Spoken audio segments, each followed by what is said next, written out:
the American Jewish Historical Society's American Jewish History Journal. Daniel is professor of history at Fordham University here in New York, and he is the co-author of The Emerging Metropolis, New York Jews in the Age of Immigration, and his book, Jewish Immigrant Associations and American Identity in New York, won the Saul Wiener Prize of the American Jewish Historical Society. So let's give them a very warm welcome, and thank you for being here. All right, so we're going to start with a few questions, kind of orient our audience about the history of the Gilded Age and Jewish life. So during this era, the Jewish population in the United States increased by nearly 100 times compared to just 50 years earlier. How did this influx of immigrants impact these Jewish communities, and what does it mean culturally? And Daniel, we'll start with you. Well, so like you mentioned, the population just increased tremendously, and this is a result really of two waves. What was often seen as two waves of immigration, one from Central Europe, often called the German immigration, although German is a little bit of a misnomer, right? Because people came from a much broader area than what became Germany in 1871.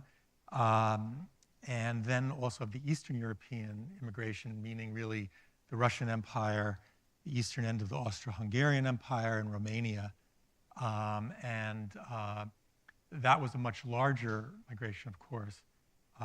Something, almost 2.5 million people came, let's say, between the 1870s and the period we're talking about into the 20th century through the 1920s. So this is just, so I think numbers, count a lot because it just helps lead to a much more complicated and complex community. Much more elaborate in terms of the kinds of organizations that you were talking about. And also, kind of the popular culture of the vernacular culture of American Jewry, which had this kind of Central European Ashkenazi layer, and then this Eastern European Ashkenazi layer, Yiddish-speaking layer.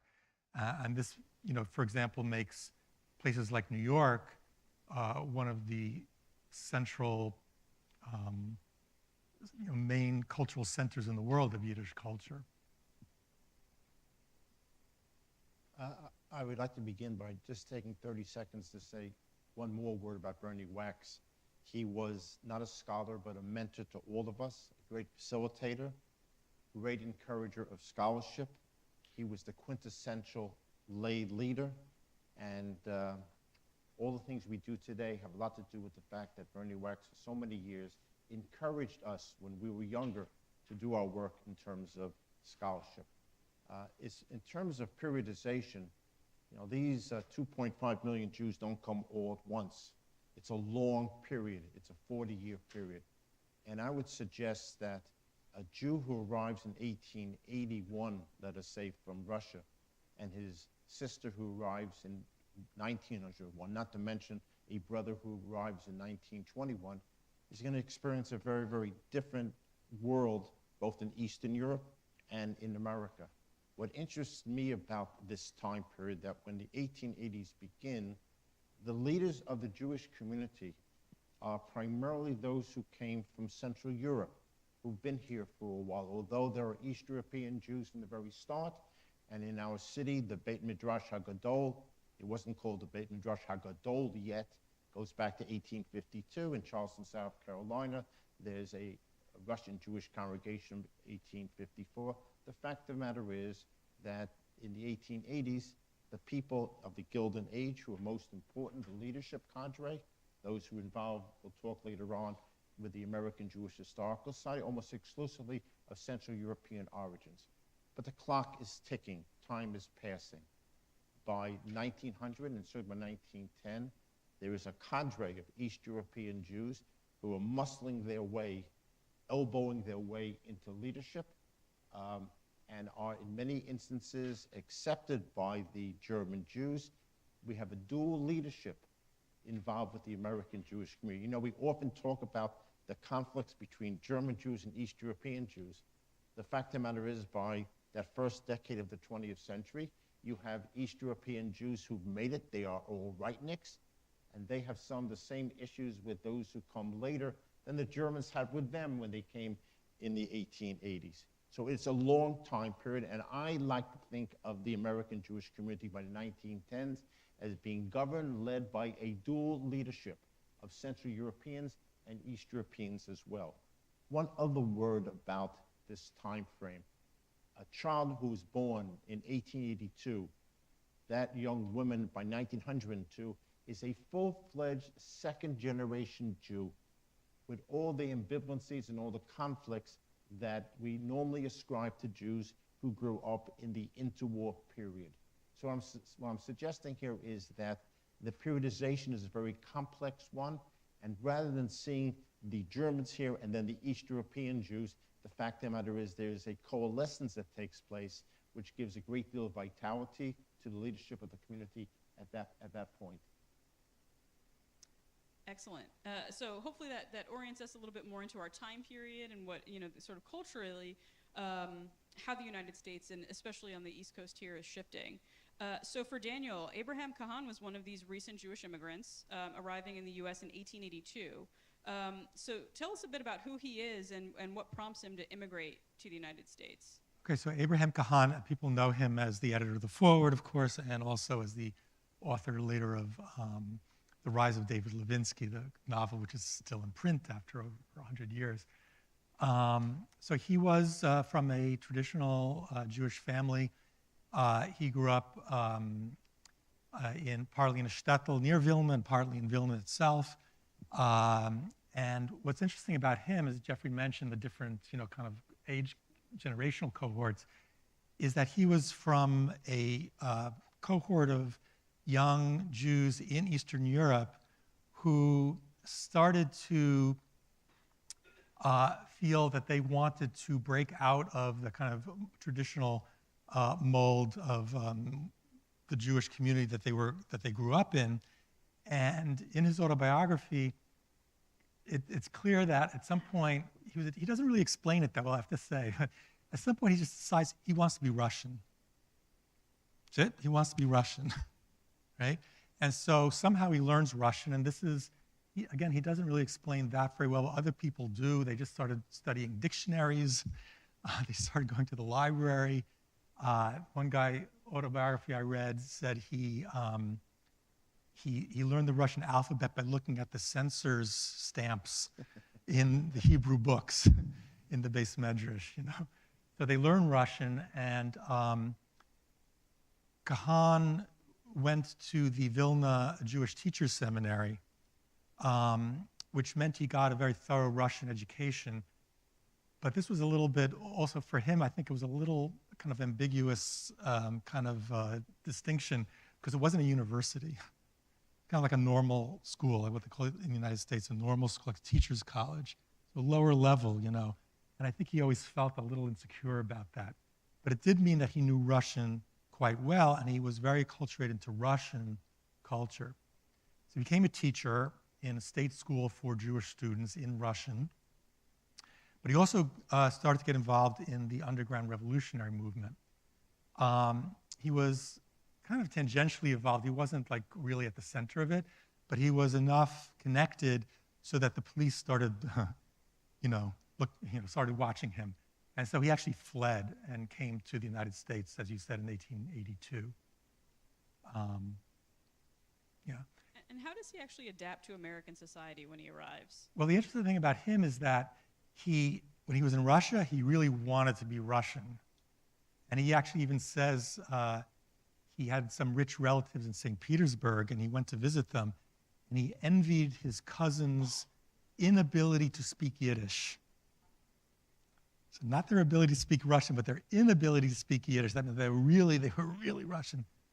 When he came here, he applies that talent, so to speak, to becoming American. And again, like Jeffrey mentioned, like 1882 is different from 1902 or 1912. He's kind of in on the ground floor, so to speak, of this Yiddish culture in New York. But he also, he inserts himself into American culture very strongly. And that's what later gives him this kind of ability to be a guide to American culture for the subsequent immigrants. one thing he does is he learns English very quickly. Within a year, he was giving English lessons to other immigrants, although, as he says, his knowledge of the language was, quote, theoretical at best. But then he decided that, he should have more than a theoretical knowledge of English. And how do you get that? Well, you grow up in America. And so the thing I should do is I should go to school, and not to an evening school with the other students, with the other immigrants, but I should actually go to an American elementary school. So he went to the principal of a school in the Lower East Side, and he said, can I sit in? He was 22 years old, I believe. Can I sit in on class? And he wanted to start with first grade, because that's how you grow up, right? You get an English education. The principal said, well, maybe that won't help you so much. You should sit in on a class of 12 to 14-year-olds, I guess what we would call middle school or junior high school. So that's what he did. And he went for a year. He sat in on this class, and so he would learn English like a real American boy, And he read McGuffey's Readers, and he remembered this passage, the bobolink, spink, spank, spink, McGuffey's Readers. And interestingly enough, later on, he was a bird watcher. And he always remembered that, and he always looked out for the bobolink, But he always found it amusing that the American kids would get up and they would recite that as if it was like a major piece of poetry. They would acclaim it. And this was something that he also later on, among adults, always felt was lacking in American culture, was a real literary sensibility, which he felt that the only way you could really have a real literary sensibility was to be Russian or to read Russian literature. And he felt like Americans had no clue about that.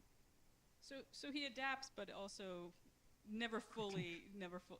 I love the image of him in a class full of 12-year-olds, though. Right. That's just... He went for it. He said they treat him very well. They didn't make fun or anything like that. It wasn't long before he was hired to teach English at the root institution, what becomes Yeshiva University. The boys are being trained as if they were still in Eastern Europe, but the leaders felt that at some point they should learn a little bit of English. So they find a nice young... By the way, I just want to say, apropos of today's controversies, but okay. The controversies today, I was unaware of them. Hasidic yeshivas, okay. In any event, so they go out, they hire a nice young man who knows a little bit of English to teach the boys English, until they found out who in the world they hired. They hired a socialist to teach the Orthodox boys about America, and his name was Abraham Kahan, and he was summarily fired.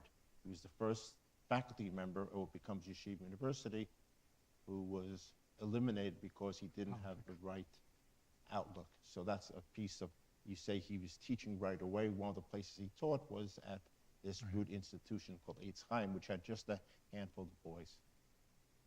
So that's a great segue. How does he actually become involved in the socialist movement when he gets here? Well, of course, he was already radicalized in Europe, so he sought it out immediately, And there were kind of two segments of the movement at the time. One was German, and I think the non-Jewish German influence on kind of later Yiddish, Eastern European Jewish culture in New York is kind of underestimated, because the socialist movement and the labor movement in New York was German.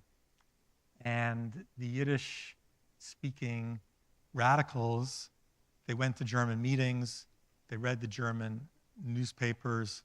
Kahan's friend Bernard Weinstein said, he says, we also, of course, spoke fluent German. The only problem is that the German comrades didn't understand a word we said, because they speaking pidgin German. But they kind of understood, they could kind of adjust, and so they were reading the German socialist press, and they were going to the German socialist meetings. And Kahan actually in his memoirs says that, later on, the pure Yiddish purists, said, like, the Yiddish of the forward is so full of Germanisms, And Kahan explains it. He said, well, where did we learn all these modern expressions for, Marxist concepts and socialist was from the German press, right, and from the German meetings. That's where we got the vocabulary. So that was one track. The other track were these Russian exiles, and they operated mostly in Russian. Of course, Kahan was very much at home in that.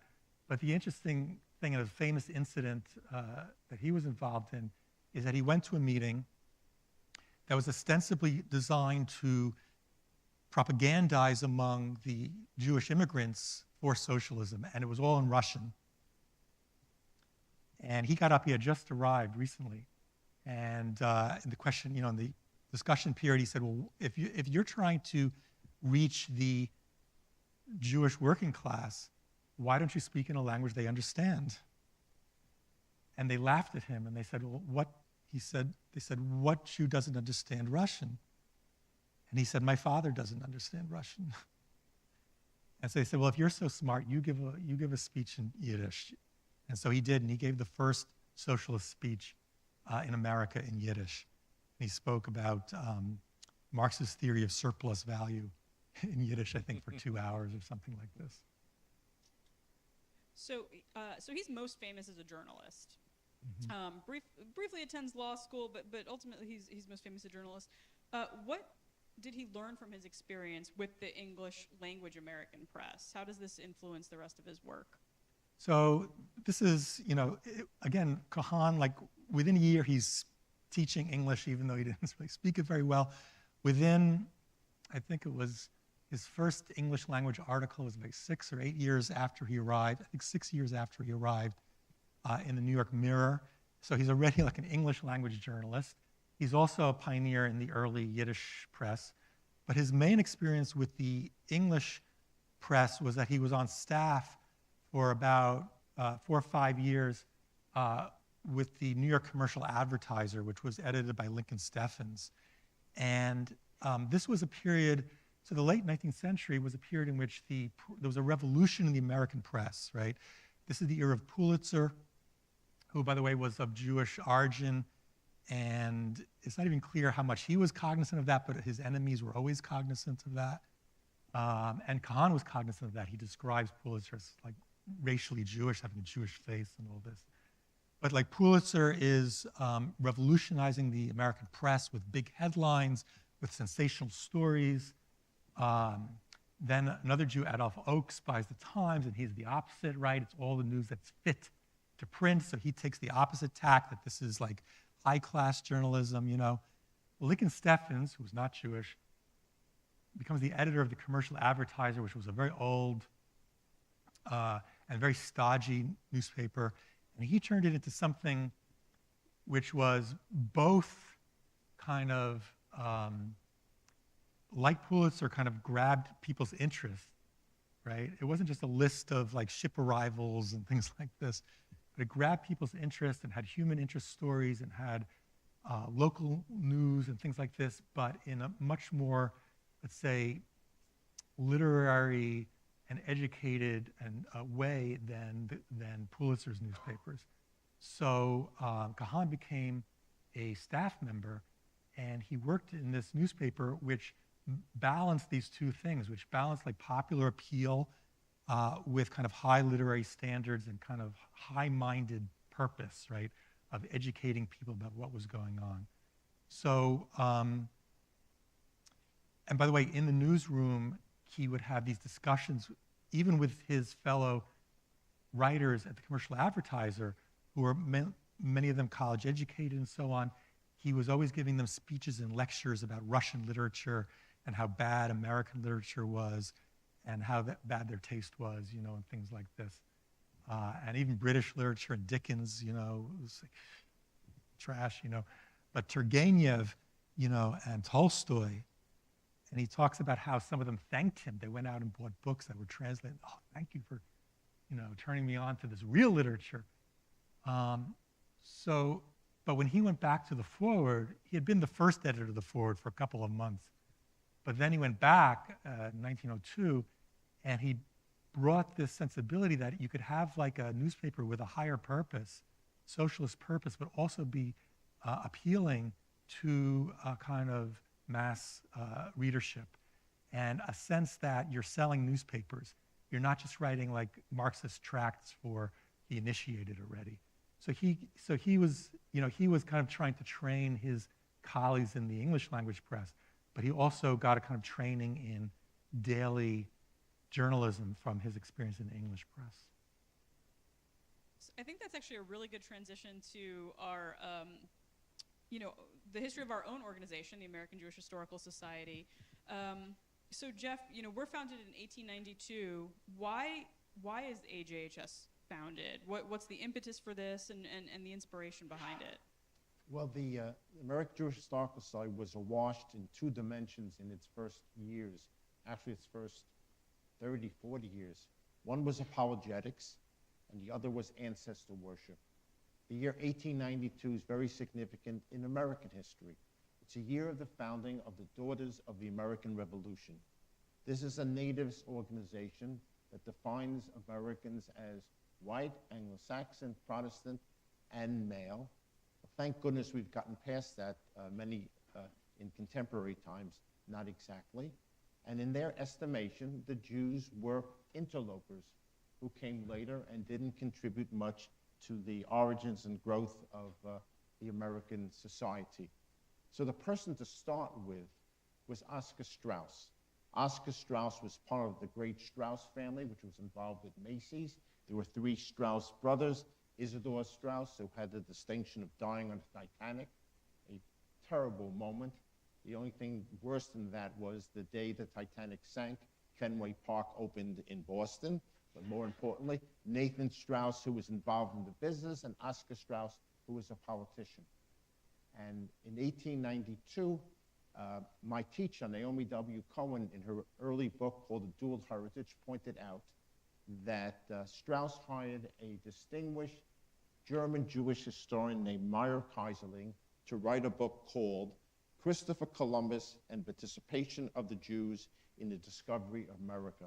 And in hiring Kaiserling, Straus said, if it were historically proven that the Jews had taken an active part in discovery of America, this fact would, for all time to come, end anti-Semitic tendencies in this country. So there was a distinct apologetic aspect to the writing in American Jewish history, so the writers spent an inordinate amount of time dealing with Christopher Columbus, Chaim Salomon, all these great Jewish heroes, to say that we were here early and we produced and we contributed to the American scene. So it was an apologetic motif that long dominated the society. The other piece to what these early writers, these were all amateur writers, were doing, was to glorify their own families and to point out how long they had been here and what they contributed to the American culture. So one of the things that I liked the most was an article written in the Journal of American Jewish History, which is now our journal. It was written by a fellow named Jacob Mordechai. The year is 1896, and it's an article on the history of the Jews of Richmond, Virginia. And he went no further than his own memories, and he wrote, I'm the only person living who has kept track of this interesting subject, and while at my advanced age I may have forgotten much, these gaps will be supplied by others. So he's writing about what he remembers about his family, a family tradition. As a secondary source, it is really of no value, but it can be retrieved as a primary source, give you a sense of what this attitude was at this point. So as much as the Gilded Age was a moment where Jews were very proud of their achievements, there was also a fear of what their status would be in America. And to put that together with your first question, not only are these German Jews concerned about their status, and let us go back for a few moments, some 15 years earlier to 1877, when you have the Hilton Seligman affair with Joseph Seligman, who I guess you would say would be the 19th century equivalent of, let us say, maybe Joe Lieberman or maybe Henry Kissinger, is turned away from a hotel in upstate New York because he's a Jew. So the lines of demarcation about what it means to be American are now being established. and the American Jewish Historical Society, which in a strange sense is a very placid defense organization, is saying, if we document all the things we've done as Jews in America, this will end anti-Semitism for time to come. Actually, it's not the end of anti-Semitism. Anti-Semitism began earlier, but it's the beginning of a very difficult period that emerges during this time period. So apologetics and filial pietism dominates the work that was done by these amateur historians of that time. And that attitude doesn't change for the longest time. I would suggest maybe for a half a century, we're still looking for the first Jew here, the first Jew there, the first Jew everywhere, I suggest. And the image I have is that if Americans say that the Pilgrims landed on Plymouth Rock, remember, they came for religious freedom for themselves and for nobody else. There was a Jew waiting there to welcome them to what becomes North America. This lapses very off into inaccuracies, but it was an attempt to use history in a way to prove that we're here and that we've prospered, and most importantly, that we contributed to the United States. So if you look at the agenda for many, many years, articles about the first Jew of this place and that place. Dan? I just want to, you finish? I'm done for the time being, yeah. So, I want to interject that this was not only Jews who were doing this, right? That this was a period in which other ethnic groups were founding similar historical societies precisely because of the anxiety that Jeffrey mentioned, and the growing kind of definition of the American elites of defining themselves as kind of Anglo-Saxon and by their lineage going way back. So you have other ethnic, like Swedish and also Catholic historical societies founded at this time as well. So this was, again, like a Jewish manifestation of something that was going on in general at the time. But for a variety of reasons, our society endured longer than the Swedish societies and these other societies of that time period. And I think it has to do with something very positive that they did, which was not the initial thrust of the organization. And that is, they were extraordinarily good in terms of digging up source material that could be used later on by professional historians. You spoke brilliantly about Abraham Kahan. His greatest biographer, I guess, was our late lamented colleague, Moses Rishin, who did early and continuing work on Abraham Kahan. When he was still a graduate student at Harvard in 1954, he was a student of Oscar Hanlon, the great immigration historian. American Jews were celebrating their 300th anniversary of their presence in North America. And he was hired by the American Jewish Committee to do a little pamphlet called An Inventory of American Jewish History. And he was, you know, a robust, aggressive young historian, like many of us were when we started out. And he basically said that everything that had come before him, with rare exceptions, wasn't worthy of serious consideration. But with all due respect, he wasn't exactly right about that, because there are articles that were done that endured and have helped us later on in doing our work. I'll just point to one important set of articles. There was an amateur historian in New York named Samuel Oppenheim. He wrote 15 articles for the journal, including 1909. He wrote an article called The Early History of the Jews in New York, 1654 to 1664. That's the period where we were under the control of the Dutch before the British moved up the Hudson. It included 50 pages of texts, including the 1654-1655 Stuyvesant Jewish texts that all of us use in our work. So before we say they did nothing other than apologize and glorify their families, let's be aware of the fact that they did some important work that we use to this very day.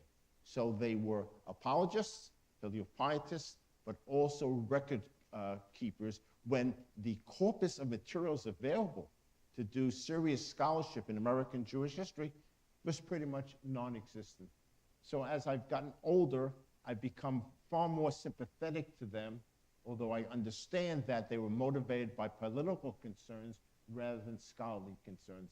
Fortunately, we're in a very different world as scholars today in terms of what we do. We do the good, the bad, and the ugly aspects of American Jewish history. But that was not the agenda back in 1892. And by the way, I think a quarter century ago, the DAR had an exhibit in its lobby produced by the American Jewish Historical Society of documents about our early period in this country. So we've come a long way, and hopefully they've come a long way in terms of their estimation of what America is all about. So what were some of other ways in which knowledge was popularized and spread in the Gilded Age? How did American Jews take part in these efforts? So we've got the Historical Society, we've got the newspaper. What are some of the other ways that people get information and knowledge? Well, we mentioned the public schools, and of course the public schools are becoming very important, and American Jews are known for their love affair with the public schools, but that really comes in the 20th century. The 19th century was a little bit more, there were some more tensions because the public schools really started out as Protestant institutions, as Christian institutions.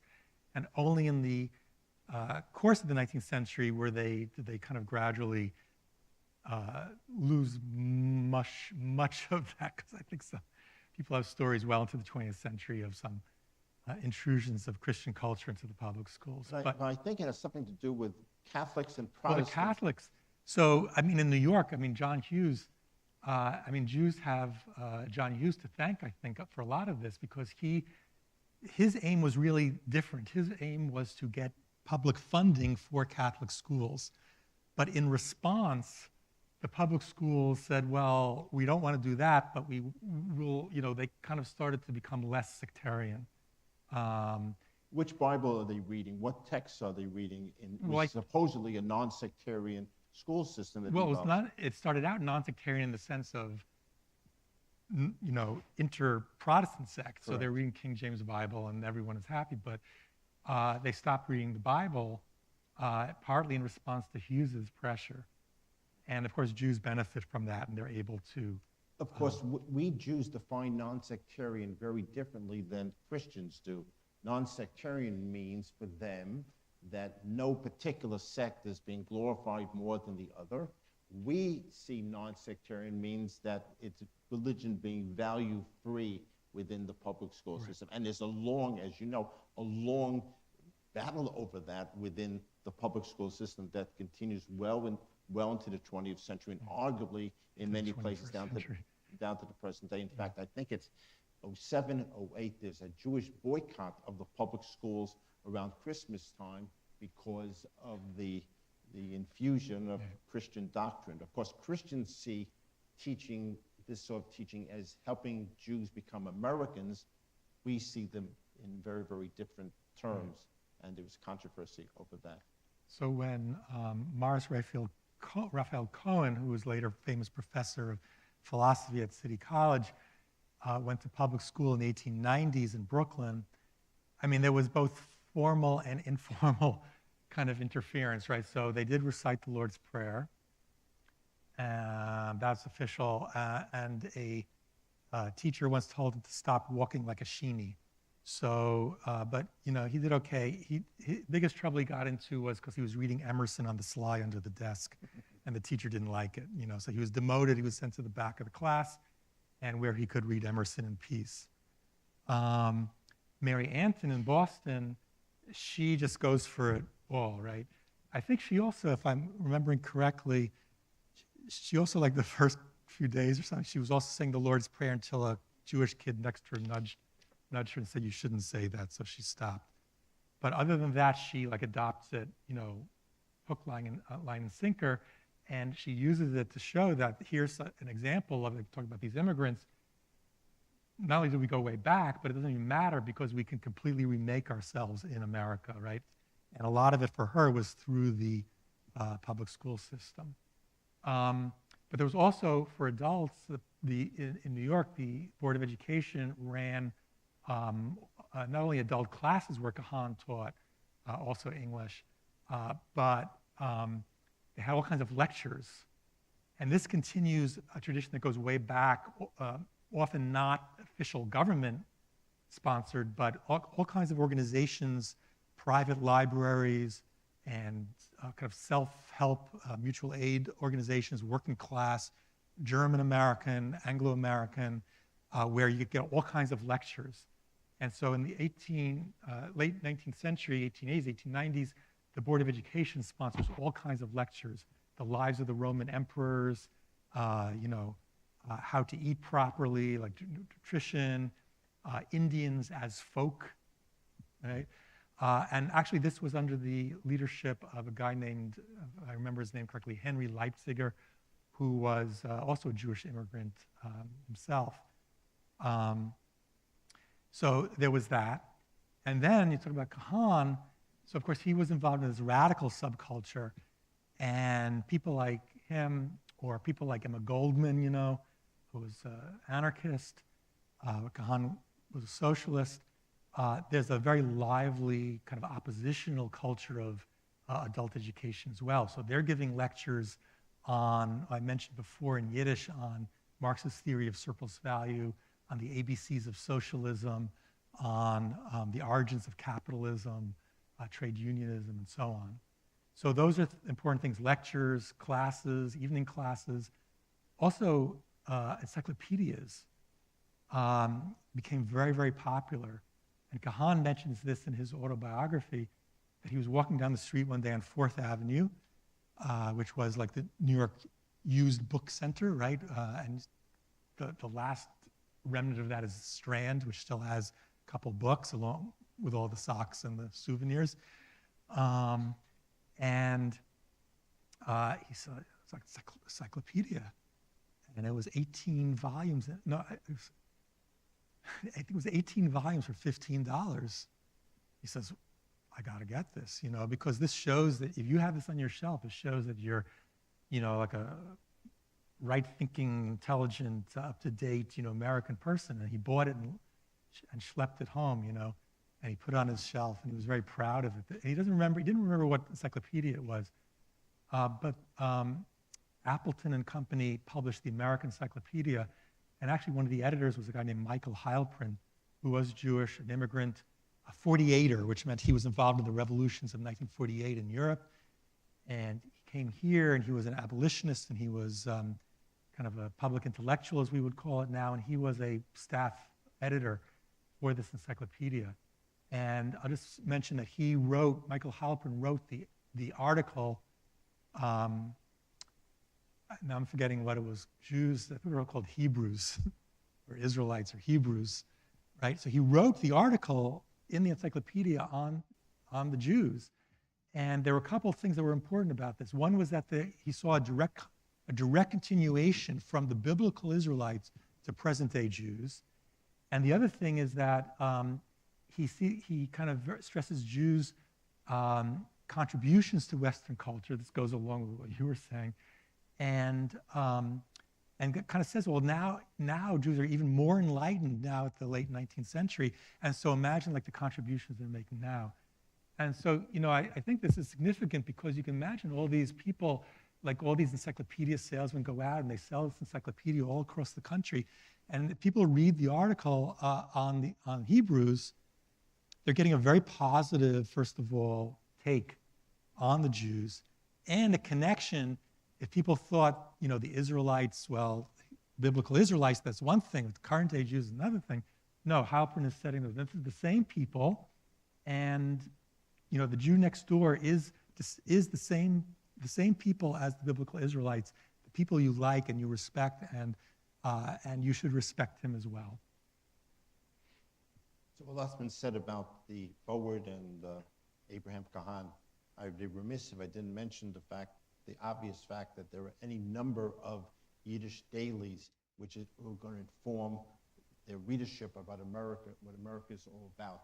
Not from the public school and not from settlement houses, but from the words of Yiddish writers, whether it's the Morgan Journal, which was the strictly Orthodox newspaper, to the Yiddish Tagblatt, which was somewhat more liberal in terms of its orientation.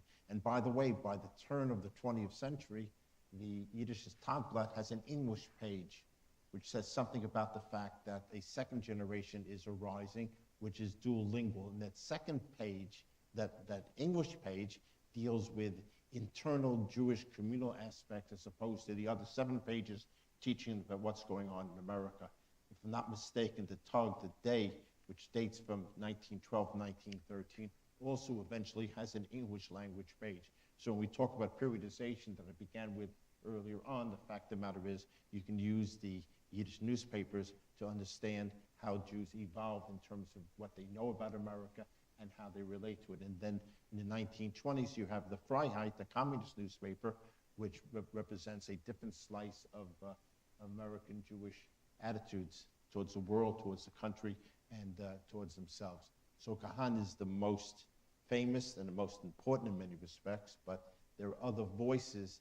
In fact, if you want to know what's going on any particular moment or any particular event, you can't just read one newspaper. You have to read them all. And the Forward delighted in being anti-orthodox, the Morgan Journal and the Tagblatt delighted in being anti-socialist.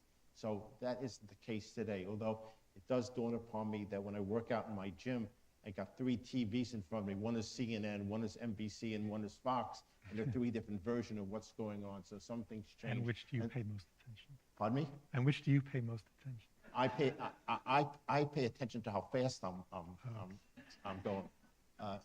But I watch them all. But the Yiddish, the American Jewish history for this immigrant period, the Yiddish press is such a corpus of information. You learn so many things about it, and that's informed some of my work. So let's add that to the picture as well. So in the period we're talking about, so the Forward was founded in 1897, so that's at the tail end, I guess, of this period. The most important paper, well, there were all papers came and went, but the ones that really had sticking power was first the Yiddish Gazetten, and then the Tageblatt. And so those were published by Kasriel Saracen. Testing. And so those are founded by Kasriel Saracen, and he's very much underestimated, compared to Kahan. But for those 20 years before the Forward overtook the Tageblatt as the most read Yiddish paper, that was the most important. And now I think people are starting to do more research on that as well. I want to say, you mentioned the settlement houses, so we haven't mentioned, you mentioned them briefly. So that's another important venue and another important kind of organization. So the settlement movement began in England and was brought over to the United States. And what a settlement house was a community center, but what made it special was that what does it mean, settlement, right? It meant that the social workers, who were at that time mostly really kind of amateurs, not people with MSWs, actually lived in the house. They settled in the community, and they didn't call the people they were working with clients. They called them the neighbors, right? We want to live with them and experience their life and kind of help them improve conditions, adjust to America. Adjust to America might also mean teach them a little bit, like how to behave, what to eat, and so on. They were more than a tad high-handed in their behavior. Well, it depends. Towards I think that's a little bit. They were sometimes, but I think that they varied in their approach, and they often get a kind of bad rap, right? That people like Jane Addams and in New York, Lillian Wald, who was Jewish, and who founded the Henry Street Settlement. It was first the Nurses Settlement and then the Henry Street Settlement, still exists.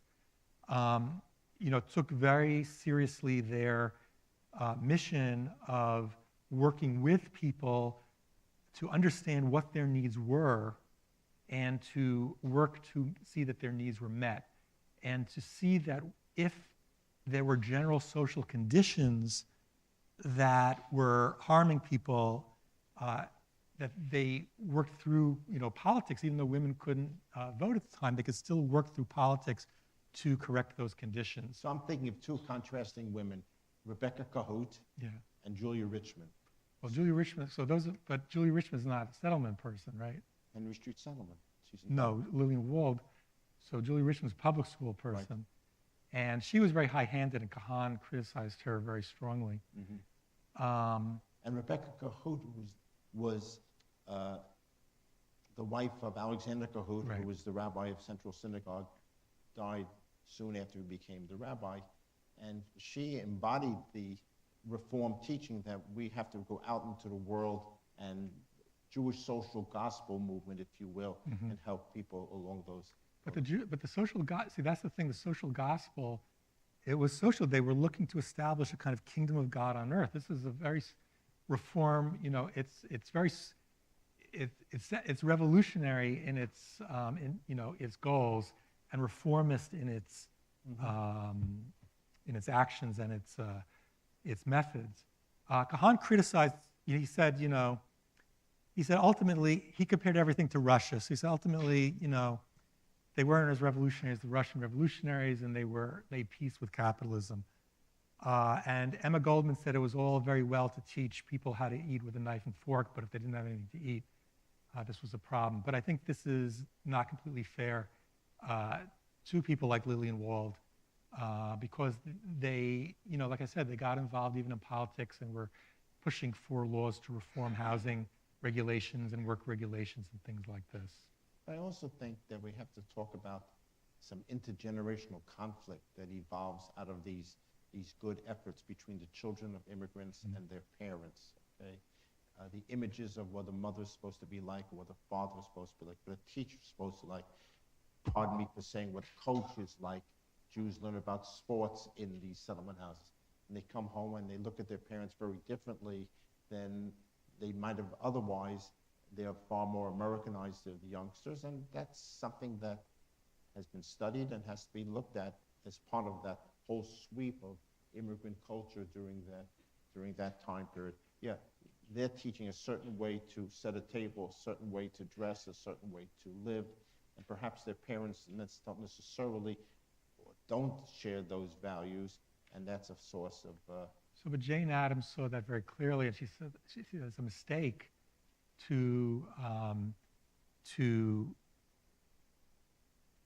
let's say, radically Americanize the children, because it creates this gap, and it's bad for the family, right? It's bad for the children.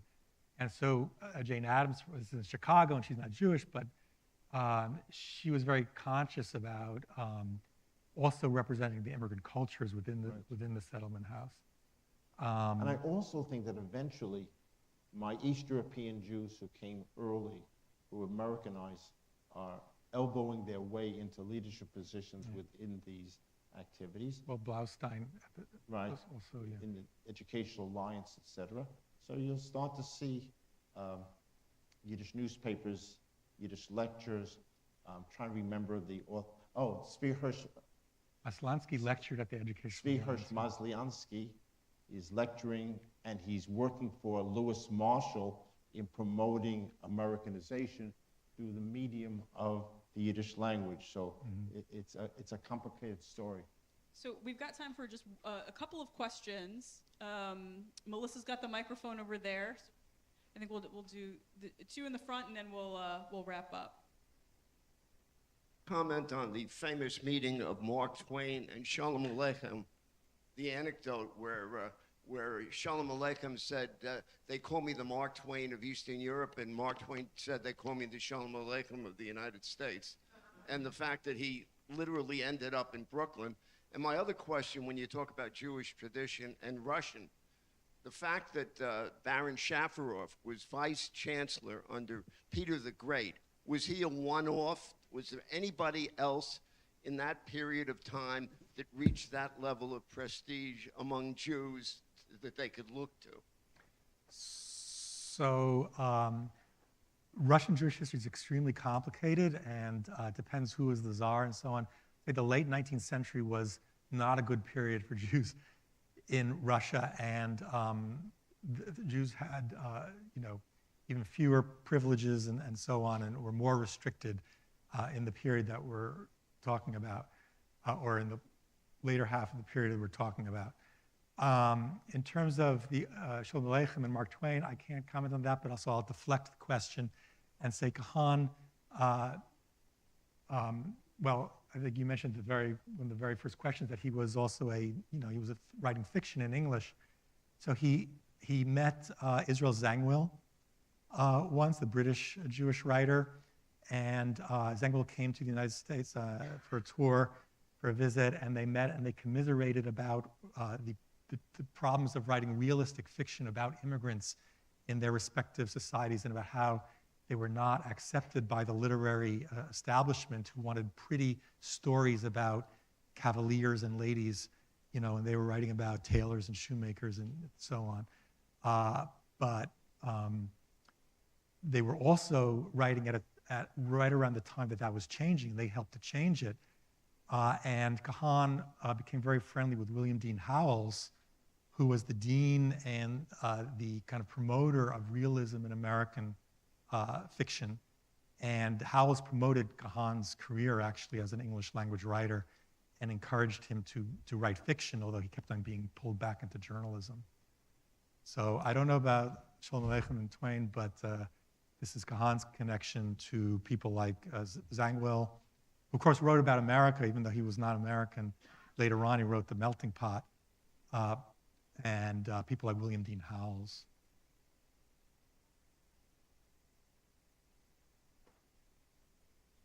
If my memory serves me correctly, Philadelphia financier, his name might have been Solomon, financed the American Revolution, and I was wondering whether that was not known in 1892 and ignored.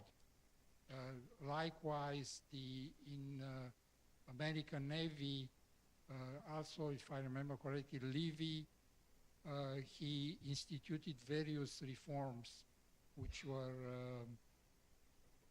amazing. So again, there are many other instances, and I don't know how they were ignored. Can you mention anything about that, please?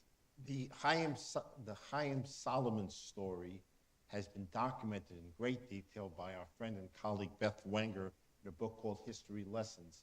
Okay, and you can see how the emergence of the Chaim Solomon story, the glorification of the fact that he was a loyal patriot and he did contribute to the American Revolution, how this grew as a story over the course of generations, reflecting a certain degree of, number one, Jewish insecurity, so we have to talk about Chaim Solomon all the time, and secondly, it also impacts upon who's going to tell the story. Are these German Jewish leaders going to tell the story, or the Federation of Polish Jews that want to build a statue to Chaim Solomon in Chicago? I guess eventually a statue was built, and there's actually a movie about Chaim. We don't know what he looked like, by the way, and he's played in that movie by Claude Rains, who in an earlier movie played Robin Hood. So he's our Robin Hood. One of my colleagues wrote years and years ago that it's sort of interesting that when Americans think about the great heroes of the American Revolution, we look at Nathan Hale, who gave his life for our country. And Jews, for a variety of reasons, chose a moneylender. So it has the significance more than the story itself, but how it was told and retold over the course of time. That is all the time we have. I'm going to ask, for those who weren't able to ask your questions, will our scholars indulge perhaps in the Great Hall, either at lunchtime or another time? They'll be around today. Thank you so much to Daniel Sawyer and to Jeffrey Guroff. We'll take a few-minute break.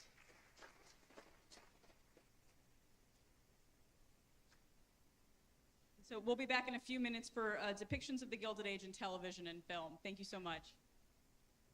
Good job.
Testing 1 2 1 2.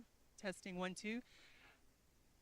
Hello, everyone. We're about to get started. If you can take your seats, that would be really awesome. Thank you very much. Can you hear me? Oh, there I am. Okay. Hi, good morning. We're about to start session 2.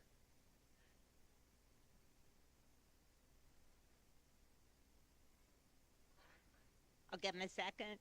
Settle down. Settle down, class. No. I always wanted to say that. Good morning. We're about to start session 2. Our session is Depictions of Gilded Age America in TV and Film. Yes, this is the fun session. We're part of the Leonard Milberg Symposium in honor of Harold T. Shapiro and celebrating the publication of Yearning to Breathe Free from Princeton University Press, which focuses on Jews in the Gilded Age. And if you had a chance to sit through the first panel, it's a fascinating book. I really enjoyed the first panel and look forward to hearing more. My name is Julie Solomon, your panel moderator for today.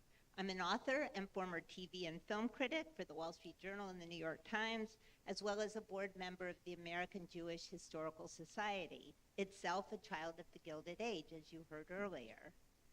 At AJHS, I host a monthly interview series called At Lunch, which brings prominent people in the world of culture, politics, and social sciences to the AJHS community. For most people, I imagine, certainly for me, the Gilded Age evokes images of glamorous balls, ladies who lunch, and fancy people doing fancy things, the glittery part of Gilded. But the Gilded Age, as you know, also marks this time period. From about the Civil War up to about the 20th century beginning. It was a time of tremendous momentum and upheaval. As you heard, it's when a huge number of immigrants came into this country, and many of those immigrants were Jews. And while some of them circled around and tried to get into the glittery part of the Gilded Age, most of them knew nothing about that world except maybe reading about it in the press or seeing it from afar or working in the kitchen. And where did most people get their ideas from the Gilded Age? Not historians necessarily, but the hoi polloi from maybe a few paragraphs in a high school history text, and mainly, probably, maybe sadly, from TV and movie depictions. And some of those images are explicitly there on the screen, and many of them are implicitly there, and that's what we're going to discuss today. Our panelists are going to focus on a few TV shows and movies that have contributed to these ideas. No surprise, we'll be talking about the new HBO series, which is called The Gilded Age, so that wasn't too hard to figure out how to pick that one. And films like Martin Scorsese's adaptation of The Age of Innocence and Ragtime, the adaptation of E.L. Doctorow's novel. And then the other side of the Gilded Age, Hester Street, which shows immigrant life around this period of time. And don't worry, we're not going to forget Hello, Dolly, which will bring us to Barbra Streisand. What symposium about Jews and TV and film would be there without Barbara? We'll be talking about what we see and what we don't see. What is missing from these depictions? How are they accurate and how are they distorted? And if a question occurs to you along the way, everybody's a TV and film critic. Hold on to it in your head. We're going to have time at the end for questions. And now I'm going to introduce our panels and then let them each tell you a bit about themselves, what they hope to bring to this discussion, and then the questions will begin. First, Mike Hale from the New York Times. Gemma Birnbaum, AJH director, who spoke at the last, who was the moderator of the last session, told me that the minute she read the Gilded series review in the Times this summer, she immediately wanted Mike Hale on this panel. And it was maybe not a positive review, but it was a very smart review, no surprise. And I was delighted to hear that. Mike and I worked together at the Times many years ago. And it's really great to have you here today. And we also have with us Dr. Miriam Mora. Miriam is the Director of Programs here at the Center for Jewish History and a historian whose work has focused on anti-Semitism and nationalism, Jewish history, Holocaust representation, migration and masculinity. She's taught at CUNY and has been working on a book on Jewish American masculinity for the Wayne State University Press. And I've discovered she knows a lot about Star Trek, and believe it or not, it's going to be relevant to this discussion. It's a wide-ranging view of the Gilded Age. Welcome, Miriam. So, Mike, as threatened, we're starting with you. Right. Your review, you had the pleasure or pain of reviewing the Gilded Age. Tell me what you think. We're going to talk about that in a little bit, but first tell me a bit about yourself and what you've been thinking about as we approach this. Sure. I should say first that I am not an authority on any of the serious topics being discussed today at this event. I know a little bit about TV and film, but if you ask me about the accuracy of representations or about the meanings of representations of Jewishness, I'll be staring at the carpet and waiting for Miriam to jump in. I think when we talked about this subject before the panel, one thing we said was that looking for representations of Jewish characters, of Jewish life in American popular culture is a little bit like looking for something that's not there. It's, presence by absence to some extent. And I wanted to talk a little about that, to sketch the ground a little. You could say the same thing to a lesser degree, but significantly, about the Gilded Age and popular culture in general, in mainstream American TV and movies. And I think, again, to a lesser extent, but truly in American literary culture and the classical American culture that TV and movies draw on. This period comes along after the first great flowering of American writing, which is cut off by the Civil War, and before the next great period of the 20s, which is kicked off by World War I. It's this in-between period. So in the writers who are kind of most entwined in American popular culture, in our imagination, Melville and Hawthorne on one side and Hemingway and Fitzgerald on the other, you don't really get the Gilded Age to any significant degree. Now, of course, this period has its great writers, and they really established our ideas, our images of the Gilded Age in a way that's surprisingly unchanged from the time they were writing. The term is coined as the title of a novel that Mark Twain co-writes that comes out in 1873. And it's a negative term, which I think is very significant to this discussion. It represents artificiality, it represents false values, it represents sort of unchecked avarice. Twain doesn't focus really on the Gilded Age as I think we're talking about it today, but the two writers who really create what we think of as the Gilded Age, obviously, are Edith Warden, especially in two books, The House of Mirth, which comes out just after the Gilded Age and is sort of contemporaneously about the end of that period. And then The Age of Innocence, which she writes later, looking back to her childhood. She was a child during the kind of the height of this period in New York. And she establishes kind of the social setting that we see. She establishes the framework. It's because of her that we have the 400 and we have this idea of the old, rigid, hierarchical, backward-looking society and its kind of hatred of and fear of the nouveau riche, the arrivistes. And then there's Henry James. And he is of the Gilded Age, he is centrally there, he's writing contemporaneously with it. However, he's not, I think in our minds, as clearly a progenitor of our image of it, because he's mostly taking these American characters from the Gilded Age and setting them somewhere else. He's writing about them in Europe and talking about how the context they came from makes them targets or addles them in this other context in Europe. Earlier in his career, though, he does have a few books that are kind of central to the American Gilded Age, the Bostonians particularly. But he's not as kind of central to this, what we see as the social fabric, but I think he's very important in terms of kind of establishing a psychology and establishing a lot of character types that, again, come down surprisingly unchanged into popular culture. The Gilded Age, the TV show, is you could take those characters and put them in a James novel, make them much deeper and better written, but they would be completely recognizable. He establishes the American ingenue who's going on the marriage market. He establishes the mercenary suitor.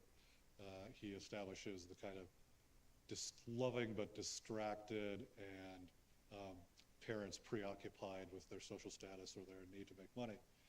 All of that comes from James. And I would mention, have I already used up my 5 minutes?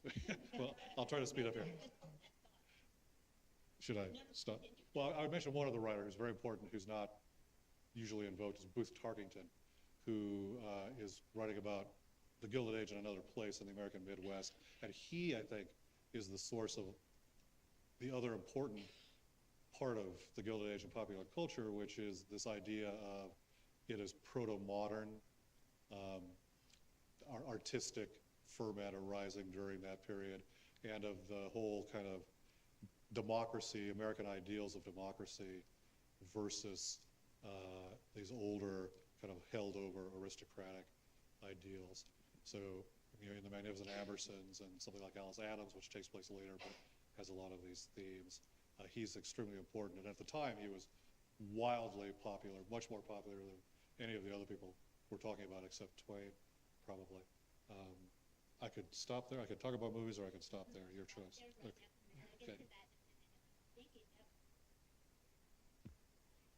Mic on. That was great to set us up. And I think, Miriam, before I bring you into the conversation, I'd like to run our first clip since we started the discussion of the Gilded Age. I'm hoping this is a clip of the Gilded Age. We're our tech live wire. Can you play clip number 1? Yes, I think this is it.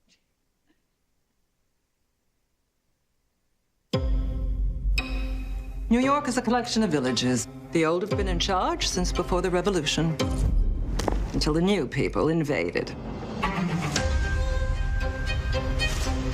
Well, I'm new. I've only just arrived. You are my niece, and you belong to old New York. George Russell is a power in the land. Before long, he'll put money into his pocket with every train ticket you buy. I think we should know the Russell family. We do not move in the same circles. Mama, you are incorrigible.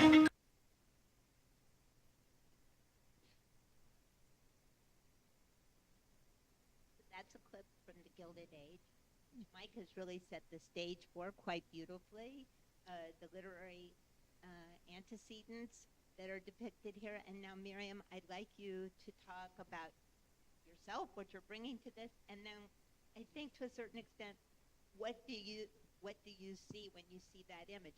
In the Gilded Age, I don't remember, I watched the first season, and the nice thing about not being a critic anymore, you can just enjoy it in a sleazy way without having to take a critical stance on it.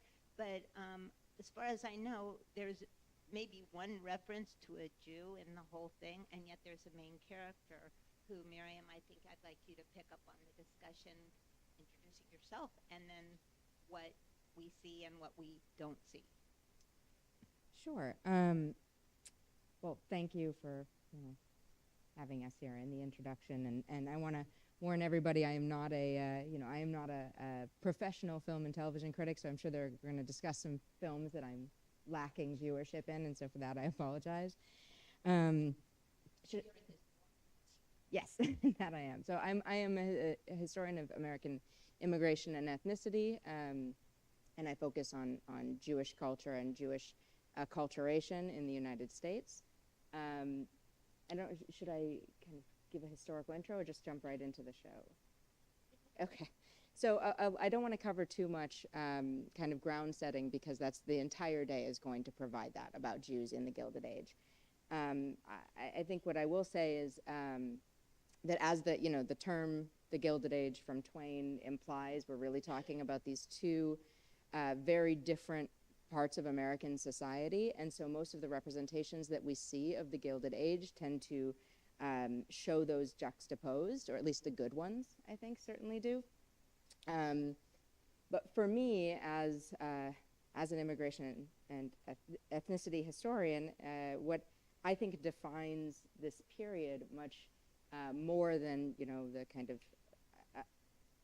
unfettered economic and technological progress is the lack of progress in certain areas like race relations and social access.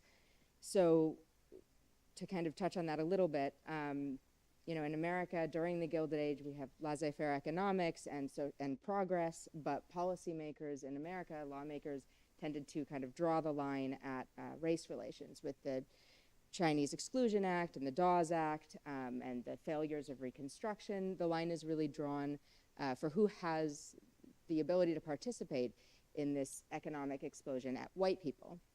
And Jews, as the possessors of that one necessary phenotype, have access economically, but are still restricted socially.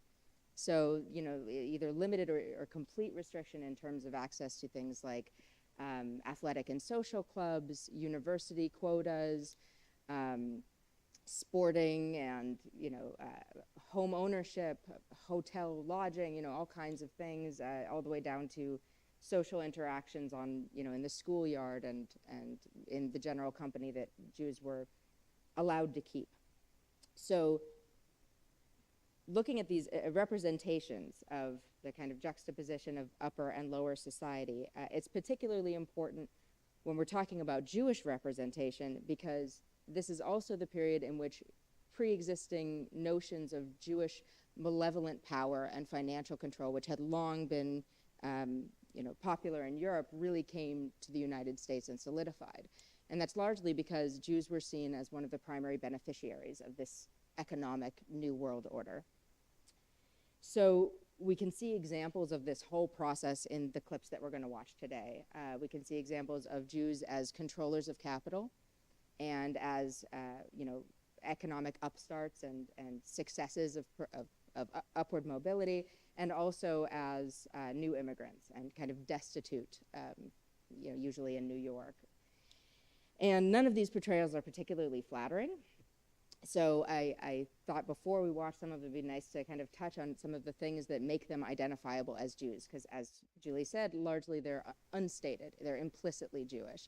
And those kind of areas where you can identify Jews is, in the film and television, is religion, which is hardly ever seen unless it's a film specifically about Jewish life, like Hester Street. Race and ethnicity, which is, visible because of casting choices, wardrobe, makeup effects, and immigration status through accent and dress and location, and levels of impoverishment.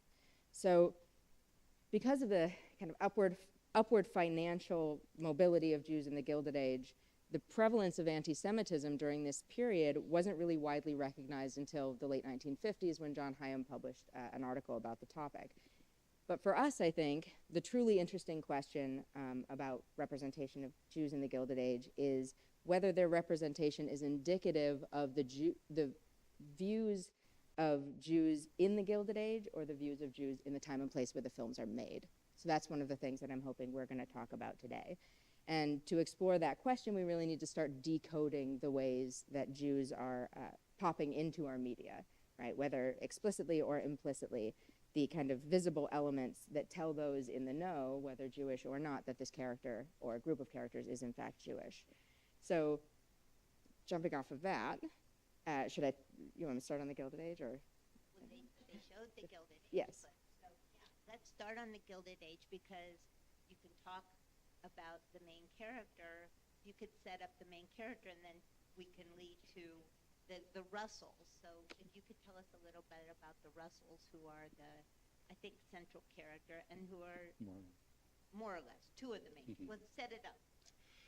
So you don't want me to talk about it critically, but just to describe. Yeah, it's a story very derivative of a Warden particularly, and James, about a wealthy couple, what we would come to call robber barons. The guy in question is George Russell, who's a railroad magnate, who move into a new Stanford White design mansion, the ubiquitous Stanford White, which happens to be across the street from a pair of old money sisters, one a spinster, one never married. The sisters are played by Christine Baranski and Cynthia Nixon. The Russells are played by Carrie Coon, and I can never remember that actor's name. Morgan Spencer. Right, Morgan Spencer. So part of the drama of the show, and these 10, 12, 15 episode series always have to have an A plot and a B plot and a C plot. Part of it is Mrs. Russell's attempts to break into old line New York society into the 400, and Agnes Van Ryn, Christine Baranski's fierce attempts to keep her out. That's the substance that's, I think, germane to this discussion. There's then a second story strand involving the sister's niece from the provinces who comes to the city after bad things happen in her personal life and lives with them, and there's a romance subplot which is lifted directly out of Henry James, out of Washington Square. They even cast a guy who looks a little like Montgomery Clift, which I thought was kind of funny. And then, because it's being made now, there is a fairly substantial subplot involving black characters.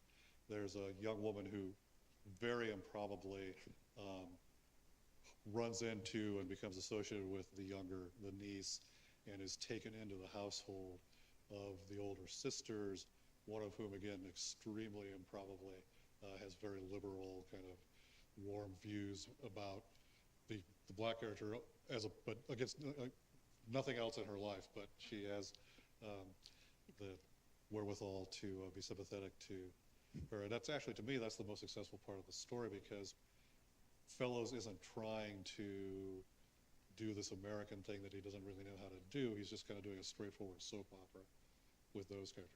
But getting back to where we were, the main story is George Russell and Bertha Russell, her furiously trying to break into society and being opposed by these women, Agnes Van Ryn, allied with Mrs. Astor, who's an actual historical character. And to tell us a little bit, when you think about George Russell, the Russells are not characterized as Jewish, but what do you think about this characterization, and what have you learned about it?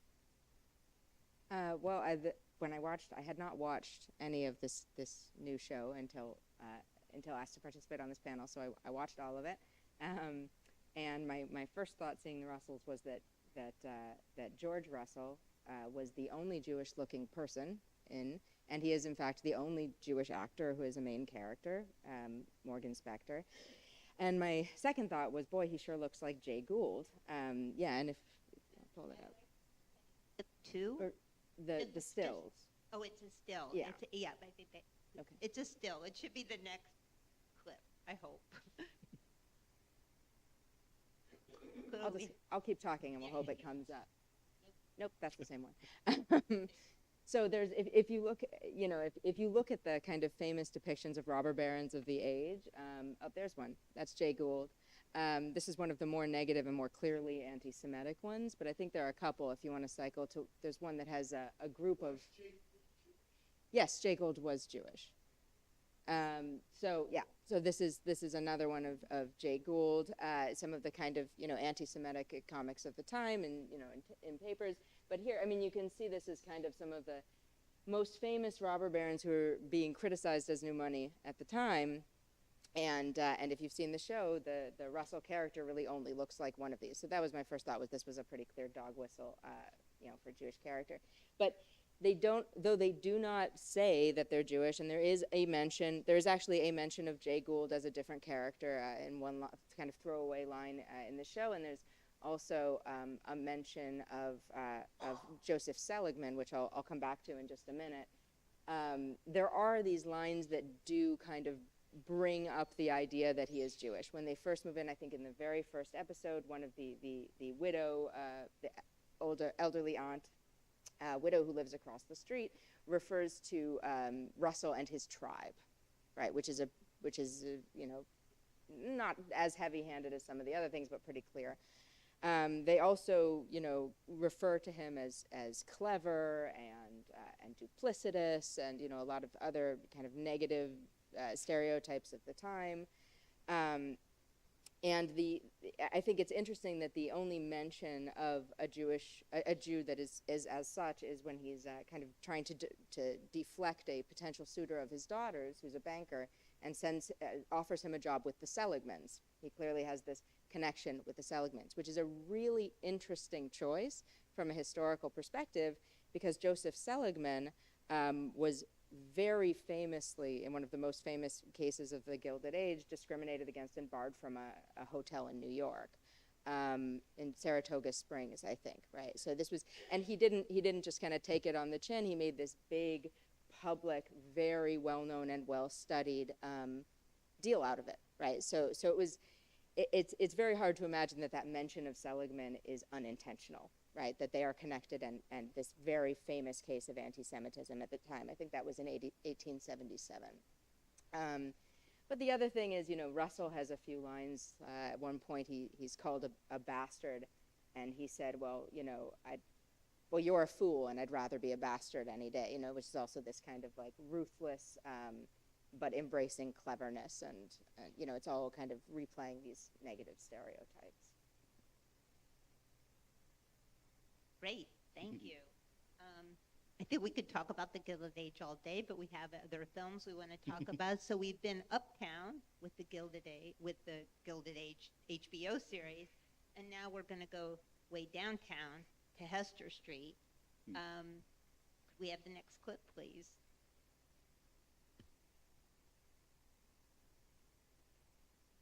Maybe you should be nice to Mr. Lippman. Why, may I ask? Ain't you never heard of Lippman and Davidovitz men's coats? That's the same Lippman. What is this? The old country, huh? Is this Poland? Is this Russia? She's 100% right, Joe. In America, you marry for love. And that's all. Who said different?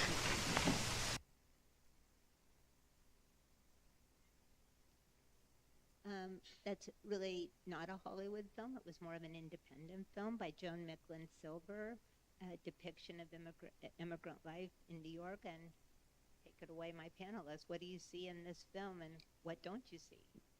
Okay. Well, this is a case where I'm not that qualified to talk about what you do see in the film. I feel like the film, like you kind of implied, is an outlier. It's an independent production. If I would jump back to what I was saying before in the intro, which is that, you know, when the movies get started, just post First World War, the Jazz Age, you know, there's a lot of material there for them to make movies about. The Gilded Age is, and this period, the immigration period, is already history, and it's not very happy history. You know, if you're looking to make a historical movie through the first 50, 60, 70 years of Hollywood, you're not going to make a movie about Reconstruction and Jim Crow. You're not likely to make a movie about Eastern European immigration. You're not likely to make a movie about labor strife. Movies get made about those things, but they're very few in number. One thing we were talking about before was if you are going to make a period movie, a historical movie, you're going to make a European movie with swords, you're going to make a Roman movie, or if you're going to make a movie set in America post-Civil War, pre-1900, it's overwhelmingly likely to be a Western. That's, you know, the take on those years is that what's happening that's good is on the frontier, and the East, this world, or even the moneyed Eastern world, is a kind of diseased place that you get away from, that you go out to the West, and then we make a movie about that. One addition to that, I think, is there's a set of movies mostly musicals, in which Judy Garland is a young woman in the Midwest during this time period, and it gets in the industrialization and the capitalism in a kind of sanitized way. It's a good thing in Chicago, or it's a good thing in St. Louis, whereas it's not a good thing in New York. So, you know, and maybe in St. Louis or in the good old summertime, which are Gilded Age movies, you get that other kind of take on it. And yeah, a movie like this is very unusual. Can't exist really until the 70s, I would say. Yeah.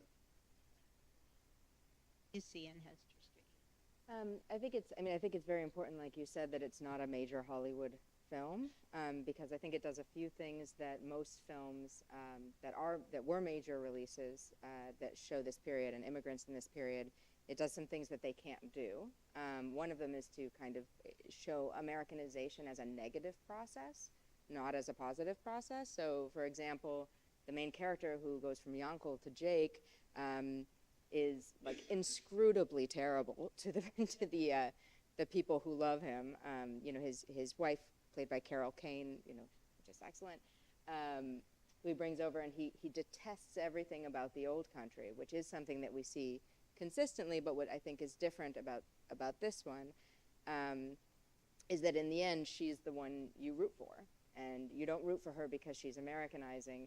You root for her because she's holding on to the more positive aspects of Jewish culture and Jewish life from the shtetl. So, you know, he Americanizes, he changes his name, she shows up, he's abusive of her and of their son until he cuts off his bias, and then he likes him more and he renames him the son, you know, and in the end she holds on by, you know, he leaves her and she embraces it and remarries a traditional yeshiva boy. And even more than that, and I'd like to talk about gender in these films because it is so important, and in the Gilded Age too, because we didn't really talk about Bertha Russell, but she marries this you know, scholarly learned man, and she tells him at the end, you don't have to work, I work, you study.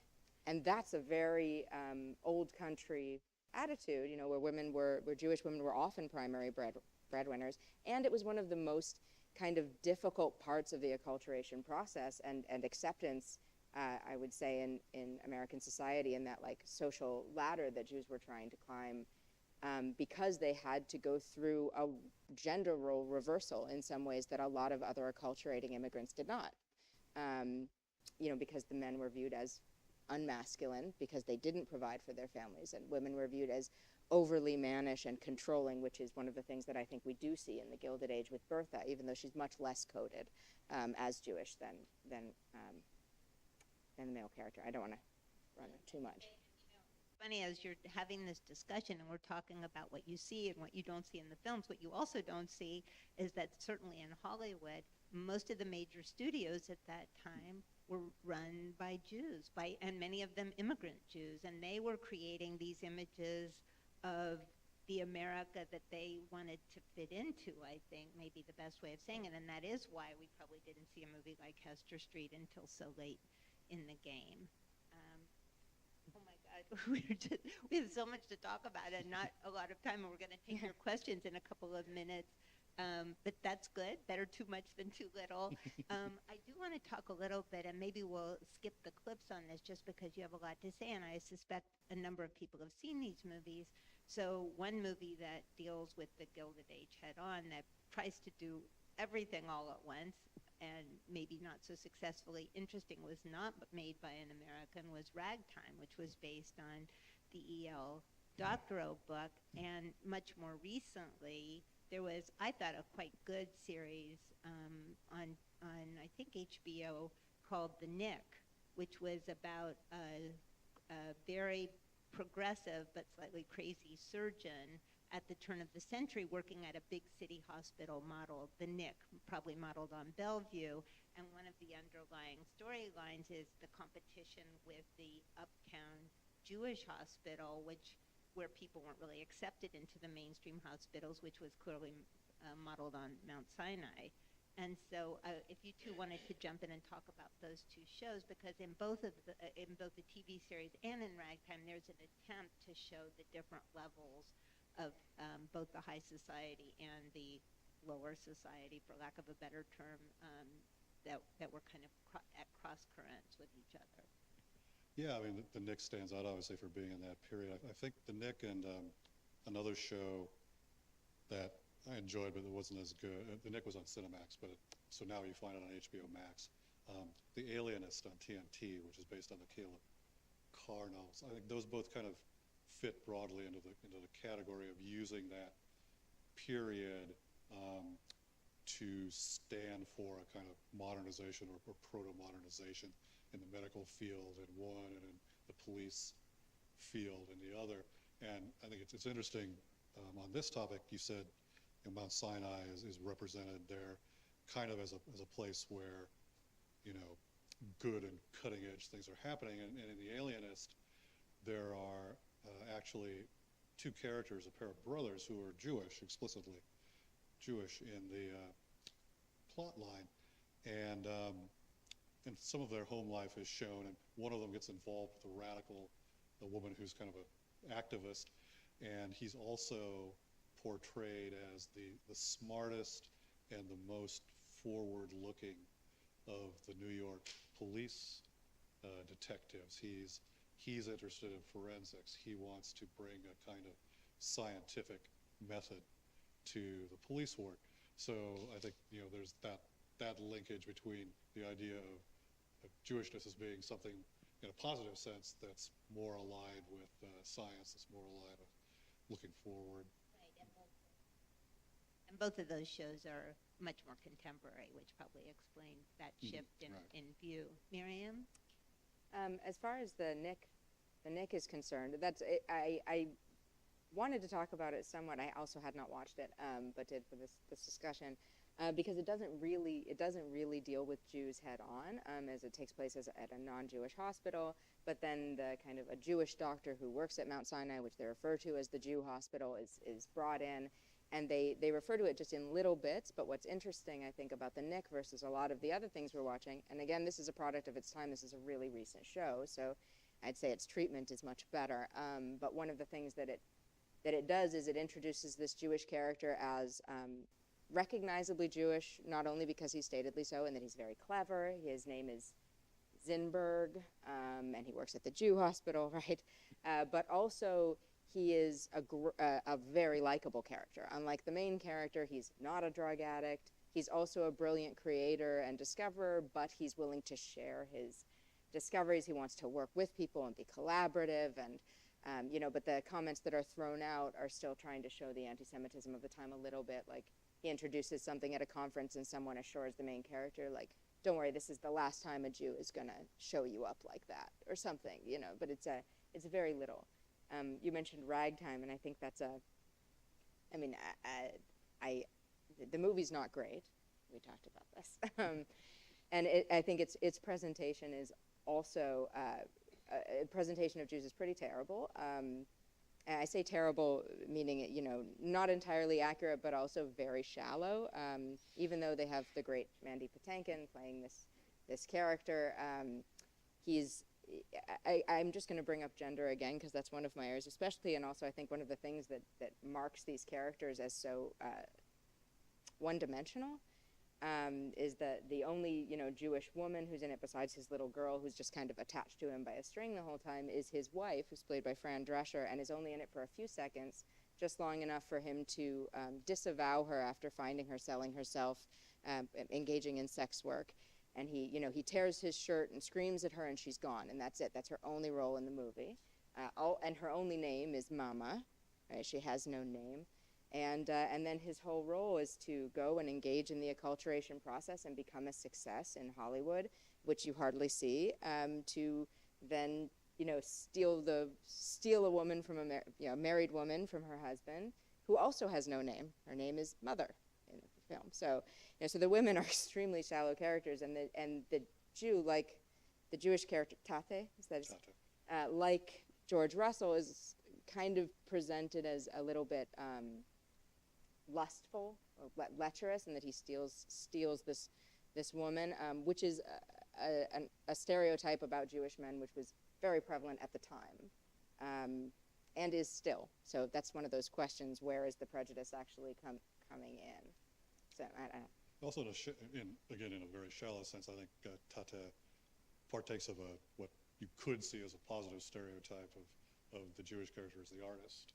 He's sort of put forward in that role too. And it's interesting in the Gilded Age, this isn't a good thing about the show, but as it goes on, your picture of George Russell becomes more positive. Sort of he's the one who is, and again, it's a gendered portrayal. The wife is the ruthlessly single-minded social climber, and he's always like, "Are you sure? Like, isn't that a little like too much?" And he rejects the advances twice, I think, of the evil housemaid. So by the end of the first season, you're kind of like on Team George, and he accepts his son, who wants to break away from the business. True, although I'd say, I really enjoyed that they had him reject these advances because it broke it a little, but him and his wife are the most sexually engaged characters on the show. The only people who seem to button down at all, Repressed You wasp. see that as a good thing or a bad thing? Well, we could discuss that after the panel. Do we have any questions from the audience? Great. And just to let you know, we do have a hard 5 minutes of questions, and I will try to take as many as possible if you're succinct. Thank you. Beth Israel Hospital was created because Eastern European Jewish doctors could not get on the staff at Mount Sinai, and Eastern European Jewish patients didn't feel comfortable being patients at Mount Sinai. And it's somewhat ironic now that Mount Sinai has just taken over Beth Israel. Thank you for that. I will come around the other side. Historical accuracy in any section of pop culture is just lost cause. It's immaterial, really. Yeah, I recently visited Lyndhurst, which is Jay Gould's home on the Hudson, and they say he was not Jewish, he was Presbyterian, and his wife was Episcopalian. So anyway, I don't think we should want to claim him. But we talked about this a little, I think, beforehand too, that you could even, at the level of coding, and some people would scoff at this, but I think it's true, Hollywood used his name because it sounded, possibly, it sounded other, it sounded like gold. And his name comes up again and again and again. And in a sort of counterpoint, I think, to Stanford White, whose name comes up again and again and again. And I've always thought part of the reason for that, part of the reason he's in Ragtime and he's in Girl in the Red Velvet Swing, isn't just that the Harry Thaw murder was this sensational thing. There were a million sensational things that happened. It was because his last name was White. And it's interesting, there's a movie no one has seen anymore that's known for being a Joan Collins movie, A Girl in the Red Velvet Swing, but it's a fairly serious, semi-serious take on the White Nesbitt Thaw case. And the only time you see Stanford White actually at work is he goes to where he's building the library up at Bronx Community College and has an exchange with his foreman because the client, Gould, has such bad taste and he wants to bring in a bunch of statuary from Europe, and Stanford White's very dismissive. No, we won't do that. So.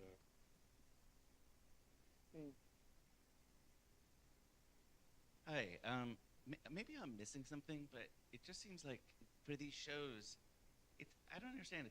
They're entertainment and they're fiction. They're not claiming to represent reality and to be historically accurate. They don't have to be, like a documentary does.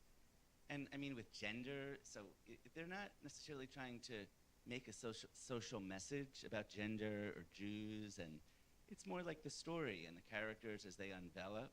So I actually really enjoy a lot of the movies and TV shows. I loved the Gilded Age, but because I didn't look at it from, is it 100% accurate or how are they representing Jews? So I'm just curious, like, why is that?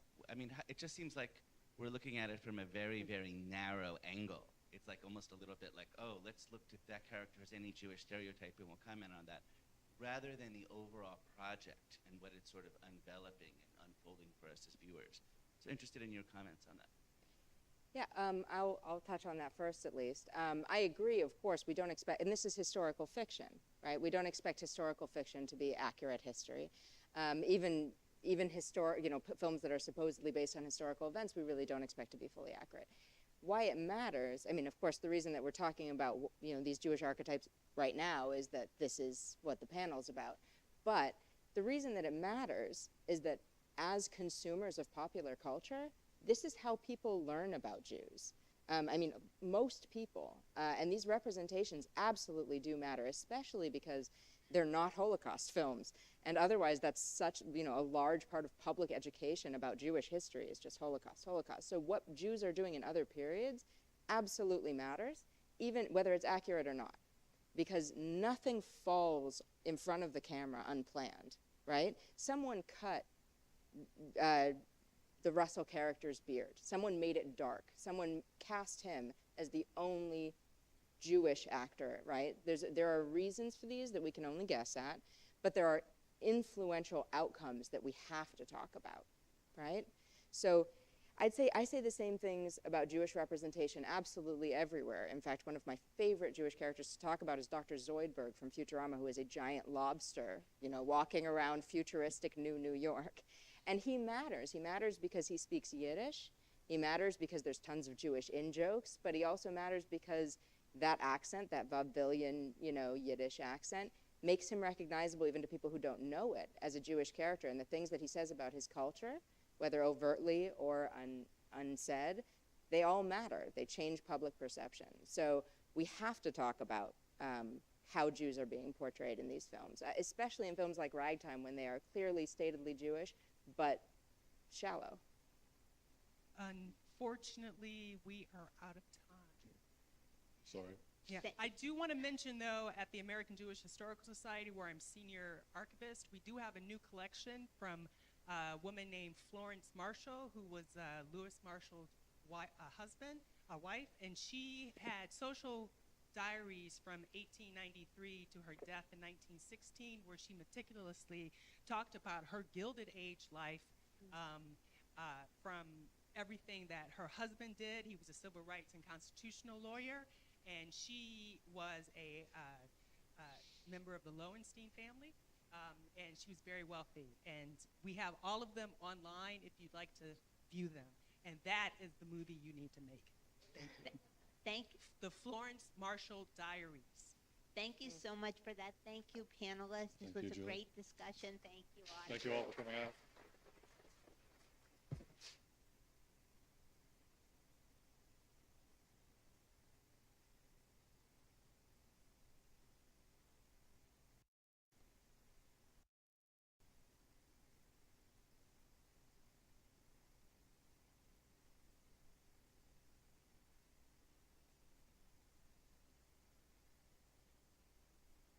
Thank you to the American Jewish Historical Society.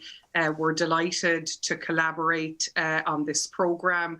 And I should say happy St. Patrick's Day to you all, and thank you for signing up to spend what promises to be a really rich conversation between Professor Diner and Professor Gurok, who I will take the liberty of calling Hazia and Jeff during the discussion. It's a real point of personal privilege for me to moderate this discussion and have this conversation this evening. Professor Gurok is such an eminent scholar of the American Jewish experience. And had I known in 2006, when I came to NYU as a visiting doctoral student from Italy and signed up for a class with Hazia, that I would be interviewing her about this topic so many years later, I wouldn't have believed you. So thank you so much to both of you. This is really a wonderful honor. What we're going to do this evening is break up our conversation chronologically, and that means we will. I'll mainly engage with Hazia for the first part of the discussion, and then we'll move into the 20th century a little bit more when we come to the chronology that Jeff is most interested in. Although I'm sure he's interested in the 19th century as well. Anyway, it seems to me, Hazia, that a lot of what grounds conversations about the Irish and Jewish experience in the United States have to start off at the issue of demographics, right? So the demographic context of the arrival of Irish immigrants and Jewish immigrants, can you contextualize for those of us who may not know that so as well as you do, what is the demographic context in which these groups that are largely unknown to each other in their homelands are brought together in the American context? Can we kick off with that one? Absolutely. And I'm just going to take 1 second to thank you for, I guess it was 3 years ago, cajoling me into becoming serving as the acting director of Ireland House. And it really opened up new intellectual and academic vistas for me that have really been transformative. So you treated me as more than a guest, but as a real insider. So your question is really, I think, the best way to start. And while there obviously were Jews and Irish, both Catholic and Protestant in the 18th century and in the early part of the 19th century, the big demographic impact comes first with the Irish, who start arriving not with the famine, although in a way that decade is terribly important, but certainly in the 1840s, and then 1850s, 1860s, 1870s in enormous number, and really transform American society politically. And I know we're going to have a question about religion, so I won't say anything about that right now, but they are a transformative, and in a sense, by their sheer number, they are disruptive to American self-conceptions of who is an American.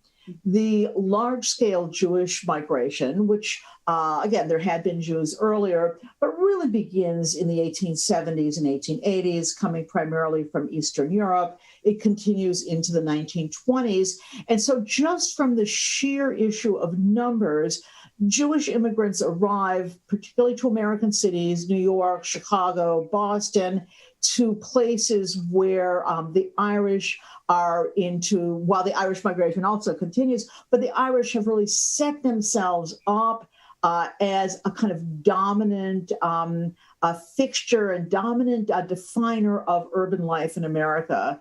And for Jewish immigrants, as you said in your question, coming from a place where they would have never known about the Irish before, they were an unknown commodity, they make their way into American cities where the police officer is Irish, the fire, the local politician, the school teacher, which I think we'll talk about later, the kids on the block.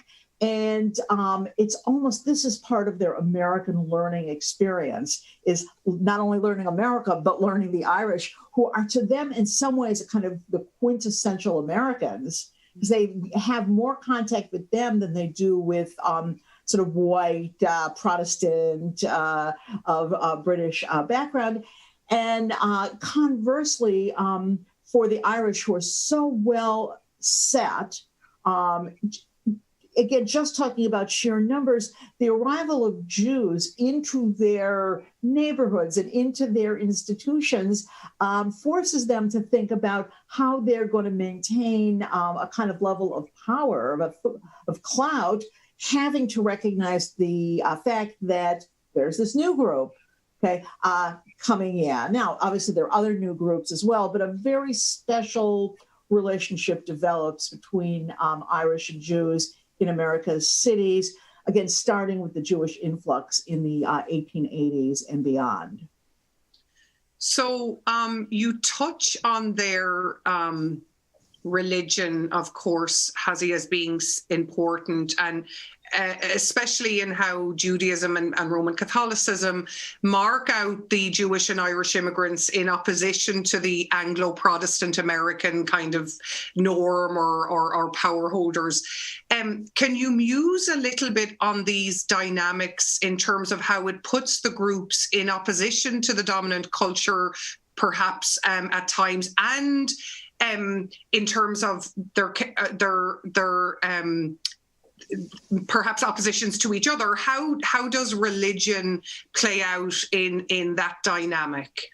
Okay, that's again a fabulous question. So the Irish arrive, again, the Irish Catholics, again, they've obviously been Irish Protestants since the 17th century, but the arrival of this huge contingent of Irish Catholics absolutely disrupts American idea that this is a Protestant nation, that America means Protestant, and the challenge to the way in which the Protestants were embedded in all aspects of American society are really forced out of that, have to confront that with the arrival of the Irish. And New York is a wonderful example, because Archbishop Hughes says to the state of New York, okay, either you get rid of the Protestants who are running our schools or fund our schools.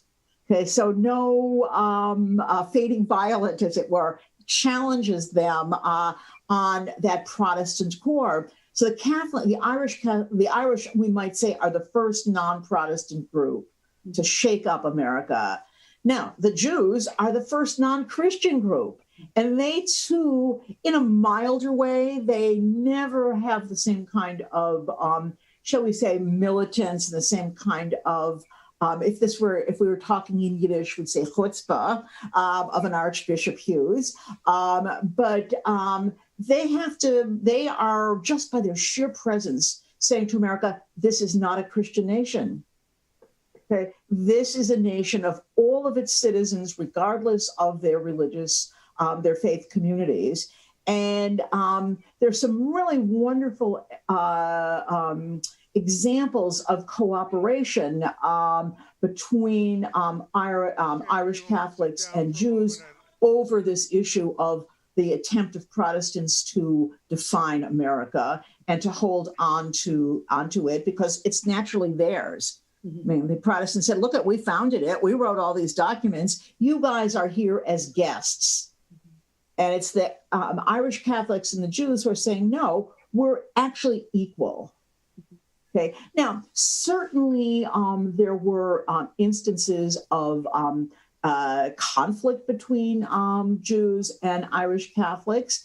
And we have lots of, shall I say, anecdotal, sporadic evidence, which to me as a historian is never good enough. Because if it's sporadic, I can't quantify it. I can't really know how extensive it was, but certainly there are memoirs and there are recorded episodes of Catholic priests preaching in the 19th century, preaching essentially what we would call anti-Jewish sermons about the Jews as the killers of Christ and so on.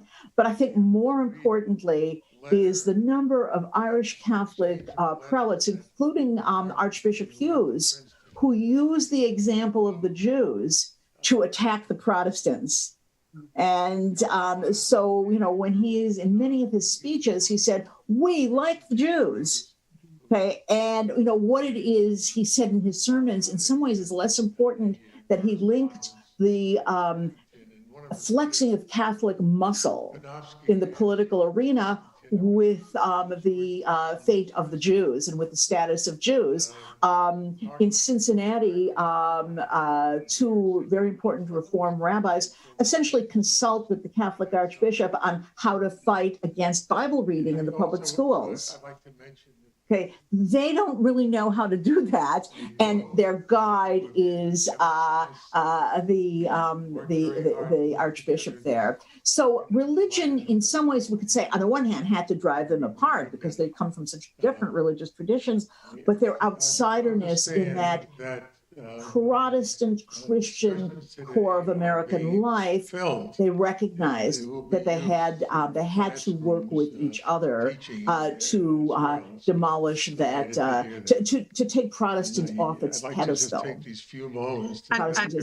You know, Hazia, I don't think I've ever asked you about this or thought about it before quite in this way. It's just your response there makes me think about it, you know, because we always kind of a bit lazily go to Irishness only meaning Catholics, you know what I mean? And we know that there is, you know, quite significant Protestant Irish migration in an earlier period as well. So what is meant by Irishness and how there are sometimes cleavages with... You might not know that Sid was president of the American Historical Society in Worcester, Massachusetts. And one of the good things that Donald Trump did was he awarded the American Historical Society award. I don't know if it was the Society of the Year, but Sid worked there as well, and he's worked in other places. And he enjoys sharing his knowledge with others. And this is the third time that I've been invited, and I've been here, and I very much recall other instances. One time we had a number of the Jewish writers here, and I remember Arthur Miller reading, and Cynthia Ozick, and Grace Paley, and the poet Jory Graham read, and there was a number of other writers who were in the audience. But I'm warning you, Sid, we're going to get another book, so I expect to be back here for the fourth time. My friend Starry Shaw, who's here with us today, refers to Gemma Birnbaum, the director of the American Jewish Historical Society, as a firecracker, and she is one. She's full of energy, enthusiasm, and most importantly, she's very capable. And I appreciate, Gemma, all the things that you've done to make today's events successful. I would be remiss if I didn't send congratulations to the Princeton Library, and specifically Steve Ferguson. Anybody who has a ticket is entitled to get our book, which we had 20-some essayists wrote essays there, and I hope you all have a chance to read it in your leisure. It's called Yearning to Breathe Free, and the words came from the poem of Emma Lazarus. Today's program has been given to honor retired Princeton President Harold Shapiro, who's sitting on the right of me and who will lead the next program. And he's retired, but there's a rumor that Harold was teaching undergraduate economic courses. Are you still doing that? Yes. So if you enroll at Princeton, you can take a course with Harold. Harold is a very, very kind, learned, thoughtful human being. But I don't know if many of you know that as a young man, he started his career in a different business. His family owned a Chinese restaurant in Montreal. And it's not true, the rumors that Harold brought Chinese food to Princeton. But I understand this restaurant was at Ruby Foo's, was a gathering spot for the smart Jewish set in Montreal.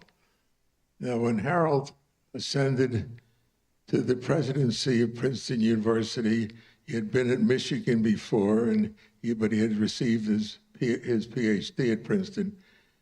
He made me and many other Princetonians recognize that at last Jews were now a full member of the Princeton University community.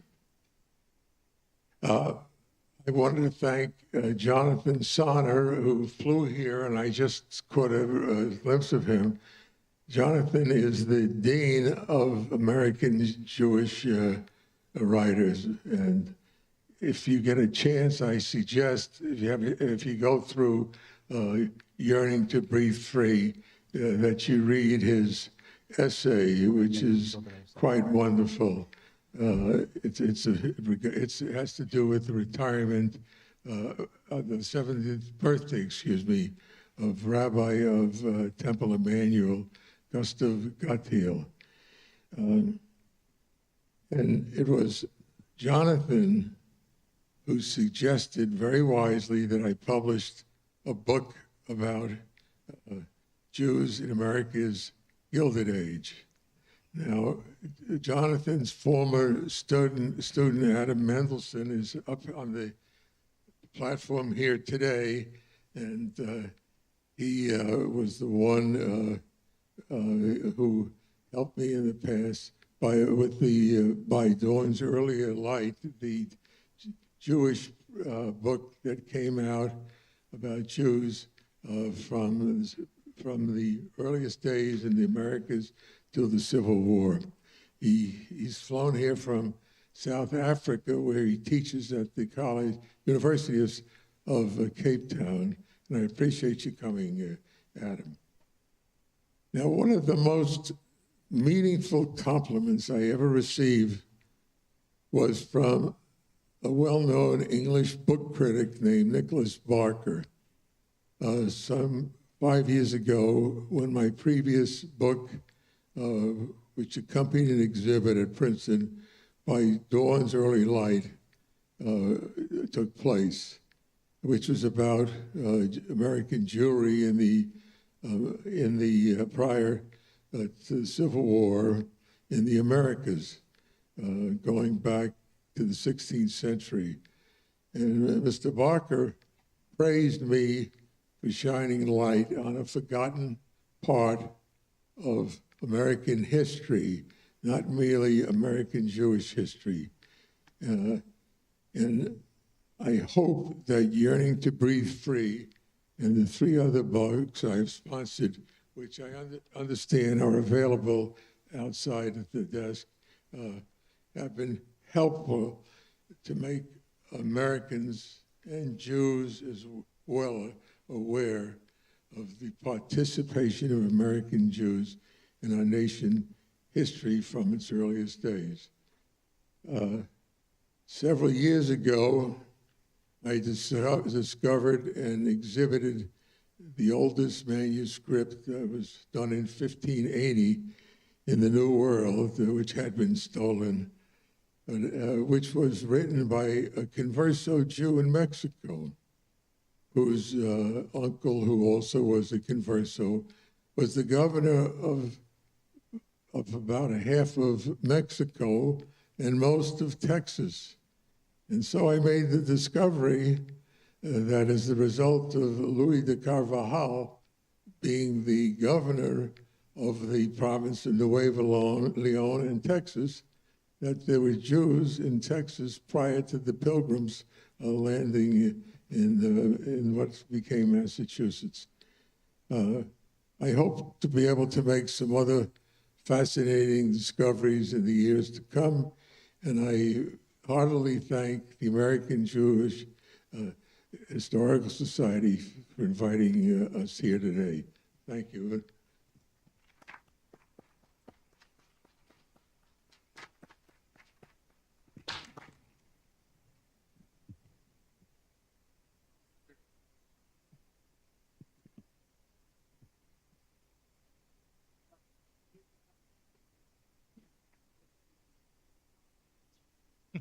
I do want to introduce you to Nelson here, as you know, from South Africa, and who was a scholar in many, many different ways. I don't think we're going to take time today to discuss all the many books you have written and all you've done for this conference, so thank you very much. And then we have Roger Horowitz, who is from who's also a prolific scholar in American Jewish life, and at the Hadley Museum and Library. So welcome to you both. Thank you. It's very nice to have you here today. Now we're about to have a roundtable discussion of American Jews in the Gilded Age, but this time with a focus on economic sector. Joining me, as you know, who guests have already introduced, and I think you'll find this a very interesting focus. Many people think of the Gilded Age as a kind of economic kind of dominating that age, but I don't think that's quite true. But what is true is that the post-Civil War America had a century or more of unprecedented, historically unprecedented economic growth, and it changed America forever, amongst many other factors that played. This is an extraordinary time, the century following the Civil War, and of course, it's got started, in a sense, in what we call, one way or another, the Gilded Age. And I think what happened in economic sectors in that period between the Civil War and the, let's say, Teddy Roosevelt's election is really quite central, I think. And I'm hoping that our discussions today will provide some increased understanding of that. So let me turn first to Professor Mendelsohn here, who I understand has got some words that he wants to say. And in fact, I think they're going to center around the question of what made the Gilded Age gilded, what is new and distinct about economic life during that period, and what made it possible. Absolutely. So I'm going to defer to Roger on this question in terms of a description of, as Harold has described, what makes the Gilded Age the Gilded Age. What are the economic transformations which are distinctive during this period, and really to focus on the interesting contradictions of this moment, contradictions which make it resonant at this time. And our objective is to have a conversation as much as possible. So Roger will start off, and I will then pick up as well. We've got our dog and pony show set up. So, but I mean, well, the Gilded Age. This is the book, all right. This is Mark Twain, The Gilded Age. It is not one of his better books, put it that way. And I'm not going to go into it because we've been talking about the Gilded Age, but the focus of his book is corruption and the idea that people who are entrepreneurs and business people in the Gilded Age don't actually do any work. Really what they do is they get graft from Congress and they pay people off. That's the book in sum.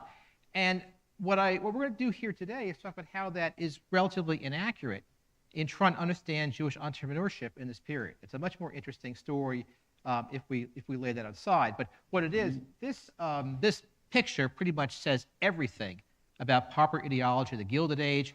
You've got the trusts, the large corporations that have formed recently that to restrict competition, they collaborate, get together behind closed doors, and they did.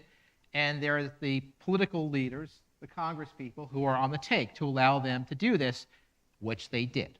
So that kind of captures the political environment, the notion of it. Now, as was just explained, I want to get the next slide. What's underneath this, though, is enormous population growth through immigration, through natural increase.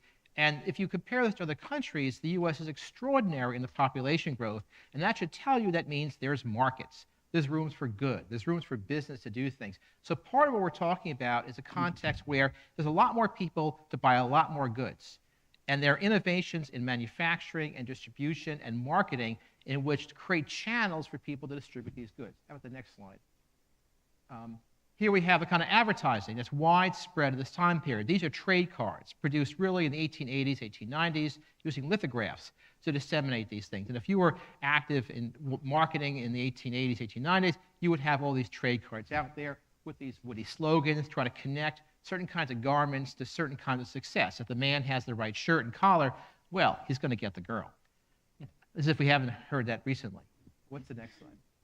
And here's a kind of warehousing distribution. This is also the rise of the great department stores in the 1880s in Philadelphia, New York, and places like that. So the world is transformed, not simply in the manufacturing sense, but the kind of social familiarity that you would have with goods and advertising and marketing in this late 19th century period of time. And that, to me, is what I would take to be more the Gilded Age in a popular sense, economic sense, that Jews become involved in. And the only additional element to add to this is that we've heard in earlier sessions about labor strife, about the experience of recent immigrants in particular. And again, we see Jews both, we'll talk about this in a moment, we see Jews both amongst those who are most successful during the Gilded Age, what we describe as the Gilded Jews of the Gilded Age, but also then newcomers and others who are less successful during this period and are again pushing for social transformation, are pushing for new forms of politics. And this is its era because of both rapid growth and because of the tremendous inequalities of the period, the absence of regulation and otherwise, that we see Jews playing roles on either end of the political spectrum in terms of life, economic life and political experience during this period. But just add one thing there. There are huge strikes in 1886 and 1894, huge strikes that are suppressed violently with conflicts between the police and the striking unions. There are big panics, 1877, 1892, where the economy contracts and millions are thrown out of work. So it's a period also of great turbulence, lack of security. It's also part of this whole Gilded Age era. Yeah, I'm glad you brought that up. It's mixed. It's a mixed picture here. But from my perspective, by the time the Gilded Age is over, let's say by the time of the Chicago World's Fair, it was true that the U.S. was the largest economy in the world, exceeding Great Britain at that time. And so you had this tremendous forward motion, social unrest of various kinds throughout this period. And what a question I'd like to pose is, there were, as you've just indicated, many ups and downs in this period. It wasn't some kind of straight line that we went from being poor to being rich or some story of that nature. It's true that we got a lot richer as a country. But what impact do you think all these cycles, there was ups and downs in this, and is there any indication that some people managed to survive? Well, obviously, some people did especially well because of the turmoil, or they did it in view of the turmoil? It's a good question. So certainly, Chicago is a very useful city to talk about for exactly this reason. It's a city which in the 1880s grows from 500,000 people to 1 million people, and then by 1905, 2 million people. So it's sort of, again, boom city, explosive population growth. Many of them are new immigrants. And we see then in Chicago, again, all of those, an encapsulation of all of these issues we've already likely touched upon with the Gilded Age, where enormous wealth is generated, enormous opportunity, but then at the same time, squalor, lack of opportunity, boom and bust cycles, and otherwise. And likewise, in Chicago, Jews very much involved in pushing for, including successful Jews who have been very prominent, Jews who have made fortunes in the meatpacking business and elsewhere, pushing for a 6-day work week, for state-administered insurance, for all sorts of progressive reforms. And likewise, in the leading reform congregation in Chicago, we see this. It's divisive as well, that we see Jews who've done well, but some who are pressing for progressive change, and others who are less comfortable with the possibilities of rapid transformation. Well, yes, a slightly different question.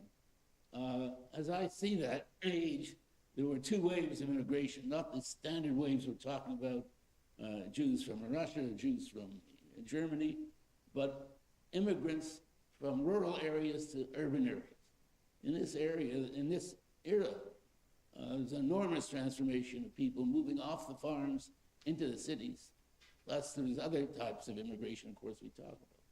So the question I have is whether you have any sense whether these community immigrants, sort of the domestic immigrants, who are moving to a whole new life also, and of course, what I might call for this moment, foreign immigrants coming to this country from abroad. Do you sense at all that there was some tension generated by this? Both came impoverished, or many came impoverished.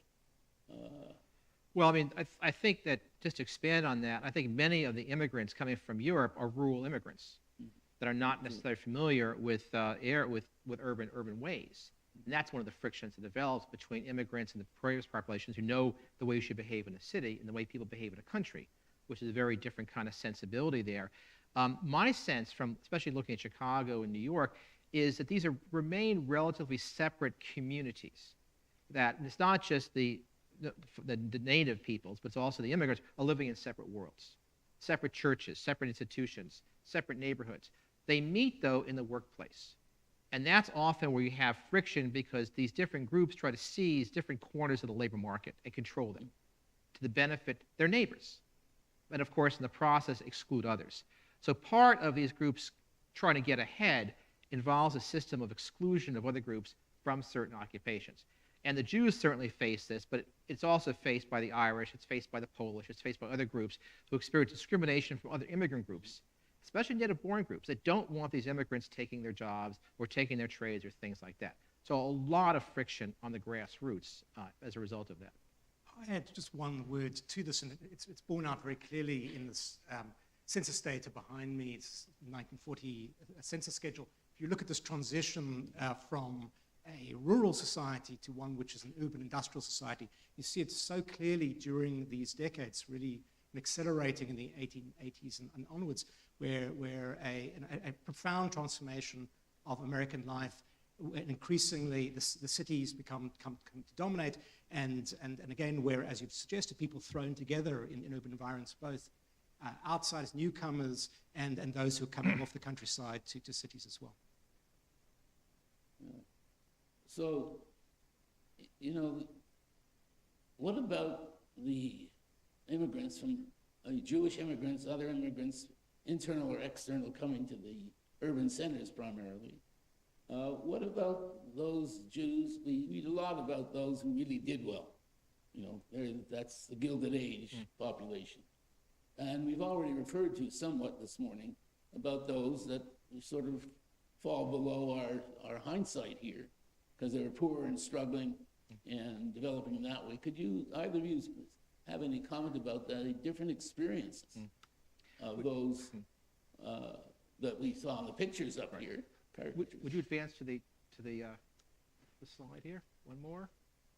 There we are. Yeah. All right. Now, this picture, it looks like a classic picture of a Jewish store. This actually is my great-grandfather's store. The guy in the middle with the hat, Solomon Schwartz. And the picture's a little bit, and the little guy over there is Charlie, who's my grandfather. And this is a typical picture of Jewish life in the 1890s. I would expect that many people here can trace their family through a store or something which people started when they came over. And this, this didn't do very well. I mean, the store actually failed, and Charlie had to go work for them and all that. He ends up doing very well later on. But there's a world of Jewish entrepreneurship that is partly the creation of there being a lot of Jews who have certain kind of consumption habits, kosher food, things like that, and other Jews service those habits. So that is a hugely widespread phenomenon in the cities at this period of time. And these Jews aren't getting rich, but they are in business people. And you think about it, the Jews coming from Eastern Europe, especially, and the German Jews who are already here, had a lot of knowledge of business. They had a knowledge of commerce, in part because in Eastern Europe you were so discriminated against in getting into various kinds of trades that a lot of Jews were involved in various kinds of entrepreneurship. Jews also were literate. They also know numeracy, again, traditions of the Jewish community.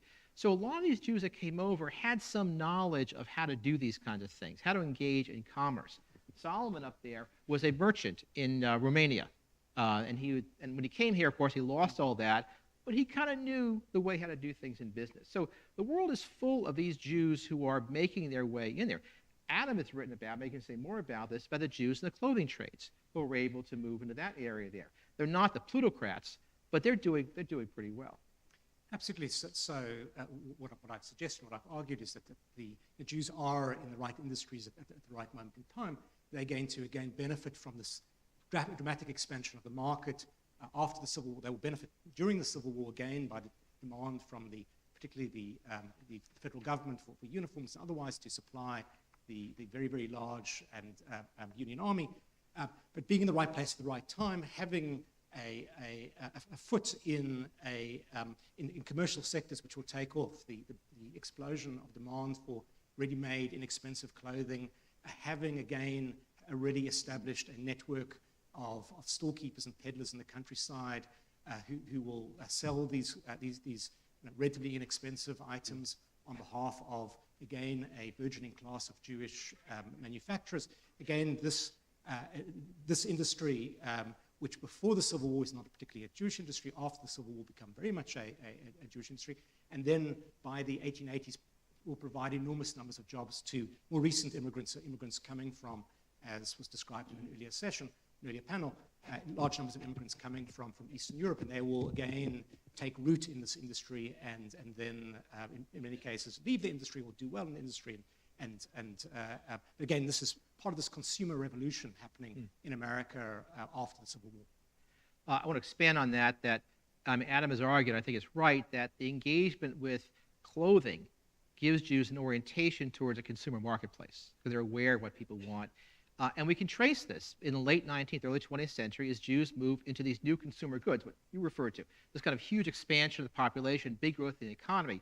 So just to give a couple of examples, one consumer good that becomes very popular in the 1870s and 1880s is the piano. Home pianos, they fall down, they go lower in price, lots of people buy pianos.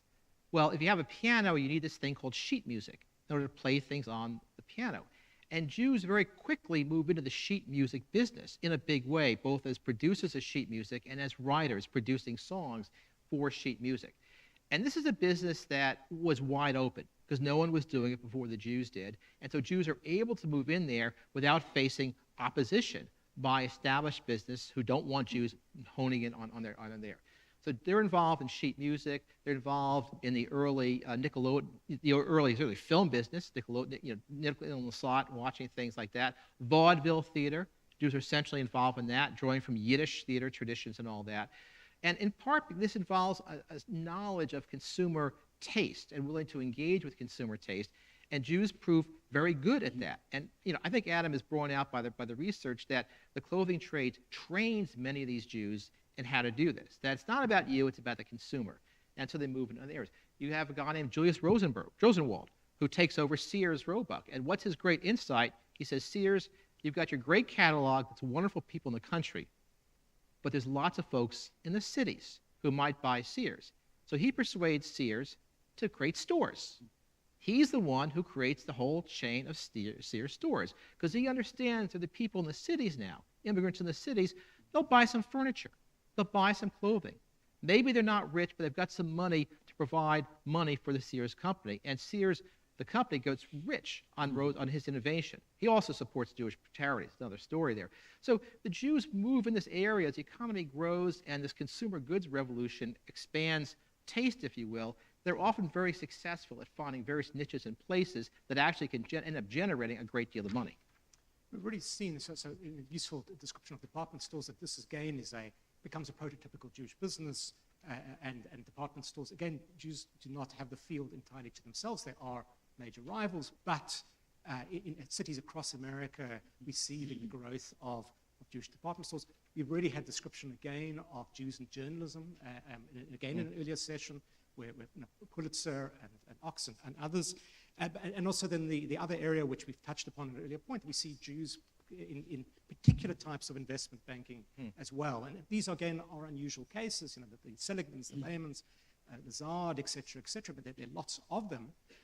But again, benefiting from relationships with each other and coming from a very particular sort of shared backgrounds, particular patterns you can detect in where these people are coming from, why they've been successful.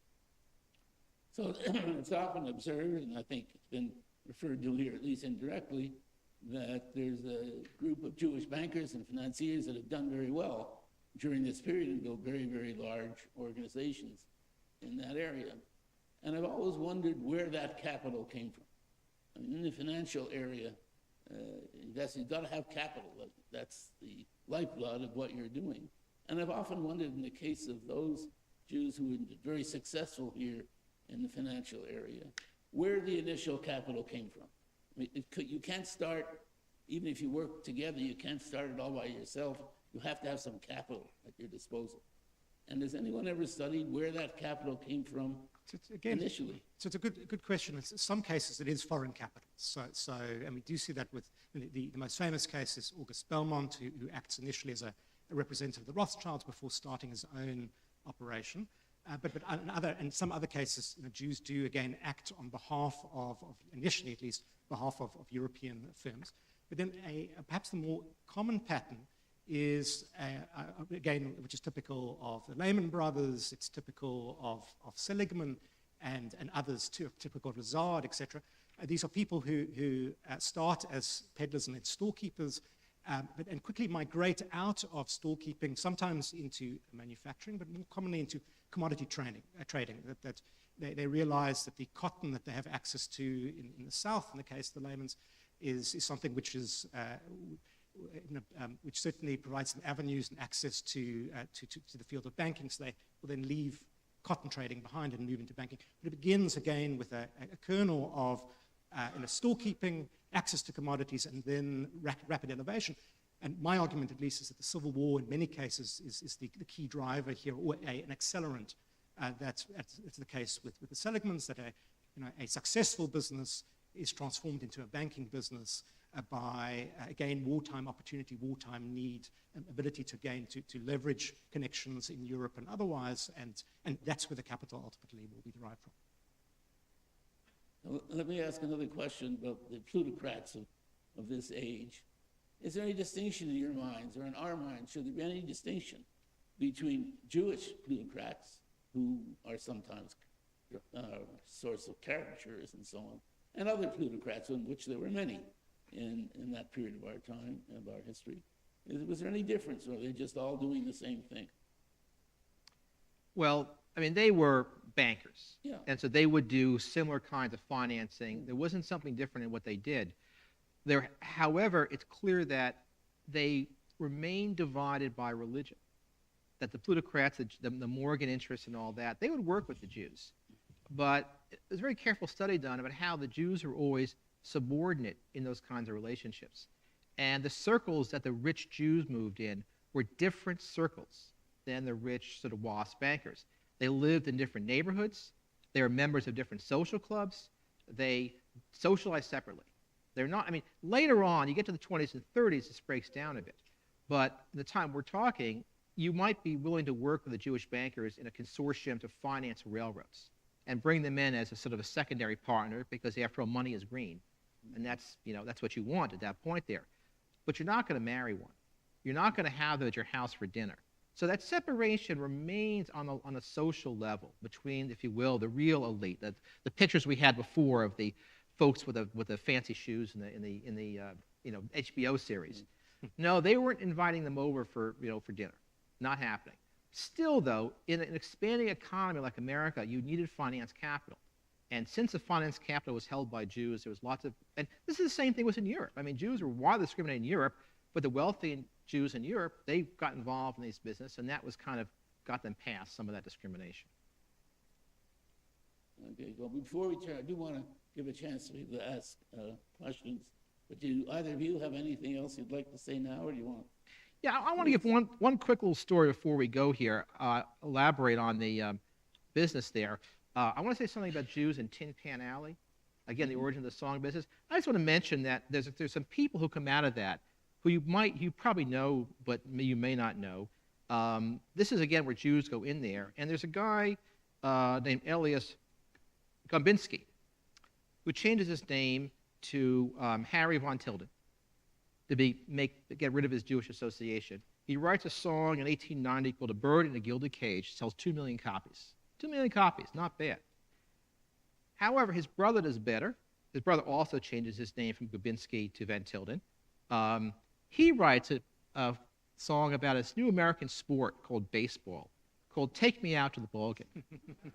Jewish song. You wouldn't know that. They hire a guy, and they hire lots of people to promote their music. They hire one guy they hire is named Israel Balin, who is a Jewish immigrant from Russia, who ends up becoming a songwriter himself after changing his name to Irving Berlin, and writes God Bless America. And I mention this because many of you may pay attention to baseball. Maybe you're not waiting for Judge's 62nd home run, or maybe you are. And think about how in the 7th inning, when you have stretch for the home team, you've got God Bless America and Take Me Out to the Ball Game are songs that are sung. Both these songs are originating with Jewish entrepreneurship in this Gilded Age. It's part of the legacy. It's sort of hidden. It's been absorbed. But that's part of the residue of what happens in this period of time. Okay, thank you both very much.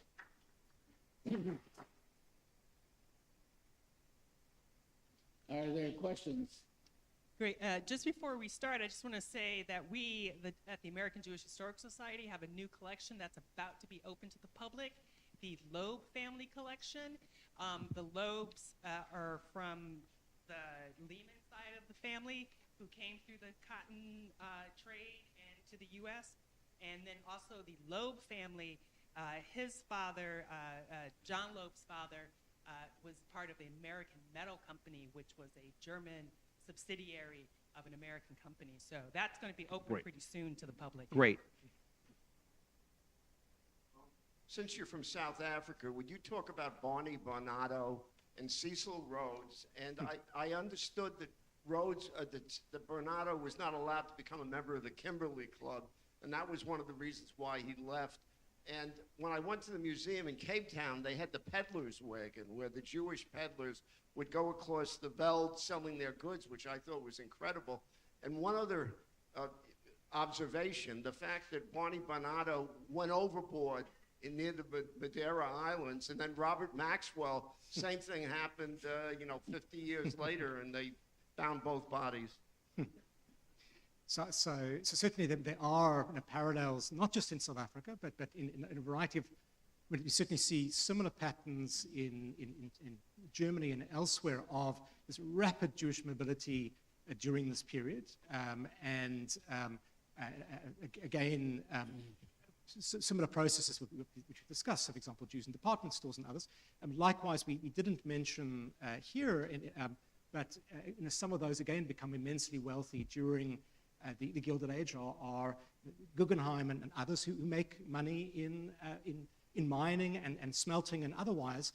Again, not industries we typically associate with Jews, at least we do in South Africa, but not, again, industries we typically associate with Jews in America.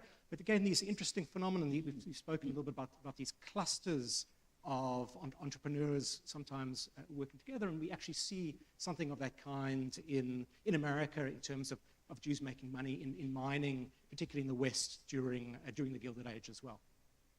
Go back. Last year there was a series called The Gilded Age on TV, and it talked about the beginning of the people in the railroads when all the old homes were, mansions were built along Fifth Avenue, and I went looking for them later. And one of the characters who seemed to be the father of Penn Station was this Jewish guy. I didn't say he was Jewish. His wife, who was sort of rejected, no one wanted to come to her dinner parties, although they built the biggest mansion. They did all the things that Jews did in the early days to make themselves popular or accepted. I'm here wondering who became the billionaires in the Gilded Age, or that only happened later on. My father came here without any education and automatically became, of course, we had a leadership up, and they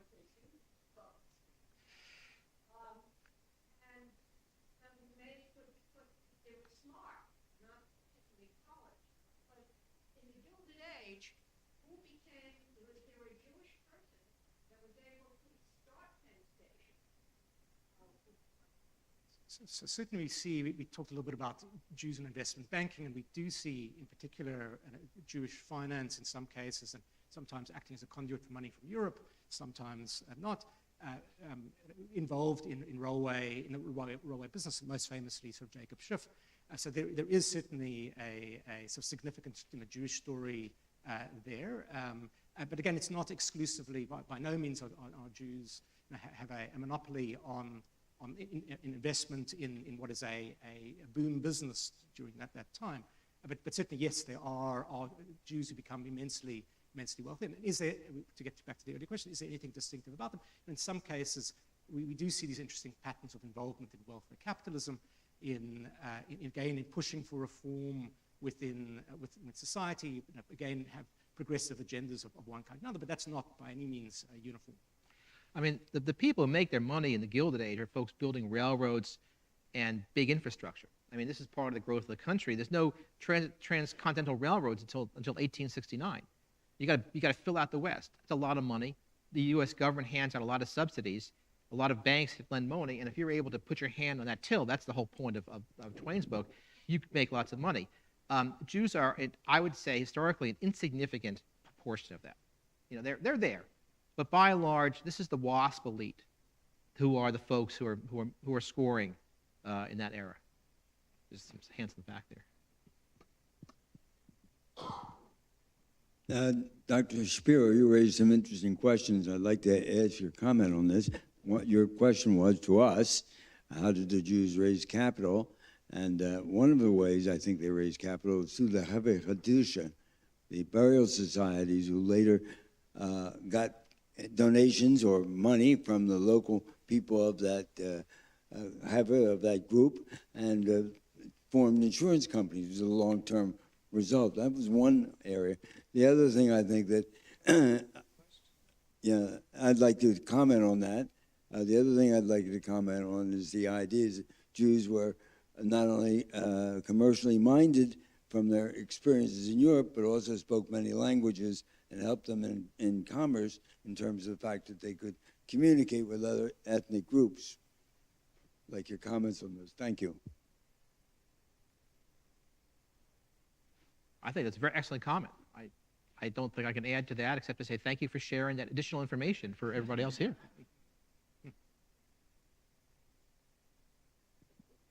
I'd like to hear some comments about, number one, the vaudeville circuit and the Jews in the vaudeville circuit and how some of them ended up in Hollywood.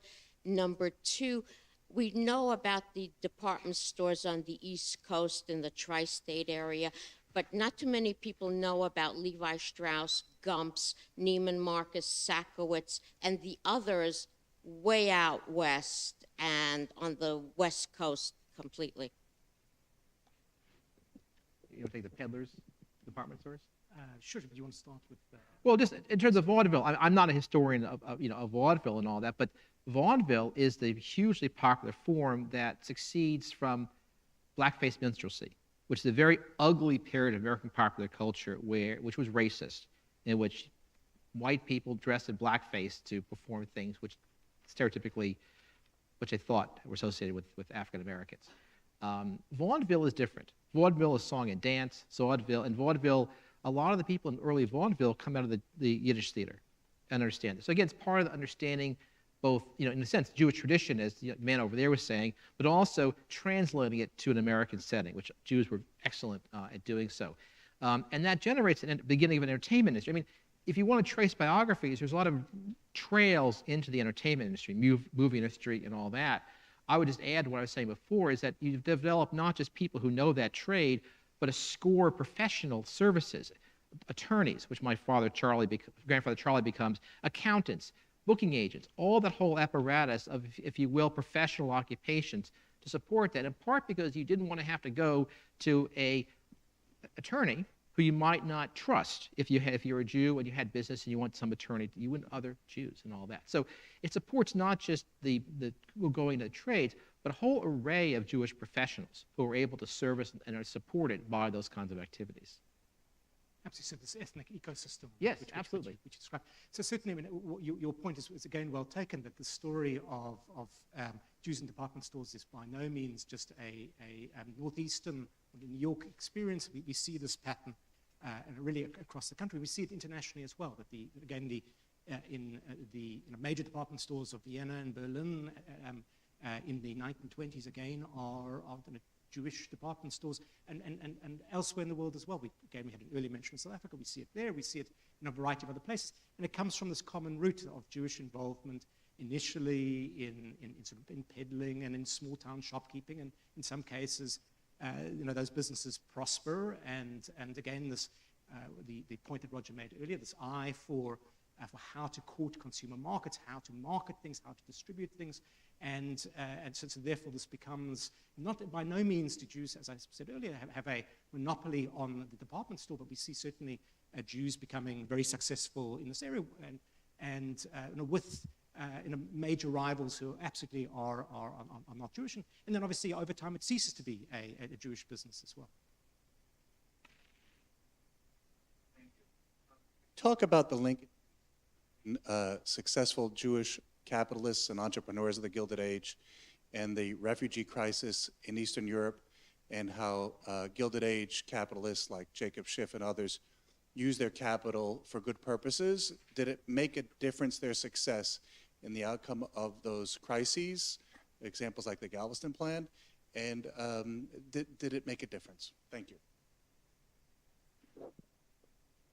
So again, it's a very, very good question. We do see, and you've already raised the case of Schiff, Schiff who also will throw his financial weight in the Russo-Japanese War behind Japan for exactly, again, to a mechanism to, in a way, punish Russia. So certainly we do see concern, particularly from the engaged Jewish elite, those who have a communal focus, those who are concerned for a whole variety of reasons with the enormous influx of Jews from Eastern Europe. And again, as I said, motivations are complicated and varied. Whether they made a difference, that's a more complicated question, not an easy question to answer. I mean, again, you've pointed to the Galveston Plan, which might not be well known by those in the audience, which is an effort to divert Jews from landing in the Northeast, particularly in New York, and with an idea that this overconcentration of Jews in a particular place is bad for a whole variety of reasons. Therefore, to try and persuade Jews to instead disembark in Galveston and to enter the Midwest and to become, and likewise to diversify economically, etc. And that plan is certainly, it receives a significant amount of money, but the gross numbers, the total numbers of Jews who are redirected is ultimately relatively small. Again, there are very good reasons why Jews want to be in New York. Again, it does suggest the limitations of money and power as well, that you're butting heads against people who do have their own interests at heart and are trying to succeed in America. If I could just add on to that, there's some very good work being done by Rebecca Coburn at Columbia about another way that Jewish business people are supporting immigration through this institution called Jewish Immigrant Banks, that essentially would create a steamship office in Hamburg and places like that. And if you're in New York City, you could put tickets in the banks in New York, and the money would be available for your relatives in Hamburg to take steamships over. And this is largely coming from this emerging Jewish middle class, these business people I've been talking about this whole time. Not so much the super wealthy at the time, but from Jews who have enough money to support this kind of immigration. And Rebecca wants to argue this was really significant because it allowed for much more multi-point migration, if you will. You didn't have to go to Galveston, but you were able to solve the problem of how do you get the money for the ticket? How do you actually get the cash to pay the ticket in Europe? And these banks are very significant, and they're very well capitalized, and they're based upon, by the early 20th century, Jews in New York and places like that who have enough money to help finance what essentially are sort of steamship company banks. Well, it's mentioned here, brought up Galveston in response to a question, so I just want to tell you all an anecdote that relates to Galveston and Jews who immigrated to Galveston. And they came up through the Midwest into small towns. They were traveling salesmen, various kinds of work that they did. And when I lived in Ann Arbor for about 20 years, Ann Arbor, Michigan, and I noticed in our synagogue there that we kept getting sidurim sent to our synagogue by small communities where the synagogue closed down. And they sent us the siddurs that they still had. And I decided it would be interesting to just trace out where these actually came from. Was there anything to learn from which small towns could no longer support a Jewish population and which could not? And it was a very, very, to me, very interesting study, which I never really pursued. But you could on this map see the spread throughout the Midwest of small Jewish communities forming. Often traveling salesmen decide they want to settle in the region and so on. And it was kind of an interesting, I often regret that I didn't follow up this study because it put me in touch, or at least I felt it put me in touch with that dynamic of Jews coming, settling, arriving in Galveston, and eventually spreading, in this case, mainly through the Midwest. And all these issues that we talk about often about what's going on with the Jewish community in New York or Chicago and some, you can see happening all over. They opened stores, they did all the things that you both have suggested that this community often did. It was just they were much smaller in number and less important in some sense from an international impact. Are there other questions? Just another plug for the American Jewish Historical Society. We have the records of the Industrial Removal Organization, which basically moved a lot of Jews from New York City to the rest of the country, and also Galveston. We hold those records also. We have time, I believe, for 2 more questions. This gentleman over here, and then the lady in the sweater down there. Okay. What caused the demise of the Gilded Age? So it wasn't the Depression, because it did end earlier than the Depression. Was it the introduction of the income tax? And specific to the Symposium, what role did the Jews have in terms of either trying to extend the Gilded Age or accelerating its demise? Well, I can't speak to who accelerated this and who didn't. But of course, you had a very important development right at the end of the Gilded Age, that is Teddy Roosevelt was elected. He had a very different view towards the corporate interests that had really dominated the Gilded Age and largely unregulated. And I think that was a very important moment where the whole country was put on a different path, the trusts were broken up and so on. So I think that that was actually a very important moment right at the end of the Gilded Age. Was it, someone can help me with it, 1901? Yeah. Yeah, okay, thank you. I'm usually not good at these dates, so I think I accidentally got the right one this time. But you may have some observations on that. It's a good question. I mean, and it's is there a Jewish story there? And I suppose you could potentially make an argument about that we associate the Gilded Age with an absence of regulation, certainly with trusts, etc. And where Jews are prominent, particularly in New York, but also elsewhere, is again in the labor movement, in pushing for again all sorts of interventions to improve the experience of working people, and to narrow the gap between to make America a less unequal society. So again, there perhaps you could see a Jewish role, but certainly again we continue to see the Jewish plutocrats, the Gilded Jews, the Jewish age will continue to be for the most part successful and wealthy for well beyond the end of the Gilded Age. One quick point. So you have a question. I mean, to me, the association is most strongly with the rise of anti-Semitism. I mean, definitely anti-Semitism gets much worse against Jews in the Gilded Age, and that's part of the general increase of racism in this country after the end of Reconstruction. And that's when the Sullivan case happens, but it's not just the Sullivan case. We have many, many cases in the late 19th century of Jewish exclusion, which is accepted as being legal by the Supreme Court, culminating in the Plessy decision. And this continues to rise in the early 20th century of all sorts of anti-Semitism, Jews exclusion from certain kinds of trades, from universities and all that. So to me, that doesn't end with Teddy Roosevelt, but I think that's a part, to me, of the Jews in the Gilded Age era. We are really pushing the envelope. One more question. We have one more question. I'm sorry, Sid. Okay, right there. Hi, I was just wondering, at this time we're seeing a lot of, industrialization of like meat industry. I was just hoping to hear a little more on like Jewish food economy, particularly, around like kosher food, kosher meat, like how that was rising at that time. I remember seeing you speak a few years ago, so I'd love to hear more. Oh gosh, thank you. I guess it's to me. We can't speak to you. Well, I wrote a book of Kosher USA, which is what gets there. But I would say what's happening at the time is part of the separate Jewish economy, where you have to have a separate Jewish butchers and especially milk and other things like that. But what happens in places like New York is the Jewish demand is so great that the meat industry, the trust, if you will, alter their manufacturing methods to accommodate Jews. And so the cattle in New York City's slaughterhouses, this begins really in the 90s, it continues really until the 1950s, are all slaughtered kosher by Jewish shochetts in New York City. And a kosher market develops for chicken, where you have live shipped chickens across the United States, so the shock team can kill them closer to where Jewish consumers are.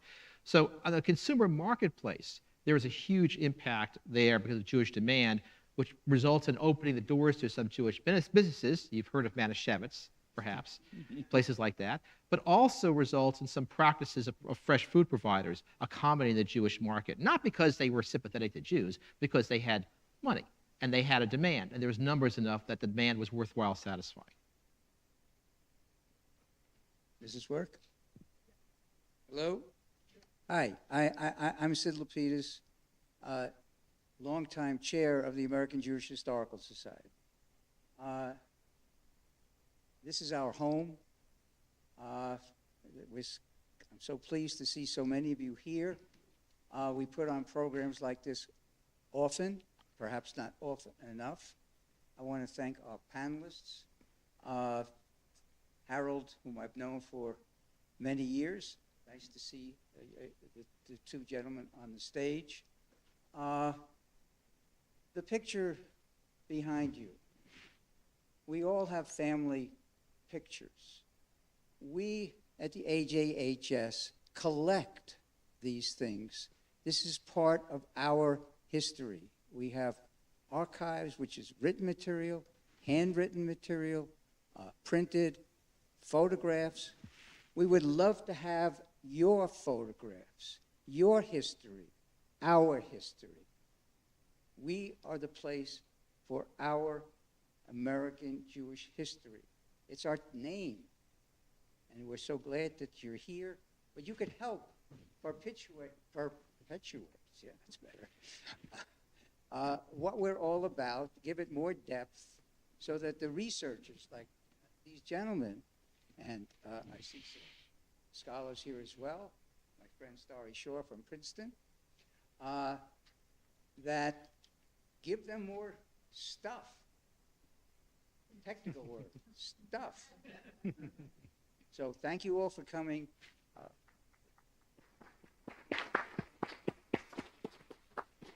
Thank you all very much. It is now lunchtime. Thank you. Have a great time.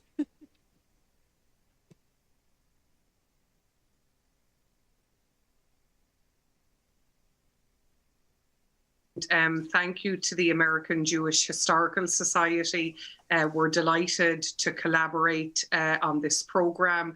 And I should say happy St. Patrick's Day to you all, and thank you for signing up to spend what promises to be a really rich conversation between Professor Diner and Professor Gurok, who I will take the liberty of calling Hazia and Jeff during the discussion.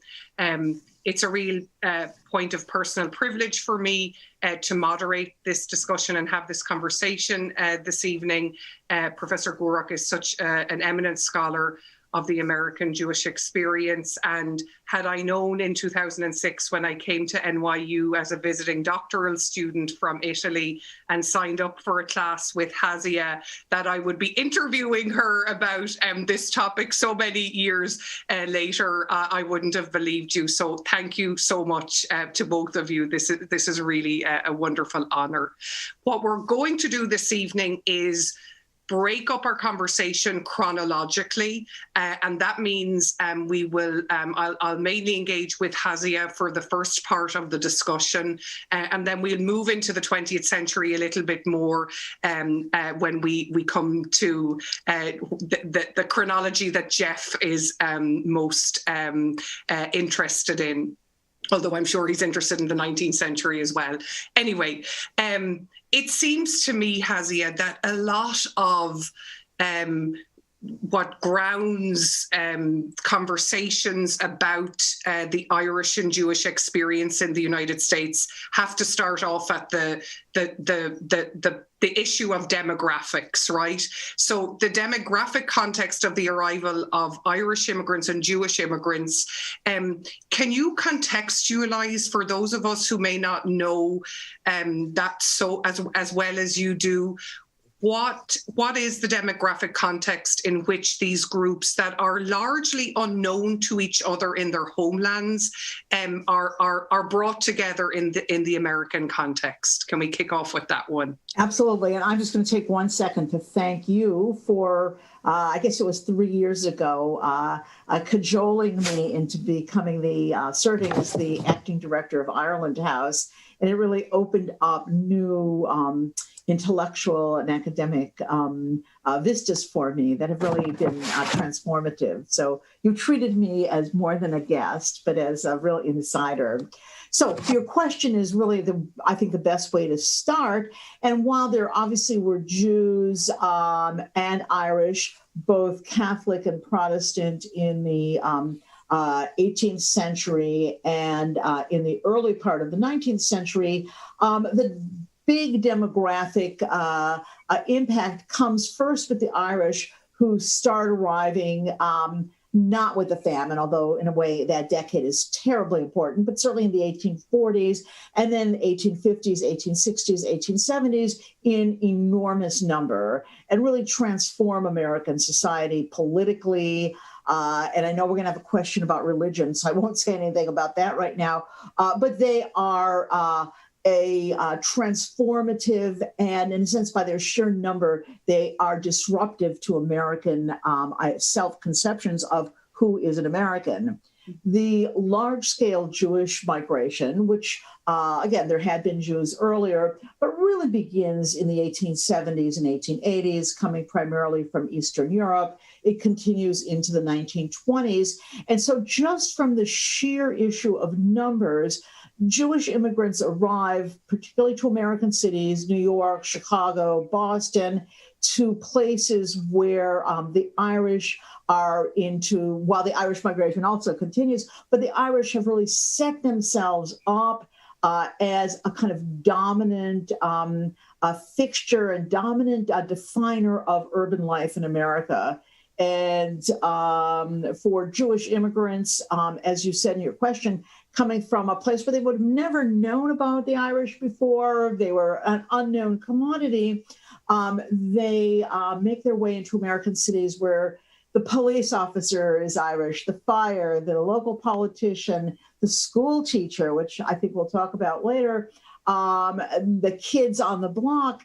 And it's almost, this is part of their American learning experience, is not only learning America, but learning the Irish, who are to them in some ways kind of the quintessential Americans, because they have more contact with them than they do with sort of white Protestant of British background.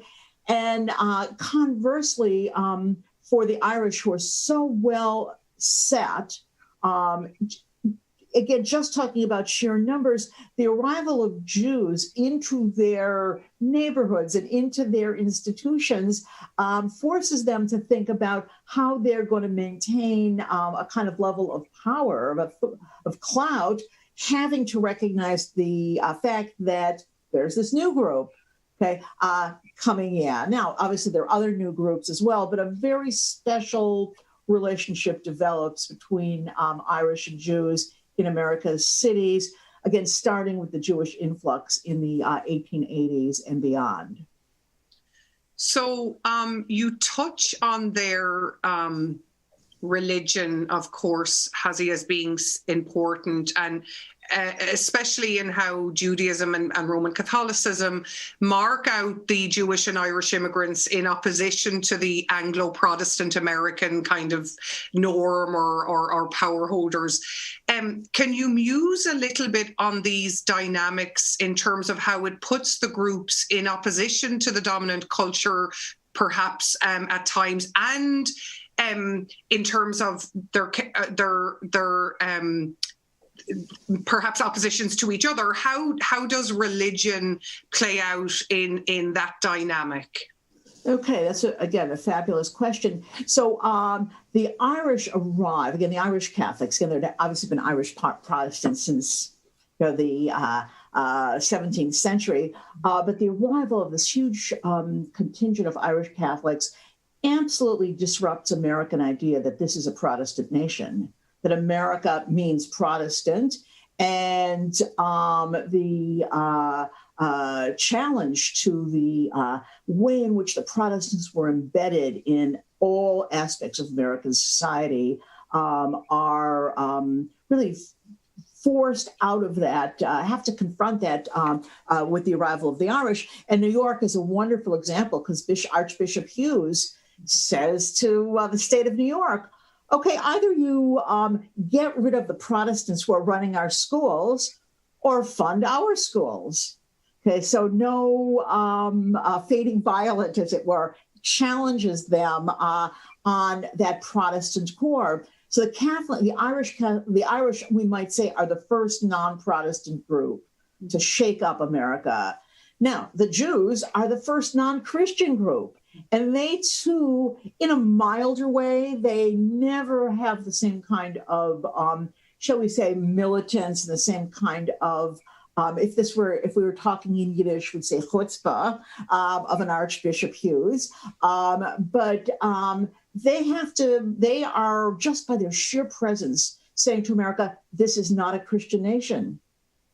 Okay, this is a nation of all of its citizens, regardless of their religious, their faith communities. And there's some really wonderful examples of cooperation between Irish Catholics and Jews over this issue of the attempt of Protestants to define America and to hold onto it because it's naturally theirs. I mean, the Protestants said, look, we founded it. We wrote all these documents. You guys are here as guests. And it's the Irish Catholics and the Jews who are saying, no, we're actually equal. Okay. Now, certainly there were instances of conflict between Jews and Irish Catholics. And we have lots of, shall I say, anecdotal, sporadic evidence, which to me as a historian is never good enough. Because if it's sporadic, I can't quantify it. I can't really know how extensive it was. But certainly there are memoirs and there are recorded episodes of Catholic priests preaching in the 19th century, preaching essentially what we would call anti-Jewish sermons about the Jews as the killers of Christ and so on. But I think more importantly is the number of Irish Catholic prelates, including Archbishop Hughes, who used the example of the Jews to attack the Protestants. And so, when he's in many of his speeches, he said, we like the Jews.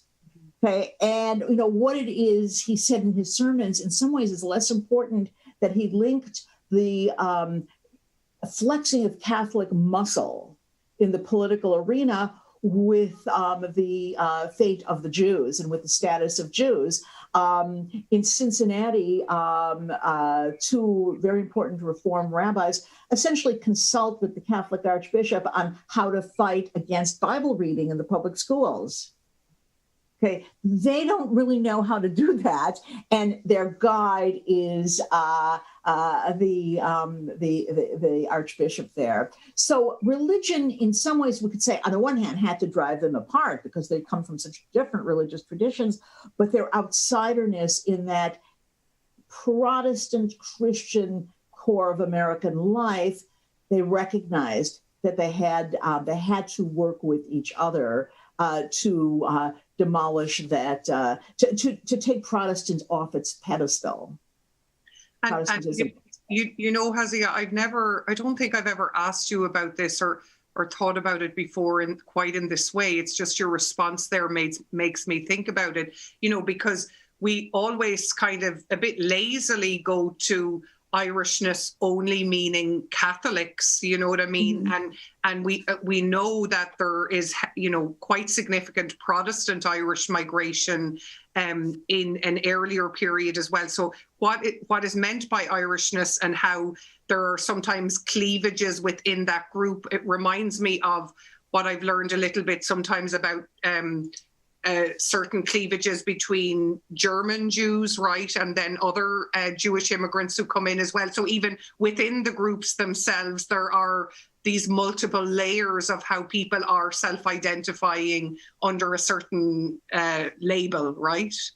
Right. Neither group is utterly unified. In fact, we might say both of them are utterly disunited, and sometimes they are able to come together, but they spend probably more time fighting within their communal settings than with other people. And I don't want to quite go on to Jeff's 20th century, but I do want to say that many American Jewish historians, when they hear Irish Jewish, they immediately go to Father Charles Coughlin, and I mean his obviously just disgusting, a hateful speech. But there's an enormous swell of Catholic prelates, priests, and archbishops who are spending those same years saying, how are we going to shut him up? Okay, how are we going to shut him up? And when he is harming us because he's disuniting the church, we're going to lose members because they're going to associate Catholicism with Coughlin, and we are going to suffer in the eyes of other Americans as bigots.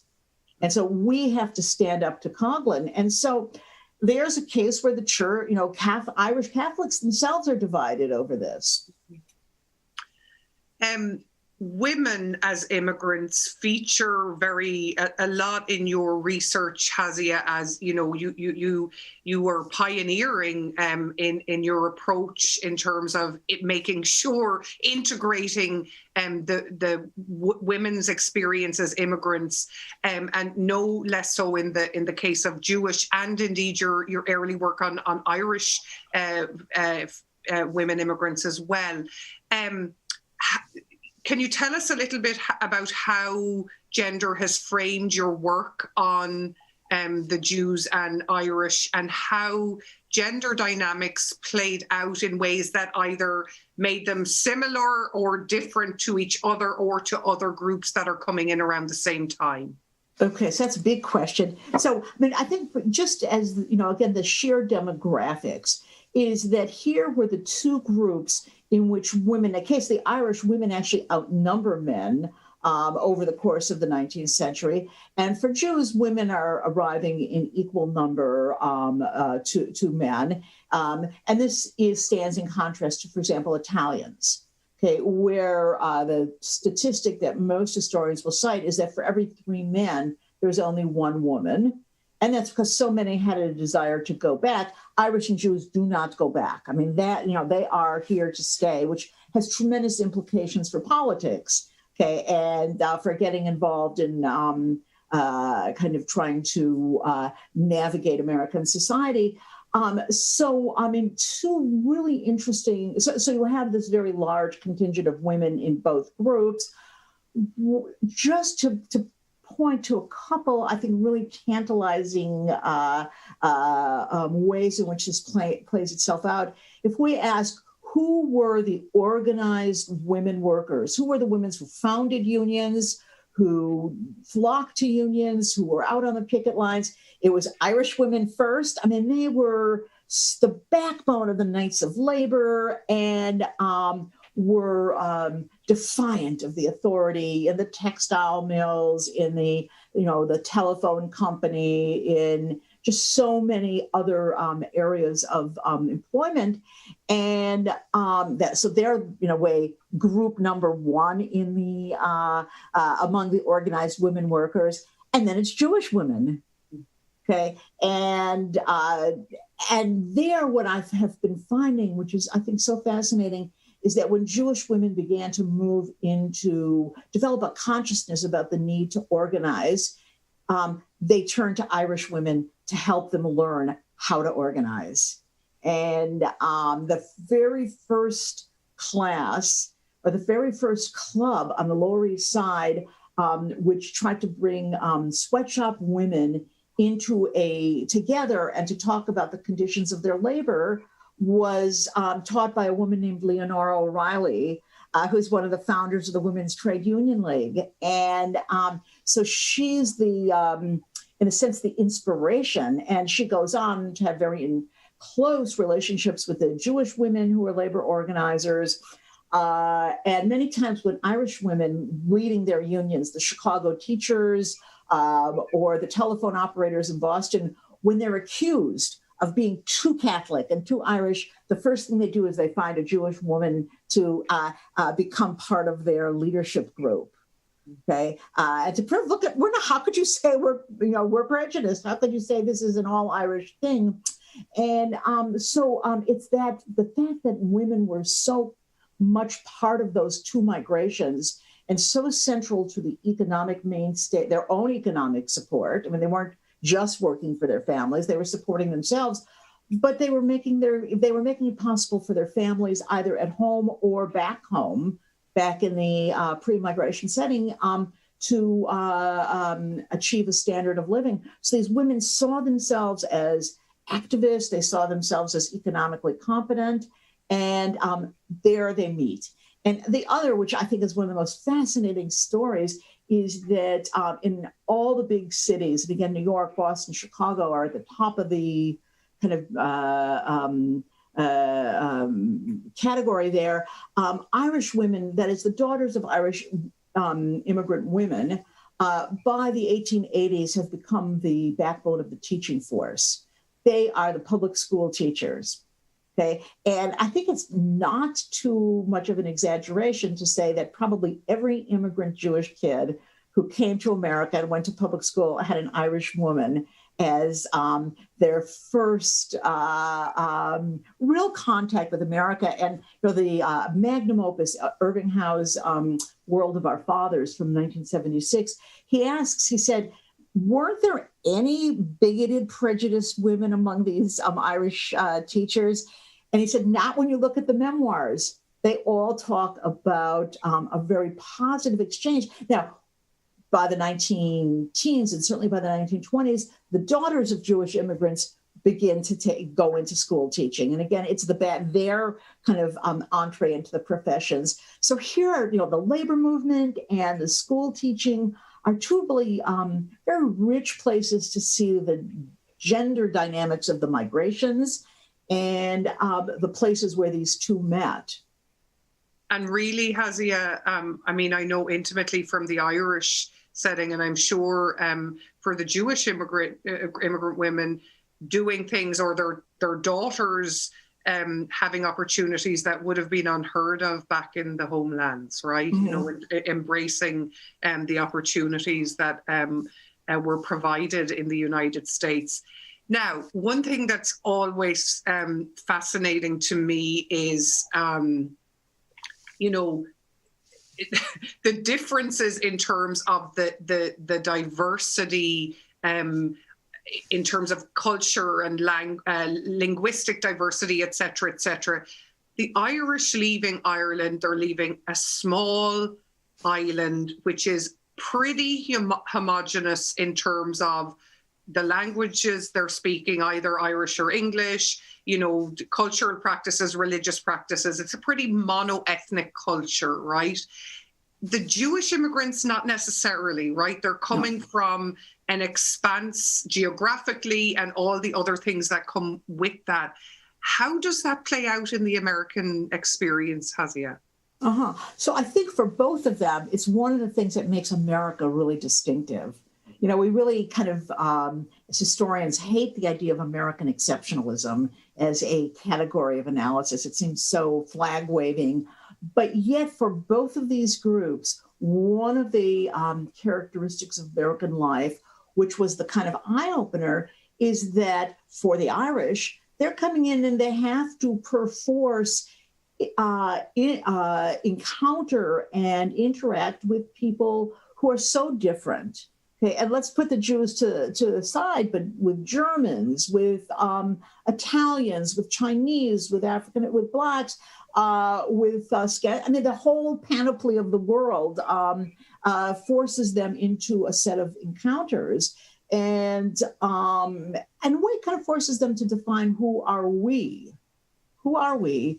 Okay, for Jews, the movement to the United States was, for one thing, And it makes their encounter with the Irish really distinctive in that nearly all the other white immigrants, okay, were people they knew from back home. Put the Italians to the side. I mean, they knew Poles before, they knew Germans before, they knew Lithuanians, Ukrainians. They come to America and they meet the Irish, and they'd never met these people before. And they see these assertive, militant nationalists about their homeland struggle. American Zionists are terribly in awe of the Irish, and they are writing, why can't we be like them? Okay, how come they can be so unified? Which they weren't, but the American Zionists saw the Irish nationalists as unified.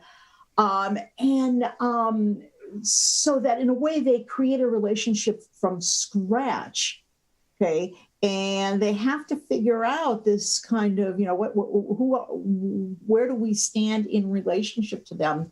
And it's something that they don't experience really they certainly didn't experience that back home.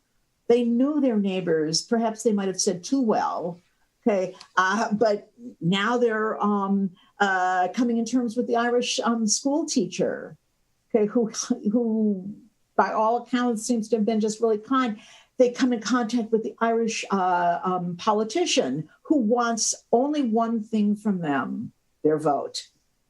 And we'll get them coal if they can't afford it. We'll get them out of jail if they have violated some rule. They'll grease their palm.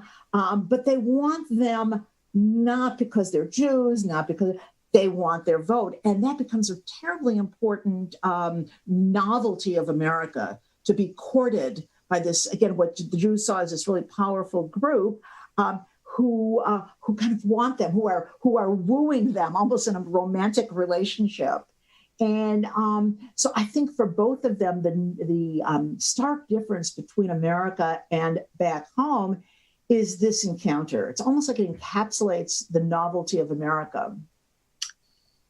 That's fascinating, Hazia. I'm going to discipline myself in terms of time, and we've already, believe it or not, gone through 20 minutes there. Now we're going to move into the 20th century. Jeff, welcome again and great to see you. We had the pleasure of hosting you at Luxman Ireland House a year or two now ago around your Parkchester book, and I know you're going to speak to some of the themes in that this evening. And by the way, welcome to Professor Gourock's students who are here this evening. I believe some of his students are here with us, so that's wonderful. When we move into the 20th century, Jeff, and Hazia has touched on there that how sometimes more often than not the relations between these groups are framed in terms of conflict and tension. And in this example of Jewish students who at St. John's University in Brooklyn, basketball players, you kind of provide a bit of a counter narrative to this, only negative kind of interaction. Firstly, can you explain to us how you conceived of this as a research topic? Well, the first thing I want to say is that my interest in Irish-Jewish relations in America really dates back 15 years or so. I think Hasi and I were in the same panel. We were asked to speak at the Irish consulate. And I was given the job of talking about what Jews and Irish have in common in the mid-20th century. And I was hard-pressed to come up with a theme until I realized that the mayor of the city of New York, William O'Dwyer, was instrumental in helping both the Irgun and the Haganah smuggle guns to Palestine to help Israel come into existence. And William O'Dwyer, unlike Jewish leaders, made no distinction between the Irgun and the Haganah, which is sort of interesting as far as that's concerned. But as far as getting involved in this question of Jewish athletes and Jews at St. John's, what some people may know is that as a historian, I'm also a sports guy. And the way I teach and write about Jews in sports, it's not about wins and losses. Rather, it's looking at sports about Jews, whether they're allowed to play the game. And sports in America, or in modern times, is a community-defining situation. And although we're talking about Jews and Irish, obviously as a community-defining situation. In a few weeks, we'll be commemorating Jackie Robinson desegregating baseball. So this is something that interests me and I've written about. But to set the scene for what I've talked about, the 1920s and 1930s is perhaps the low point in Irish-Jewish relations in the city. They fight over jobs, they fight over housing. Hasia talked about Irish school teachers and then Jewish school teachers. Well, due to the initiative of an Italian-American mayor, Friero LaGuardia, who also had Jewish roots, we find Irish teachers and Jewish teachers in conflict with each other over the merit system that he imposes. Same thing is true of cops and same thing as firemen through that civil service system. So it's a moment in time, not to mention Father Coughlin, and I'll say a few words about Coughlin later on, and Hasia's definitely spot on that historians have not looked at the anti-Coughlin theme within Catholicism, particularly in the Bronx, which I'll note in a few moments. So that's a problem for Jews in terms of the Irish, the interaction. It's also a time where when Jews are aspiring to go to colleges and universities, they're running up barriers with this same WASP elite that Hasia referenced for the 19th century, schools being off limits to Jews. So I was aware as a sports guy of the following fact, that between 1929 and 1931, St. John's University played 46 games and they won 44 of them. The team was called the Wonder Five. And 4 of the 5 starters were Jews: Ali Schuckman, Jack Gerson, Max Kinsbrunner, and Max Posner. And there's one Christian, Polish-American, named Marty Begovich. And they were the talk of the town. Also in the Jewish press said a lot about them. So I was intrigued about what does it mean not only to be a Jewish player, but a Jewish student at St. John's University, which is an Irish Catholic school. Now, it's not officially Irish Catholic, but if you look at who are the leaders, the administrators, and you look at the teachers, it's predominantly Irish Americans. So I start looking not only at the players, but also at the students. And I don't have all the answers, but I came up with some things that I wish to share with you. Okay? So number one, to be sure, there's a limited number of Jewish students at St. John's. By the way, identifying someone as Jewish is not easy because the records don't record religion, but sometimes the surnames tell you something very important about them. When we start looking at the yearbooks and the newspapers and the classroom experience, which I did, it's not only a story of Jews playing sports at St. John's and what that means, but also Jewish students are well received within the university. And I will give you 3 quick examples with names which clearly are Jewish. In the Vincentian, that's the yearbook, 1928, there's a student named Harry M. Leibowitz. Can we presume that he's a Jew? When he graduates, the epigram about him is that he's investigating the secret of the early alchemists, thereby laying the foundation for the study of chemistry and physics, along with O'Leary and Lambardino, who are defined as the famous trio, the Irishman, the Italian, and the Jew. So clearly, Harry Leibowitz is a Jew.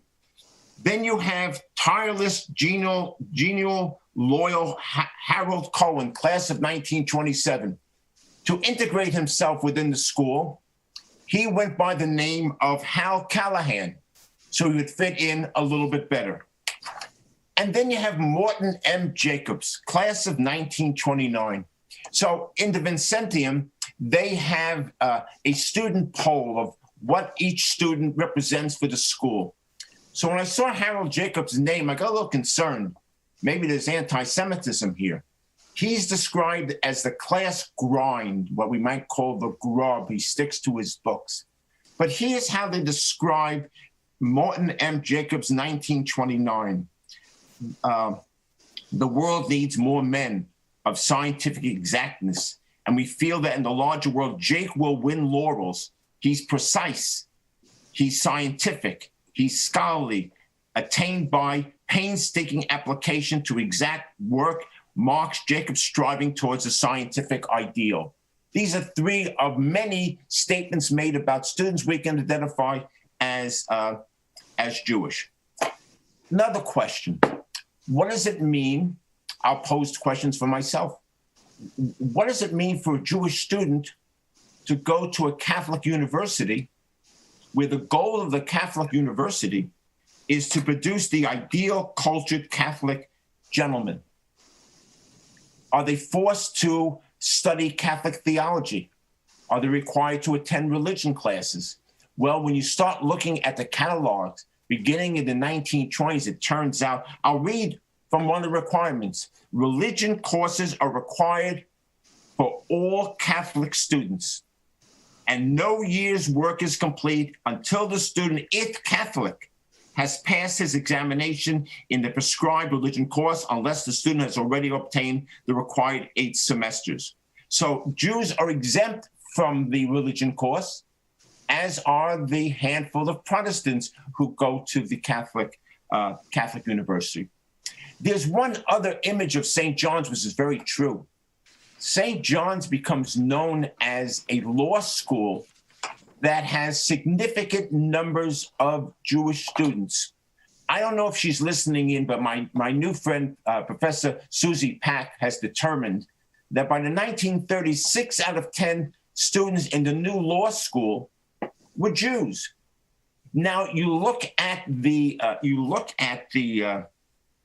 yearbooks and at the catalog, and it says, if you come to St. John's and you're there 2 years and you're a good student, you can go to the law school, and when you graduate, you can have a law degree and a baccalaureate degree.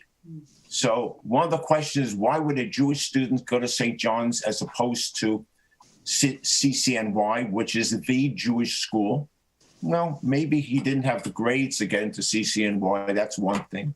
Secondly, he may have had the money to pay the limited tuition, but more importantly, there is a conduit from being a student undergraduate into the law school. So the first 10 minutes I've spoken, or 6 or 7 minutes, I haven't mentioned the word sports at all. From the sports metaphor, we go back into the experience of Jewish students, and we see there is a level of acceptance. Now, I can't tell you how many Jewish students are there, but those students who are there seemingly get along quite well, and they are accepted. So that's the first point I'd make about St. John's, a tradition of tolerance, notwithstanding the fact that early on in St. John's history, they talk about restricting the school to Christians. Jews are there, and they seem to be accepted. Shall we talk about the sports theme? You wanted to ask me about the experience of the athletes? Yeah, I mean, I suppose, Jeff, my next question was, the basketball players themselves, based on your evidence, to what extent then, so you're not seeing them in this kind of outsider status, you know, their acumen on the field or in the court, I should say, shows how much I know about sports, no, but their acumen in the court in terms of representing St. John's, right, is bringing them into this community more than you might have anticipated. Is that correct? Well, there's 2 things. First of all, the image of Jews in basketball back in the interwar periods, that Jews were great basketball players. And in fact, many of them were. So they are great on the court. But more importantly, they're seen in many ways as standard bearers of the school. 1931, after they win those many, many games, Ted Using, who's a famous sports writer at that time, does a movie sports short about St. John's that appears in theaters all over the country. And St. John's, a small school, is now compared to Notre Dame University. So these Jewish players are seen as bringing a great deal of recognition to St. John's and are praised widely within the student newspaper, the yearbooks, and within the general public. But now an interesting thing happens, which is crucial. In 1931, a few weeks after they finished the season, having gone 24-1, a scandal breaks out. There are allegations all over the city that college players at NYU, at Columbia, and at St. John's are playing professional basketball and being paid to play. It's a scandal which is played up in the newspaper. So I wondered, how does the St. John's community react to these Jewish players who seemingly are corrupt? And if they're seen as being corrupt, does it not fit into a Coghlanesque vision of Jews, an anti-Semitic vision of Jews as being corrupt? Well, it turns out that when you read the student newspapers, they say, why in the world are they picking on us as students at St. John's? These are our guys. And they are not rich students who are going to Columbia. Perhaps they're playing for a couple of dollars, but they're in our community. They're our students. They're our guys. There are guys who are in our fraternities. And when these men finish at St. John's and they establish a professional team, a great name called the Jewels, Jewels, right? Playing on the word Jew, they're invited back to the university, and they're hallowed as great representatives of the school. So rather than seeing them as, and by the way, they're not expelled from the school. The administration says that from here on in, these players can't be on other teams, but they are graduating. But the student body embraces them and says, look what they've brought to our school. And now they're being pilloried by, they're being pilloried by the media. The media is making too much of our situation. Why are they picking on St. John's? That's who they are. And I want to say one other thing about tolerance at St. John's. There was a tradition that followed the Wonder Five through the 30s and 40s, where Jewish athletes continued to come to St. John's, very famous athletes, Hai Gotkin, Harry Boycott, Max Zaslovsky, and they played under Joe Lapchick. Joe Lapchick was the coach, and Joe Lapchick was ahead of his time, way ahead of his time, in terms of embracing integration. He stood up for African-American athletes at a time when segregation was completely robust. So this tradition continued. So my sense of St. John's at that point is, yes, there's a limited number of Jewish students, but they're embraced and the athletes are praised. They're praised highly for what they've done, again, for us, for St. John's. And that's half of my work on Irish-Jewish relations.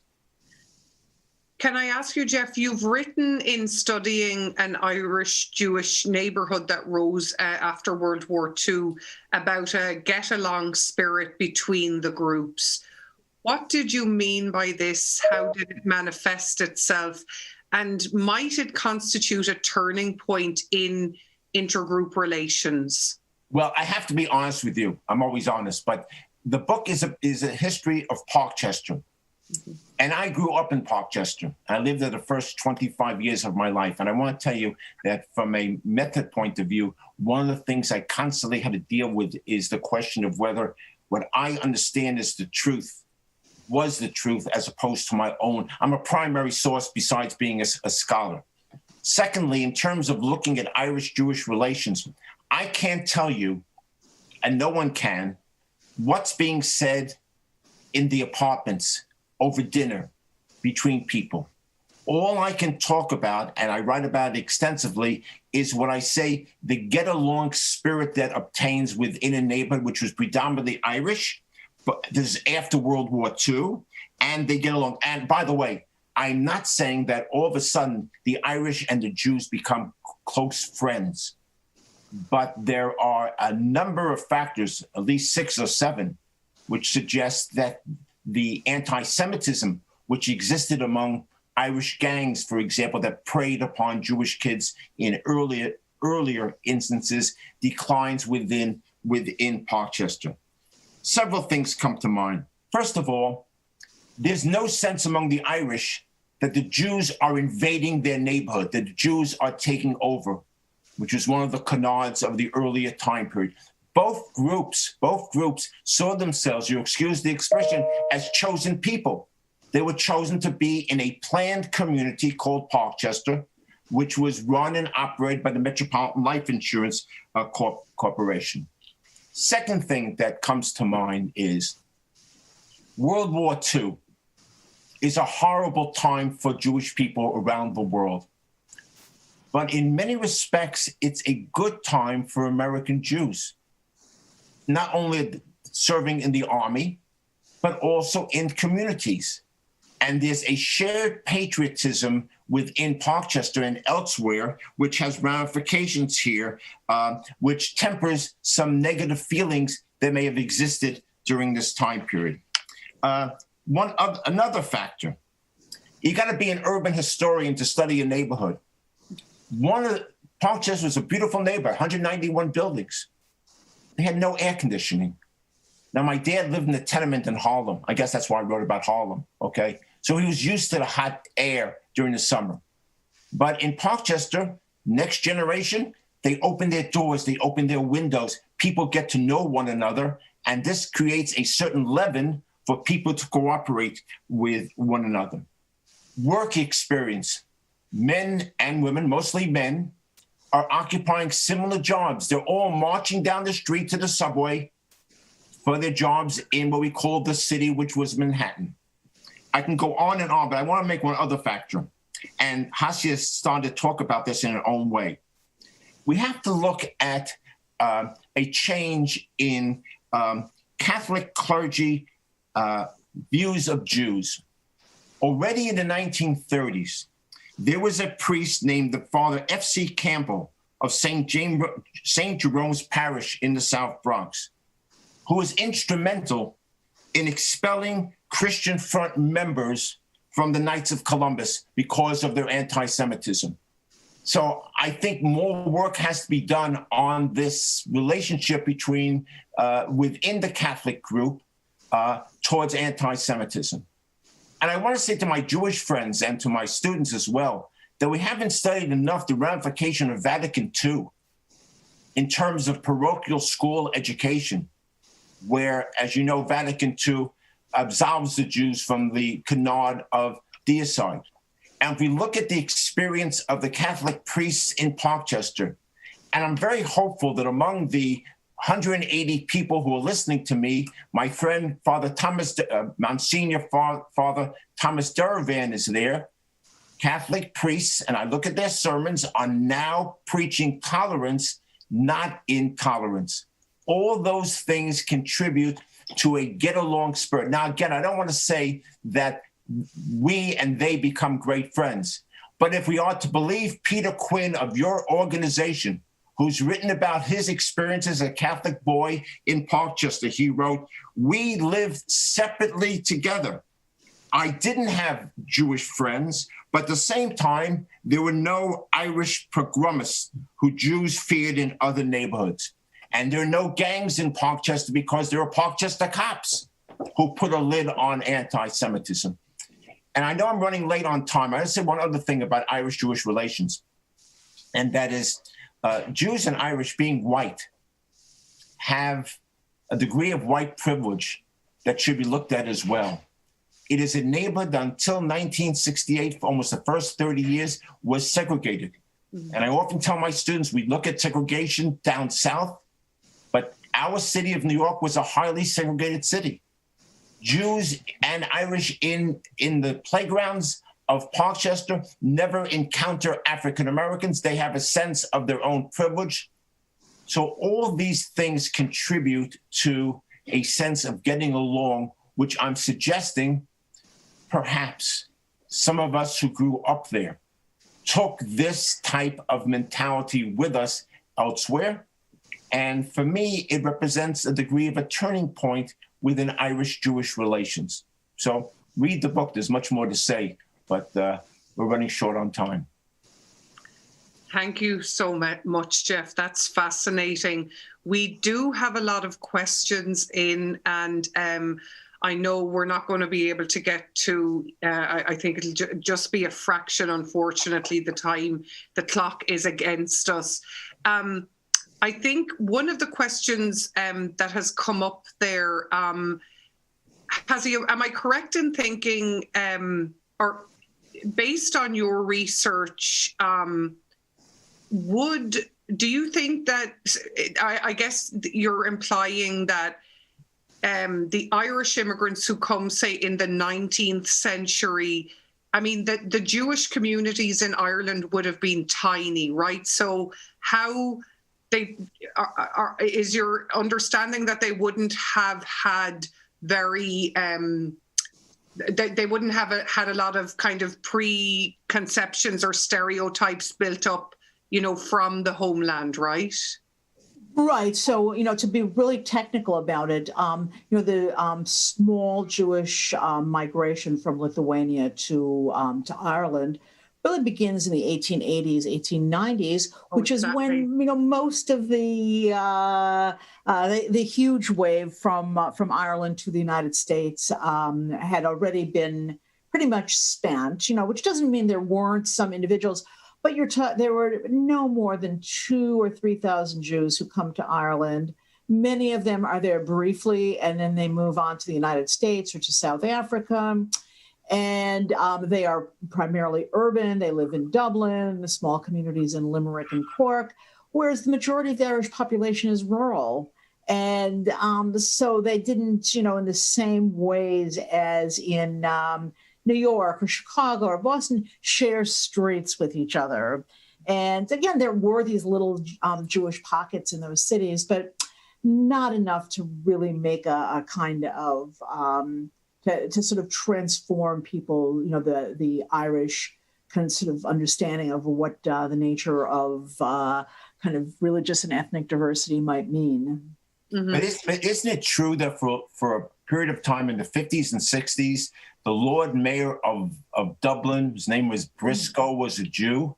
Absolutely. I think his popularity had to be the fact that he was neither Catholic nor Protestant, and small number of Jews. And there's, you don't need Jews to have anti-Semitism, but Jews in Ireland pretty much are in an emancipation situation and do quite well there. And yeah, they do well financially, and he's actually the Lord Mayor long before the 50s. Okay. And very close with Eamon de Valera. Mm-hmm. And there's also a Jewish Lord Mayor of Cork. Okay. And so, they're definitely outsiders in one way, but on the other hand, achieve a kind of a sort of normalness in a society, which again is predominantly Catholic, and a society that is predominantly of a single ethnic, racial kind of, it's not a place that in those years attracted immigrants. It was a place that sent immigrants out. But yet, it's a fascinating little community. And Briscoe was associated with the IRA. He was actually a pretty militant nationalist. I was just told by a listener that there were 2 Briscoe mayors of Dublin. Yeah, the father and son. And son, yes. So thank you, Beth Phillips, for that remark. Yeah. Someone asked Jeff if you have written up this research, and you have, right? We're glad to report. Do you just want to give an update on that? Well, I'm privileged to be part of a group of a book that the 2 of you are editing. And I see my contribution as twofold. One, dealing with the Jewish aspects, but it's also a sports story. It's also a sports story. And I'm able, or at least try to juggle these 2 things. And I have to say that the significance of sports. You know what? Let me say this. Hasia wrote a wonderful book called Hungering for America, okay? So she was interested, and a colleague of mine, Jenna Jocelyn, has worked on how Jews dress. And I think as a point of honor, a point for our field, how Jews eat, how Jews dress, how Jews recreate are fundamental parts of understanding how Jews react to a new environment in this country. So yes, I'm going to continue to write about sports, but sports, as you see, the first half of my presentation wasn't about sports. From sports, I can go back into the larger picture of Jewish life at St. John's and this tradition of tolerance which obtained. And by the way, what a joy for me to interview some of the old-time players, not of the Wonder Five, but I got into contact with their families, and they have scrapbooks of their ancestors' experience at St. John's University. And Jeff, was it because you're a sports fanatic that you, did you always know about these teams, right? It had been passed down to you, or you had come across it in other research? Everyone who writes about Jews and sports always notes the Wonder Five, but has never investigated, number one, how were they received in the school? And again, I think this early basketball scandal and the reaction of the student body and the administration embracing these kids and saying they're us, as opposed to saying, oh, on the street, it may have been said that Jews are X, Y, and Z, but at St. John's, they're part of the community. Again, I started by saying sports is a community-defining situation. And here Jews are being defined in a problematic moment as being part of our community, and we're going to defend them because they belong to us, which is a very different theme when we normally associate with the anti-Semitism of that sort, whether it's Coughlin or others during that time period. Hazia, did you want to come in there? Well, I wanted to say I too have a sports story, although I'm surely not a fanatic either as a participant or as an observer. But one of the really fascinating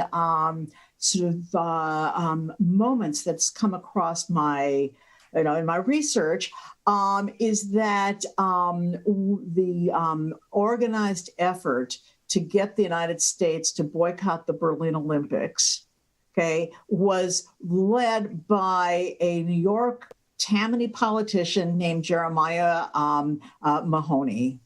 And he had been an active member of the AA, in fact, an official of the AAU, and he resigned. And so it was he and Al Smith who essentially were pushing the AAU to boycott the Olympics because it was being taking place in Nazi Germany. And so it's, again, really interesting that this is, while Coughlin is off, ranting and raving, here you have, Al Smith and Mahoney saying we don't have anything to do with Nazis. We're against anti-Semitism, and the United States should not participate. Well, Jeremiah, at City College to this day, the gymnasium is the Jeremiah T. Mahoney Gymnasium. And you're 100% right. And in fact, I've actually written about this phenomenon at City College, namely the movement among the athletes of City College, who are predominantly Jewish, to stage a counter Olympics.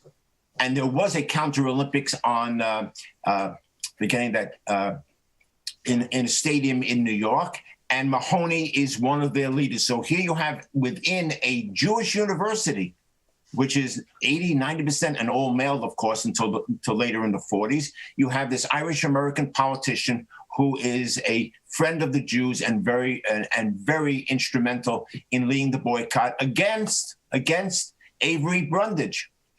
Brundage, who pushes for the Olympics. So here you see the ethnic groups having something in common. And I guess if there's one group we are trashing are these unnamed white and Protestants who are so powerful and instrumental. And I guess that links what Hasia said earlier about the 19th century into the 20th century. So for all the moments of dispute, there are also moments of commonality which should be studied, okay? Mm-hmm. Without forgetting the difficulties which also exist. So, in a way, since we're historians, we also want to take some interest in how history has been written. And it is actually very interesting in that much of the Jewish writing about the effort to get the United States to boycott the Olympics, it's always Jews who get the credit for it. Mm-hmm. And in, this particularly popular historical writing, Mahoney's name doesn't show up at all. and I, to some level, in terms of this project I'm working on, my underlying premise is that Jews were not the authors of their own history, and that their American history was shaped by all sorts of people. But let's pause and look at how American Jewish history, the developments, economic, political, religious, took their shape in part from this encounter with a group of people they had never met before. Miriam, can I be a primary source for one more second? Tell a personal story. Mm-hmm. My dad was a New York City firefighter, which was the #1 occupation of men in Parkchester. His boss, the chief, was a chief named Tom Norton, Irish American. And every September or October, anti-Semites in Brooklyn would send letters to Chief Norton complaining that Jews were building temporary huts without certificates of occupancy. And Norton would send to synagogues all over Brooklyn, show cause orders why in 10 days you have to remove the temporary huts. For those of you who are Jewish, you know that Sukkot does not run 10 days. This is one of the ways that he impressed upon the fact that he understood Jewish tradition and that he's going to respond to anti-Semites. I can't quantify the degree to which there are people like Tom Norton, but it sticks in my memory. And by the way, he also used to give the Garak family free tickets for Yankee games, which endeared him to my brother and to me as well. Well, that's a nice way to finish up. Thank you so much.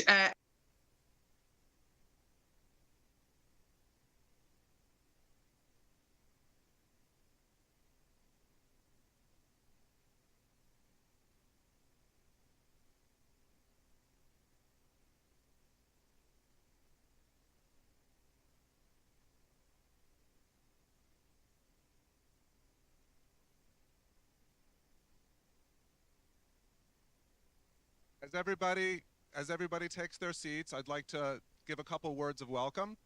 It's great to see so many people actually in seats, for one thing. I know we have hundreds and hundreds of people watching online as well, so that's really gratifying in all kinds of ways.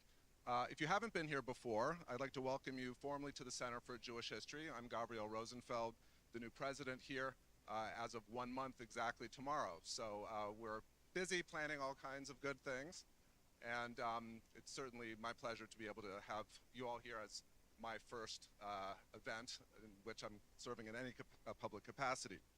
Of course, the person who really deserves credit for today's event is Gemma Birnbaum, Executive Director of the American Jewish Historical Society, who graciously invited me just at the beginning of the second half of the symposium today to say a couple of words. And of course, I think it would be great if we could all give her a round of applause together with her staff for putting together such a first-rate program. I would also like to remind everybody that the Center for Jewish History is the home to 5 partner institutions: the American Jewish Historical Society, which has been on full display this morning, the American Sephardi Federation, the Leo Beck Institute, the Yeshiva University Museum, and the YIVO Institute for Jewish Research. Together, their collections make up the largest archive of modern Jewish experience outside of Israel. And so whether you're a scholar or whether you're a researcher or a student or simply somebody who is interested in expanding your knowledge, there's always something to do here at the Center for Jewish History that will enrich your life in a very meaningful way. So I hope you'll take some time to visit the world-renowned Lillian Goldman Reading Room, learn about your family history at the Ackman and Ziff Family Genealogy Institute, view one of our latest exhibitions, or participate in any of our forthcoming programs. And just to put something down on your calendar, at the end of April of the coming year, we're going to be doing a major symposium on American Jews and Zionism to mark Israel's 75th birthday. So without further ado, thank you for joining us. Enjoy the rest of the program. I hope you will be back to the center very soon.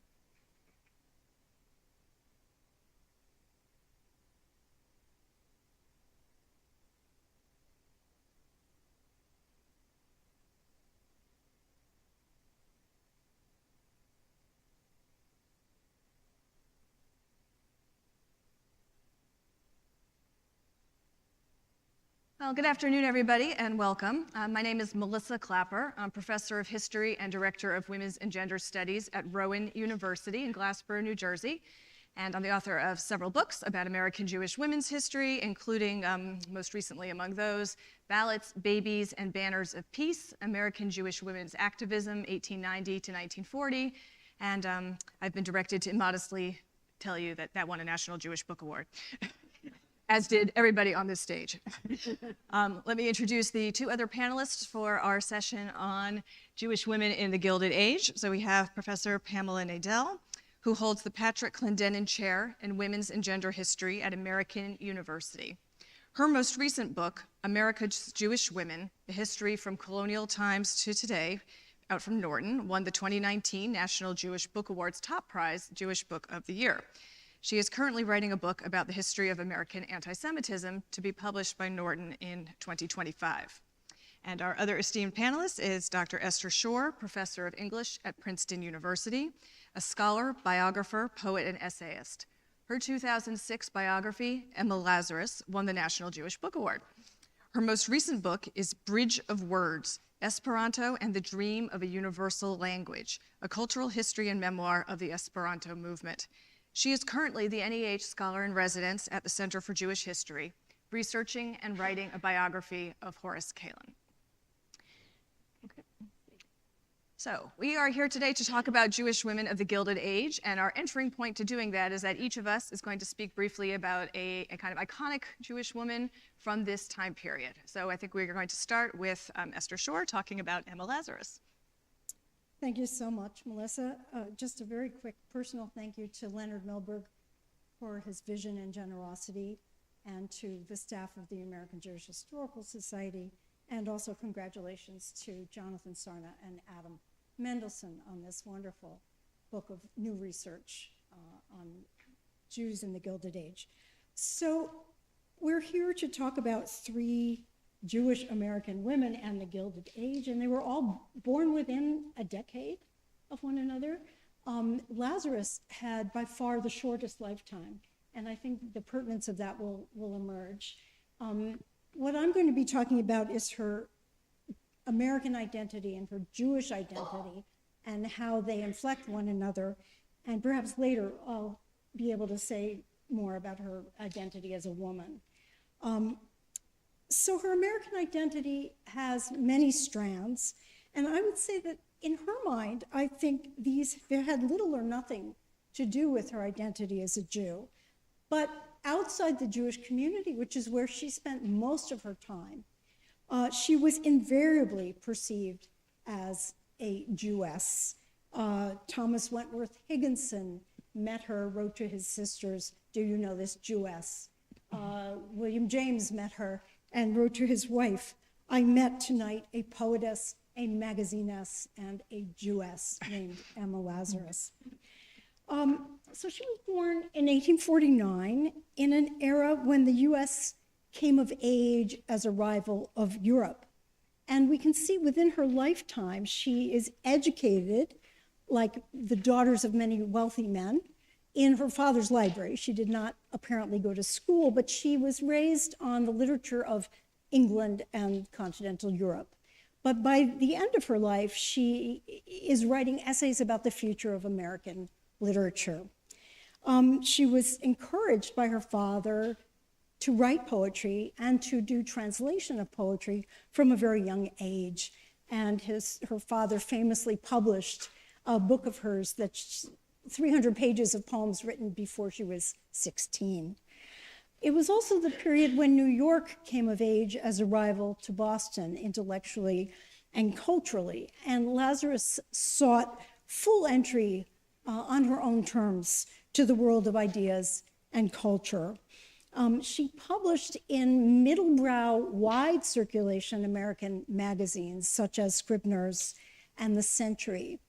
But The Century is where she would publish her first essays on anti-Semitism and about Jews.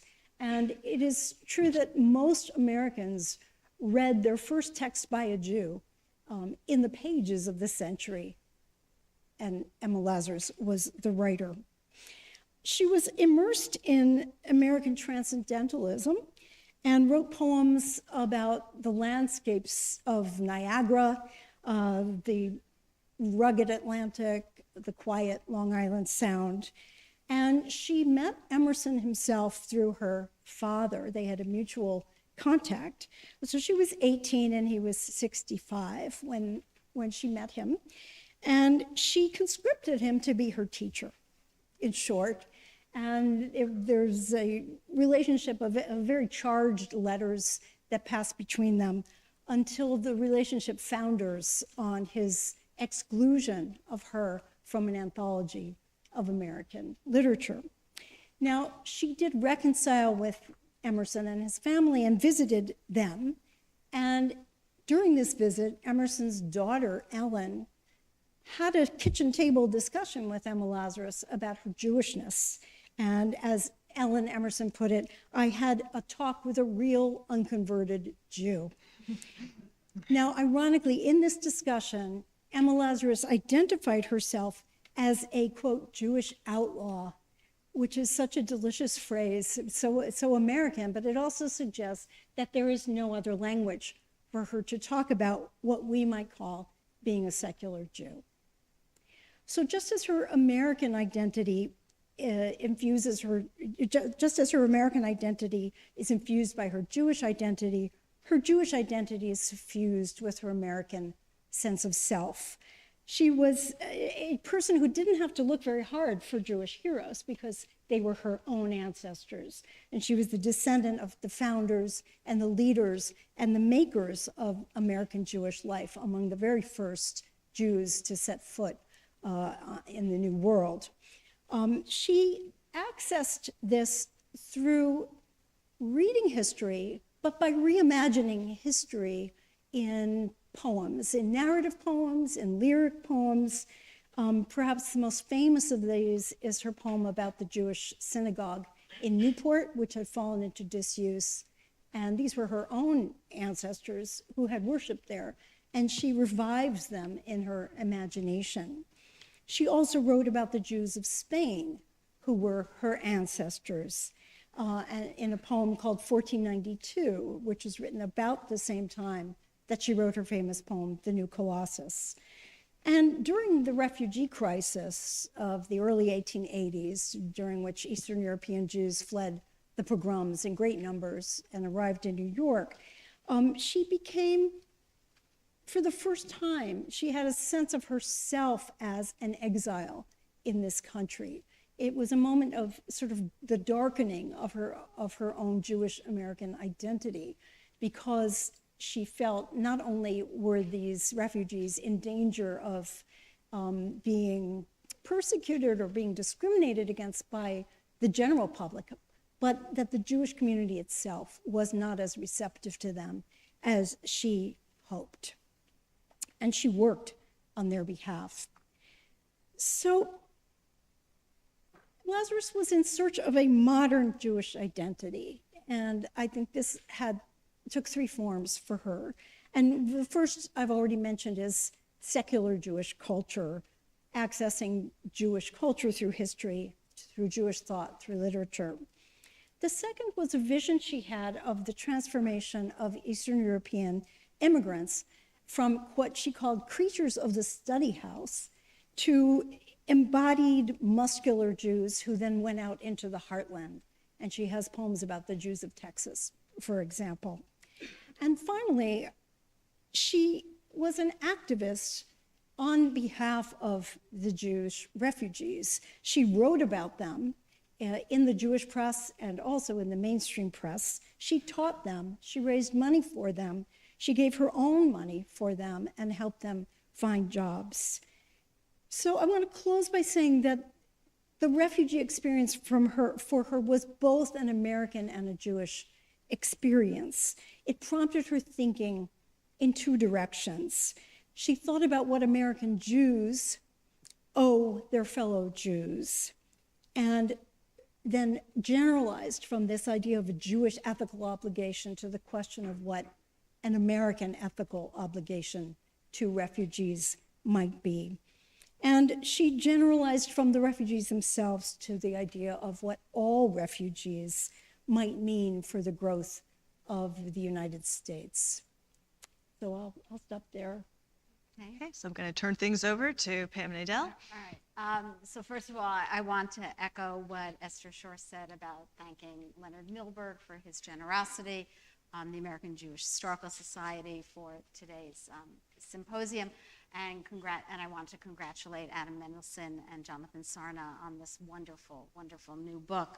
I'm going to open with two quotations from a woman I think none of you have ever heard of. So it's not unusual that the three of us are actually all writing about women who actually wrote, because that's one of the chief ways that we have resources for Jewish women before we get to the very modern period, where we have other ways of getting at their sources. So I ended up writing. My essay in the book is actually focused on a woman named Nina Marias. Has anybody ever heard of Nina Marias, other than Jonathan and Adam? So Nina Marias, who after she turned 30 was known as Nina Marias Cohen and published as Nina Marias Cohen, which is pretty unusual for that particular era. So in 1881, this is before Emma Lazarus writes in the Century about the Jewish problem. In 1881, she published an essay called Jewish Ostracism in America. And my charge for my essay in the book was actually to write not about women, but about anti-Semitism.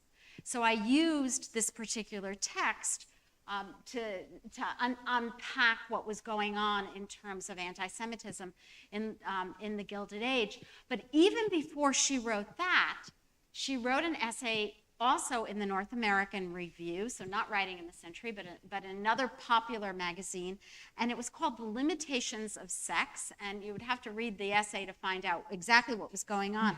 But she has this great quotation from there where she says, "Woman's revolution has been tardy because her household tyrannus has riveted closer chains than the political one." And it gives you a sense of the kind of language that she uses also when she begins to talk about, and this is from the Jewish Ostracism in America, the Hebrew wishes no allowance for his faults, note Hebrew, not Jew. He desires merely to be accepted or rejected as a man. So let me tell you, just in the few minutes that I have before we turn to conversation, let me just tell you a tiny, tiny bit about Nina Marias. She was the daughter of a rabbi, Sabato Marias in Philadelphia. Sabato Marias was the founding president of Jewish Theological Seminary. We actually have the 8th President Chancellor of the JTS with us today, Julie Rubin Schwartz. And her earliest memories date to the Civil War. Her schools were the public school, the Sunday schools of Philadelphia that had been founded by Rebecca Gratz and other Jewish educational institutions in Philadelphia. And of course, like all good women of her era, her mother's kitchen, right? So when she was 16, her mother died. And her father never remarried, but he left her to care for her siblings. I forget exactly the number there were, maybe 6. The youngest one was 2. And so she doesn't marry until that youngest sibling, her youngest brother, turns 16, which is part of the reason why she doesn't marry until the age of 30. But the interesting thing about her, which so much relates to what we're hearing from Esther about Emma Lazarus, is that she was very much ensconced in the Jewish world, far more so than Emma Lazarus.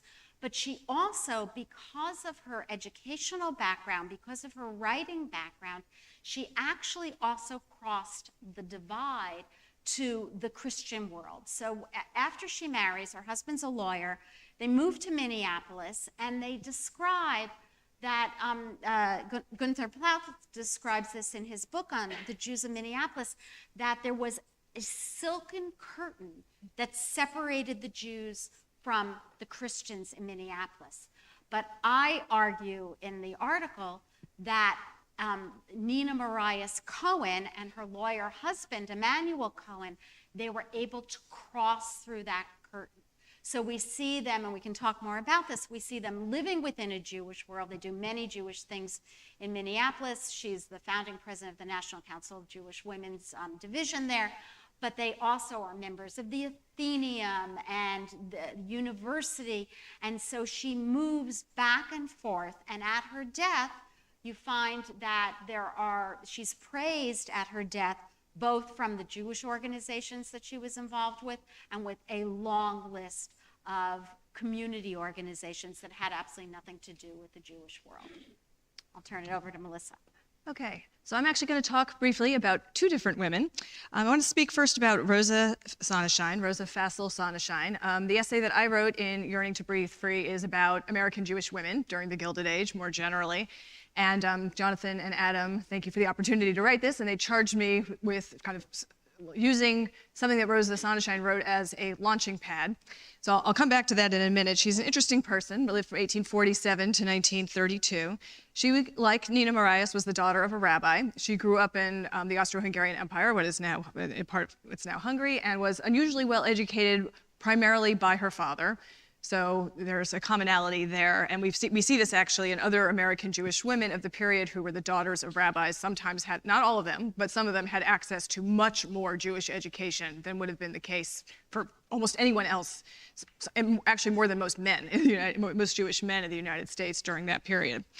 She married Rabbi Solomon Sonnenschein in 1864, had 4 children. He was a reformer. So first he had a few pulpits in Central and Western Europe and then moved to the United States. And basically she spent much of the next 20 years or so in St. Louis, where she was a leader not only in the Jewish community, but also in the German community there.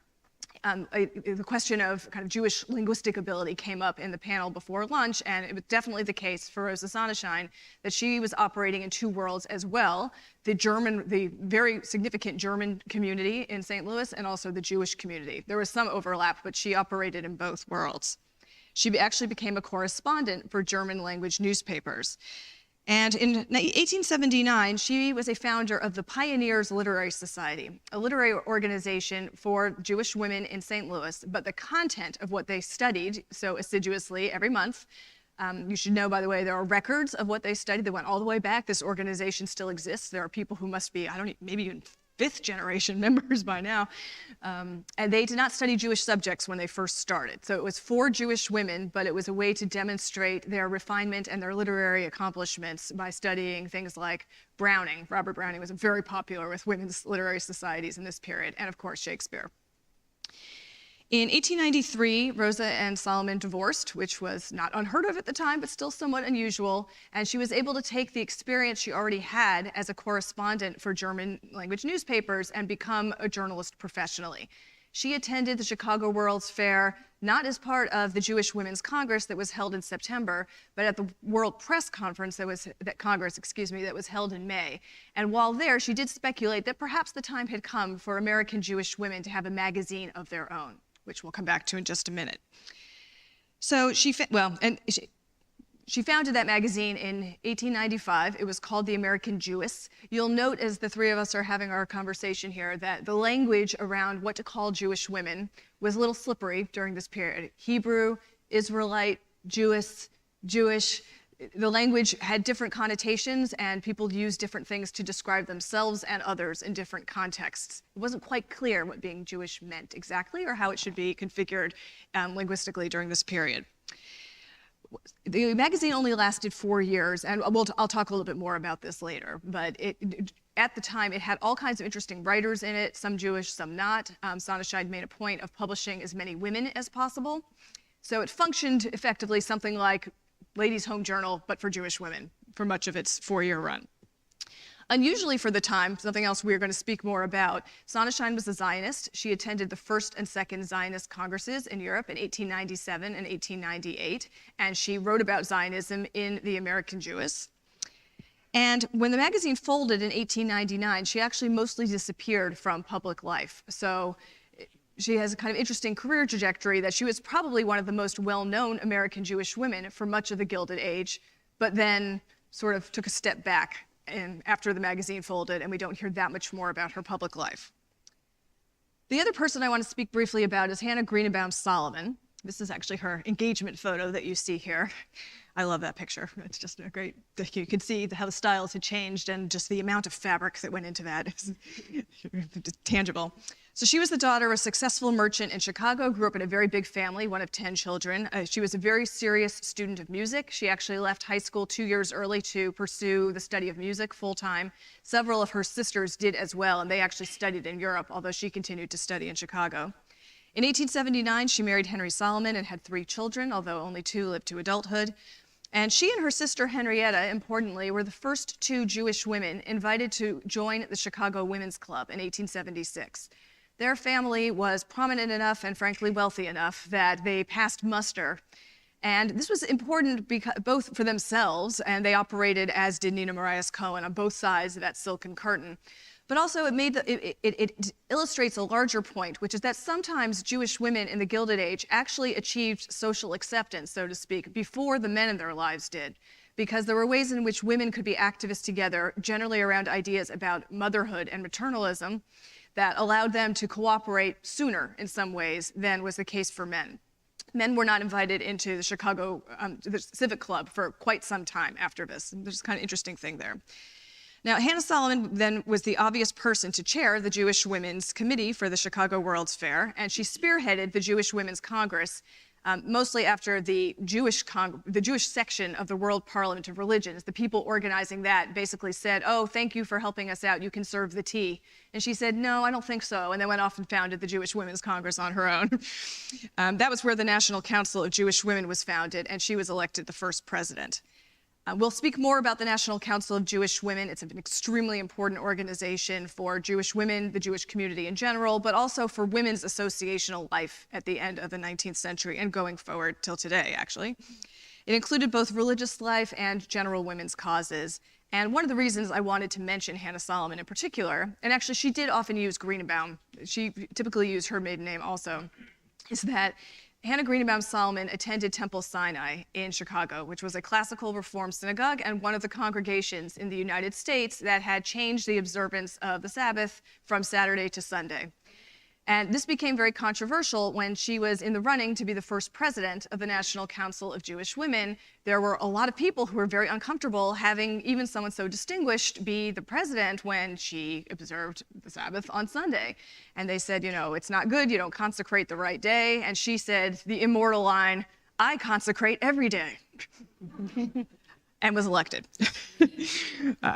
She was at the center of a very robust women's social reform network. She was very close with Jane Addams, whose Hull House Settlement House set the standard for all kinds of social reform projects in urban areas across the United States and really around the world. And she was also involved in the suffrage movement. She attended what became the founding meeting of the International Women's Suffrage Alliance in 1904 in Berlin. She traveled constantly, and she brought her version of American Jewish womanhood. She saw no contradiction among what we might now call an intersectional identity. American Jewish woman, for her, these were all opportunities to do good in the world in a Jewish way as a woman and as an American. And unlike some of the others that we'll hear about, she was not much interested in Zionism, although she did travel to Palestine several times before the State of Israel was founded. So we're going to open this up a little bit, but one way I want to segue into our next round of conversation is to say that although these women are representative American Jewish women, they represent what American Jewish women could do or could be, but they're also not representative in some ways. Most of them came from families with considerable financial resources. If they didn't, they came from families with considerable educational resources, like the 2 rabbis' daughters. So they both do and do not represent the American Jewish women of the Gilded Age. They had real privilege in some ways, but then they also took that and didn't just sit on it. They went out into the world to do what they thought was right in a variety of ways, whether that was through writing or social activism or all the kinds of activities we'll be discussing. So what I'd like to ask, we're all going to talk about this a little bit, is to talk about how their different family trajectories and social contexts really set the stage for thinking more broadly about American Jewish women in the Gilded Age, beyond just these 4 iconic personalities. So we'll just open it up, I think.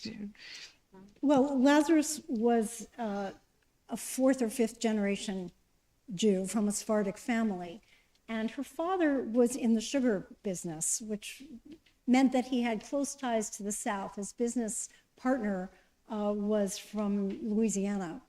And we see him sort of fade out of the business directory in the 1860s, early 70s, which suggests that he retired then. But the family had a lot of money and they lived very well. They had enough money so that Emma Lazarus did not have to marry and did not marry. So she lived in the company of her three sisters for most of their lives, and I believe only one of them married. Her older sister, Josephine, goes to the National Council for Jewish Women, to the exposition in Chicago. But Lazarus died in 1887. So I think, when did Morris Cohen die? In 30s? In 18, he died in the 30s. So we're talking about a really short life. And she died before women's suffrage becomes a major topic among her friends. And I have to add that it divided her friends. Some were anti-suffrage, and she was pro-suffrage. But she essentially lived under her father's roof. She was not the daughter of a rabbi, she was the niece of a minister, the leader of the Sheret Israel congregation. But her parents played a much more low-profile role in the congregation than her aunt and her uncle did. So that's just to sort of give you a sketch. Yeah. So when I think of Cohen, what stands out for me when I try to understand how the family background shaped her life is I actually paid some attention to her mother, who was Clara Esther Weil Marias. Her father was from Italy and taught her Italian, and she actually ends up translating poems from Italian.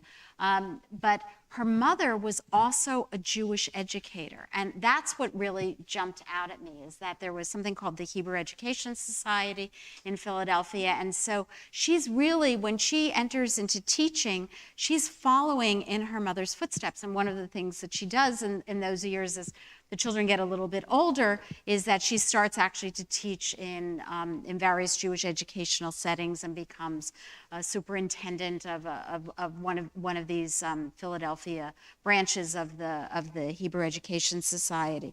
So I think what jumps out at me, and it's really, I mean, I think we have to mention Henrietta Zold, who's really also from this time period, is that kind of similarity that she's taught in the schools, she's taught at her mother's kitchen, but as the oldest child and the firstborn child, even though her father had sons, he teaches her what he knows, and ultimately he was working on the translation of Jeremiah for the JPS 1917 Bible, and he dies before he finishes it, but she finishes it for him. So she has this kind of educational background that's really astonishing. And Zold is very much, in the same trajectory. Everybody knows that Zold's father taught her as if he would have taught a son.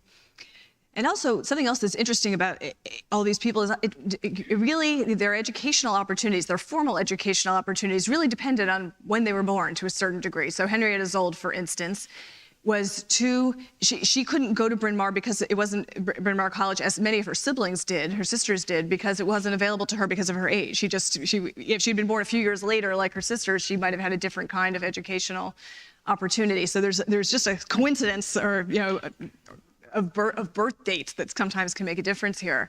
What's interesting to me is that of all these particular women, Rosa Sonnenschein is the only one who was herself an immigrant, and she was an adult with children, a married woman with children when she immigrated, and had a different kind of experience than the kind of iconic sweatshop girl that we might be thinking of from later generations. But she did not have a very hard time fitting in St. Louis, because St. Louis had already there such a large German population. So she had two sort of natural homes, the Jewish community and the German community. There was some overlap, and as I said, they also operated separately.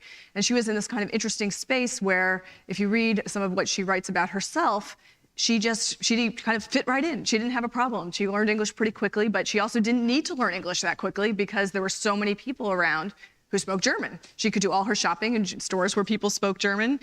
There were the public schools in St. Louis that their children went to still often offered some education in German as well as in English. So there's this, she was operating in this very kind of interesting mid to late 19th century immigrant story that's quite different from the story of Eastern European Jewish immigrants that some of us tend to think about more often when we think about the story of Jewish immigration.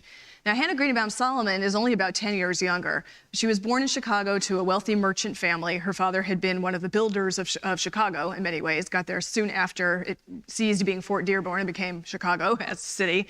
Chicago is a city that experienced, as we heard earlier this morning, tremendous, very quick growth. And Hannah Greenbaum Solomon, although from this very well-to-do family with a lot of social connections, there were a bunch of Greenbaum brothers in Chicago, and so she grew up not only with the other 9 siblings, but also with a whole host of cousins and in-laws and aunts and uncles. It's a very large family with sort of tentacles all over the Midwest and other parts of the U.S. eventually. But she grew up, her mother did not work outside the home, she didn't need to, but her mother had this strong sense of mission that she really instilled particularly in the girls in the family. And all of them actually eventually became activists in one way or another. So Hannah Greenbaum Solomon is the one that took it to the extreme in that she was incredibly involved with many things and played leadership roles in all kinds of organizations, both Jewish and not Jewish women's organizations. But she also was someone who was there for whom it was really important to notice that there was this new immigrant population starting to arrive in Chicago, this Jewish population. And she, I think just because of where she was, the fact that she was in Chicago and then traveling all over the country to represent the National Council of Jewish Women, could see very quickly that NCJW, National Council, should have not only a religious mission, which was its original founding mission, was basically to say Jewish women in America don't know as much as they should know about Judaism. So let's do something about that. Let's not only have literary societies like the Pioneers in St. Louis that are Jewish women socially, but not necessarily focused on Jewish causes, but let's learn about Judaism. The first activities of many National Council chapters was to set up religious study circles. But she also could see that what women were doing was something that was giving women a tremendous amount of power and sort of clout in their communities, and even lowercase p political power, even though they couldn't vote yet, was their activity in social services.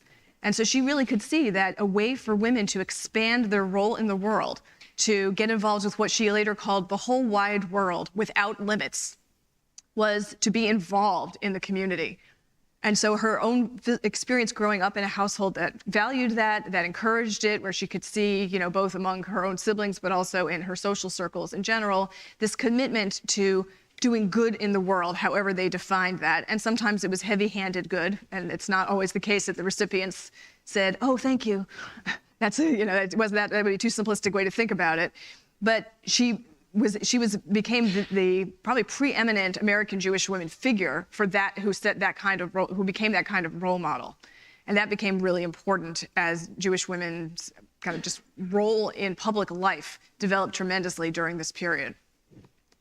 One of the things that kind of jumps out at me, which we kind of alluded to but not really talking about, is the way in which these women's positions are determined by the standing of the men they're attached to, right? Yeah.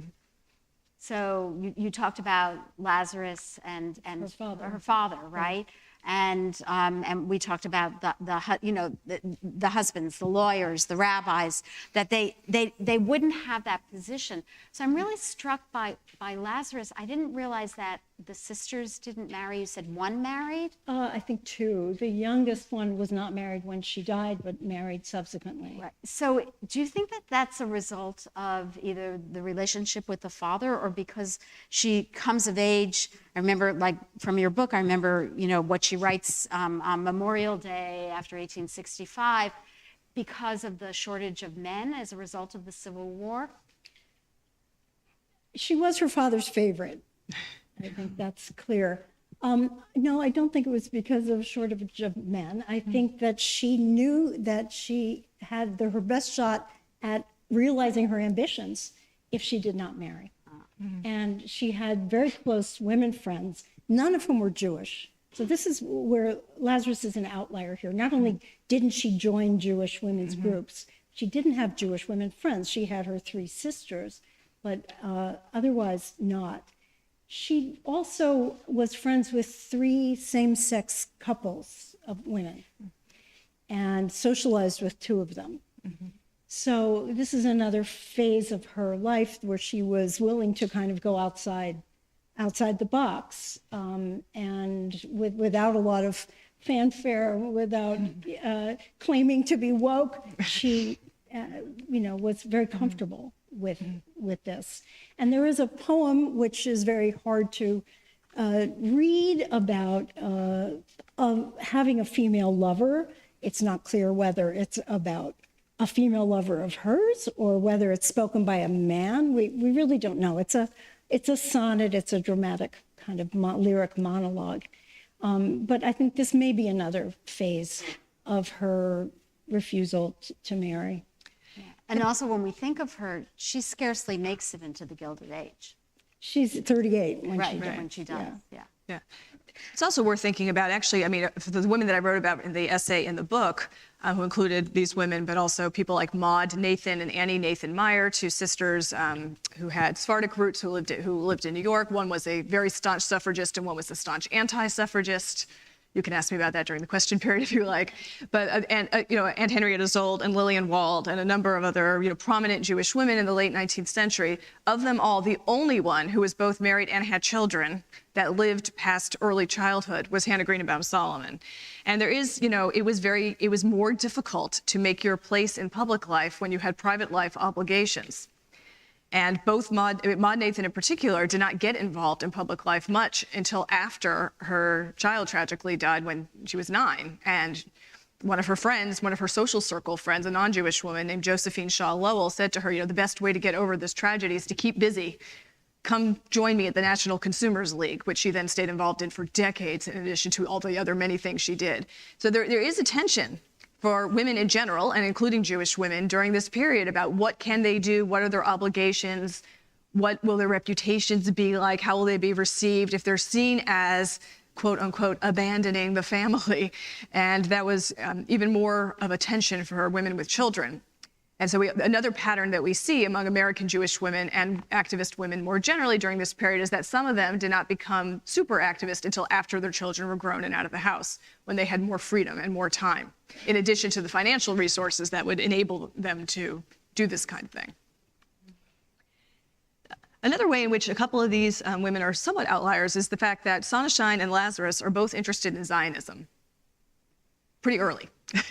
So which is not, I mean, I don't think Hannah Greenebaum Solomon was not, I think it would be too strong to call her anti-Zionist. She just wasn't interested. It wasn't something that interested her. Maybe you can say more about Nina Marias. I don't know this. Marias doesn't write about it. Yeah. One of the really striking things about when you compare Nina Marias's essay, Jewish Ostracism in America, with Emma Lazarus' essay that follows a year later is Lazarus actually has a solution, which is the Jews have to establish a nation. And Marias, her solution is that the Jews need to educate the Gentiles, which sounds a little bit like what we heard about this morning about the founding of the American Jewish Historical Society, and that the Jews need to educate the Gentiles, and that will end the problem of anti-Semitism, and it doesn't. So she doesn't, it's actually quite striking that she doesn't comment on it, unlike Sonnenschein, of course, who knew Herzl, because she would go home in the summers to see her father, and so she was enamored with his ideas, and she went to the first Zionist Congress.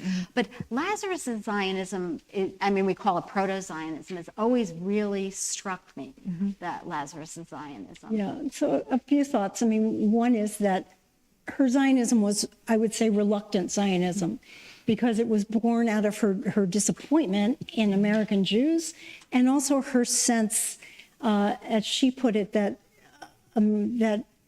she wrote a column in the American Hebrew, and in early 1883 she wrote, Jews in 4 countries can always be assured of safety: Britain, France, Germany, and the United States. And within 6 weeks, she reverses herself. And she says, what we need is repatriation, a return to the East. And when you put the ostracism essay next to Lazarus's essay, it's fascinating because they use a lot of the same strategies. Going back through the whole role of Jewish history, talking about the shaping of Jewish identity by anti-Semitism, the ethical role that Jews play in protesting corruption. But Lazarus ends up with Zionism, as you say, but she also kind of seeds it early in the essay when she talks about a Jewish kingdom as a kind of norm for Judaism, and that the Jews had colonies all over the Near East before the Romans went to Judea. So she's kind of setting it up as something that it needs to be reclaimed rather than a revolutionary idea. And I'd add that when she died, there was a special memorial issue of the American Hebrew, and only one of her eulogists mentions her Zionism, and that's Philip Cohen, the editor of the American Hebrew. It was an embarrassment. Her Zionism was out there. It was seen to be kind of fantastical.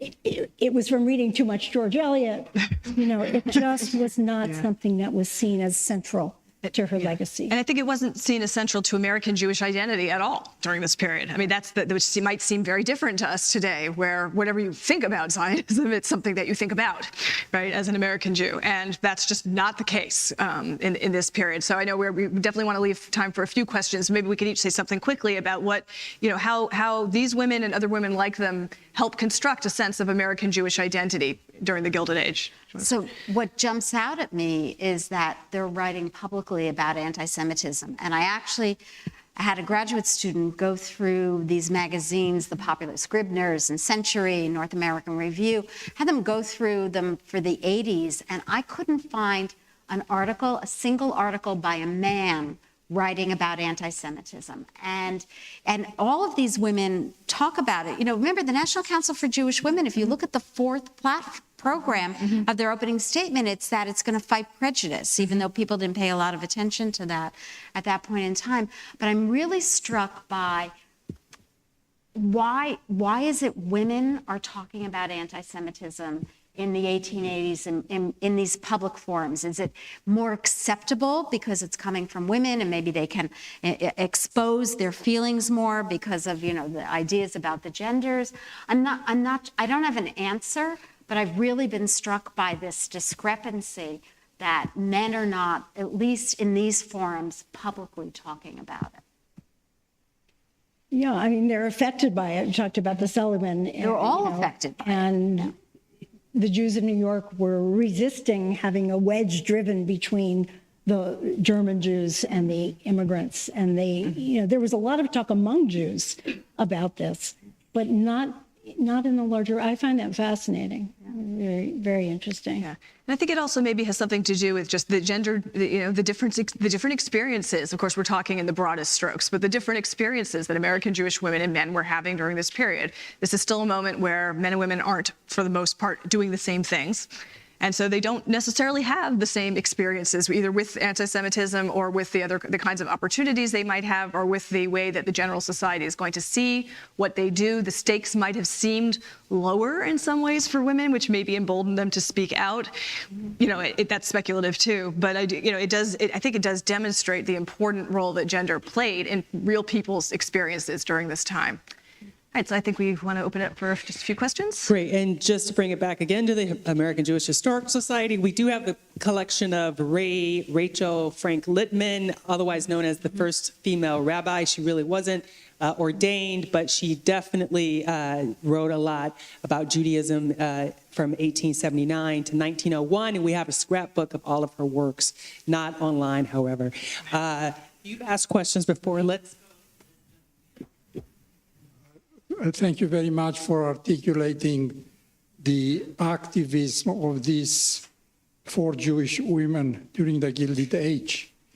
But I believe that women of different ancestry, Irish, Italian, and so forth, they have been influencing in similar ways.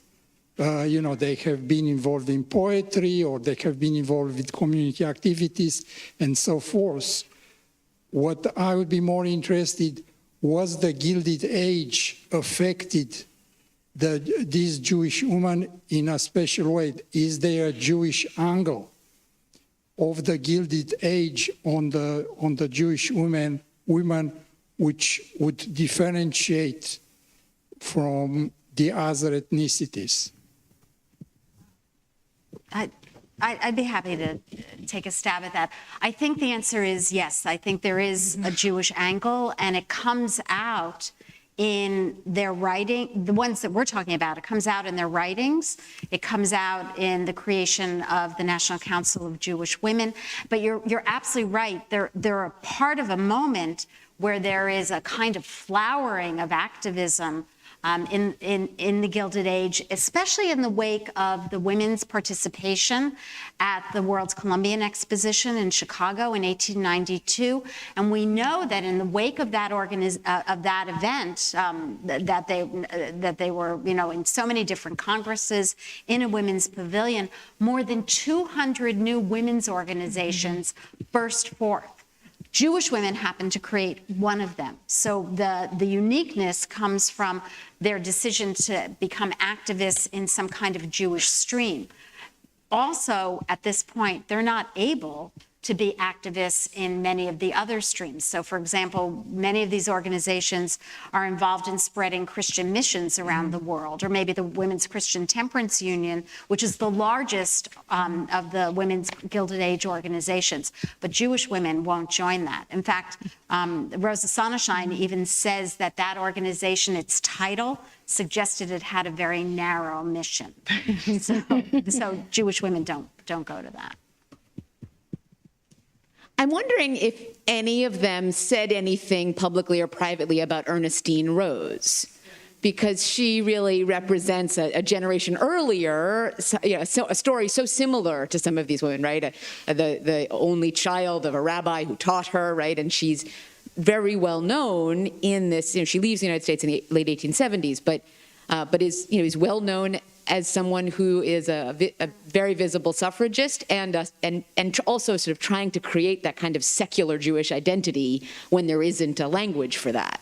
So I'm wondering, did they say anything about her, or do you ever see any reference to her in anyone's writing? Well, Ernestine Rose is kind of an interesting case because, of course, with few exceptions, and there were exceptions, but she didn't want to be. She left. She didn't want to be the rabbi's daughter. She ran away. She was an atheist. She really disaffiliated from the Jewish community until there were some bouts of anti-Semitism. She also left the United States in 1869. So she's not actually present when many of these women were becoming particularly active. She was physically gone by then. And I would not say gone and totally forgotten, but she doesn't show up that often. When there are biographical sketches in American Jewess, for instance, correct me if I'm wrong, but I don't think there's ever one about her. I think actually the fact that she had taken a step away, and more like ran away from the Jewish community by her own choice, made her seem outside the bounds. She wasn't necessarily seen as a role model. Later generations of American Jewish women have been more likely to see her as a role model than I think the people who were immediately active. A woman named Ernestine Rose, who was not born in America and was an active suffragist and was very instrumental in getting Married Women Property Rights Act passed before the Civil War. So she's generationally not quite in the same place as these women, but I also think that her choice to not be involved in the Jewish community did not make her a role model immediately after her life of active. Yeah. Yeah. Yeah. Could Emma Lazarus's Zionism have come from her studies of the Jews of Spain? Because at the time of the expulsion, thinkers like Isaac Abravanel thought that was a sign that we should all go back to the Promised Land. So could that have been? I didn't hear the question. So could Lazarus's Zionism have come from her focus on the Jews of Spain and the expulsion? And many Jews during that expulsion actually did go back to the Promised Land. Yeah. She was endlessly fascinated by the expulsion of the Jews. In fact, she writes the first prose poem in English about the expulsion of the Jews from Spain. But I think that her Zionism or proto-Zionism emerges, you can kind of see it emerging week by week because she has this weekly column in the American Hebrew. And it has to do with atrocities in Europe, in Eastern Europe. What strikes me about Lazarus, Cohn, and Solomon, what strikes me about Lazarus, Cohn, and Solomon is that there are so many generations American born, and their Jewishness is compartmentalized. Whereas Sonnenschein, who was born and bred in Europe, has a different Weltanschauung, and she speaks several languages. She's fluent, she's knowledgeable, she's a Zionist. But I have to mention the ghost in the room, and that is the Dreyfus Affair. And that took place in 1894 when he was sentenced to 5 years to Devil's Island. How did the anti-Semitism in Europe and the rising isms in Europe affect these women, especially Sonnenschein, who lived past World War I, and Solomon, who lived to the beginning of World War II? And Cohn also. I mean, they're all, I mean, maybe, well, no, Lazarus also, because of what's happening to the Jews in Eastern Europe. So they're there at a moment in the 1870s and the early 1880s when first of all, the word anti-Semitism is coined in Europe in 1879. They're watching what's happening in Germany. Germany actually has serious rising anti-Semitism at the court and popularly in the 1870s, and then the pogroms break out. And then, of course, the Dreyfus Affair. So they're all, American Jews know what is going on in the world, and they're looking at anti-Semitism that's rising on these shores. And we have some sense of it. You know, we heard some of this earlier, but this is the moment from the end of the Civil War through the Gilded Age when anti-Semitism becomes an American problem. And it's not that it's not here before, but it is so widespread. And what's striking about Lazarus and Nina Marias, because that's what she was called when she wrote the essay, is that they're not talking, well, Lazarus talks about the pogroms, but Marias is not talking about what poor immigrant East European Jews are dealing with. She's talking about what she's been dealing with. And what her sisters and her brother have been dealing with, and her father has been responding to. So we have, the Gilded Age gives us this window into that world. And with that, I'm really sorry we have a hard minute in this portion of our program, and thank you all so much. Thanks. Next part. Thank you. Appreciate it. Thank you. Thanks. Yeah.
No. And I want to thank those who have been here since 10 a.m. It's a big book, as you can see. There's a lot to get through. And for this session, which is actually the final session, we wanted to talk about Judaism, practicing Judaism, the Jewish religion in America during the Gilded Age. As you'll see, there are many themes that we associate with American Judaism that actually turn out to have their roots in the Gilded Age. It's a very important era, and I would say also very important in terms of the New York Jewish community. I want to join everyone in thanking Leonard.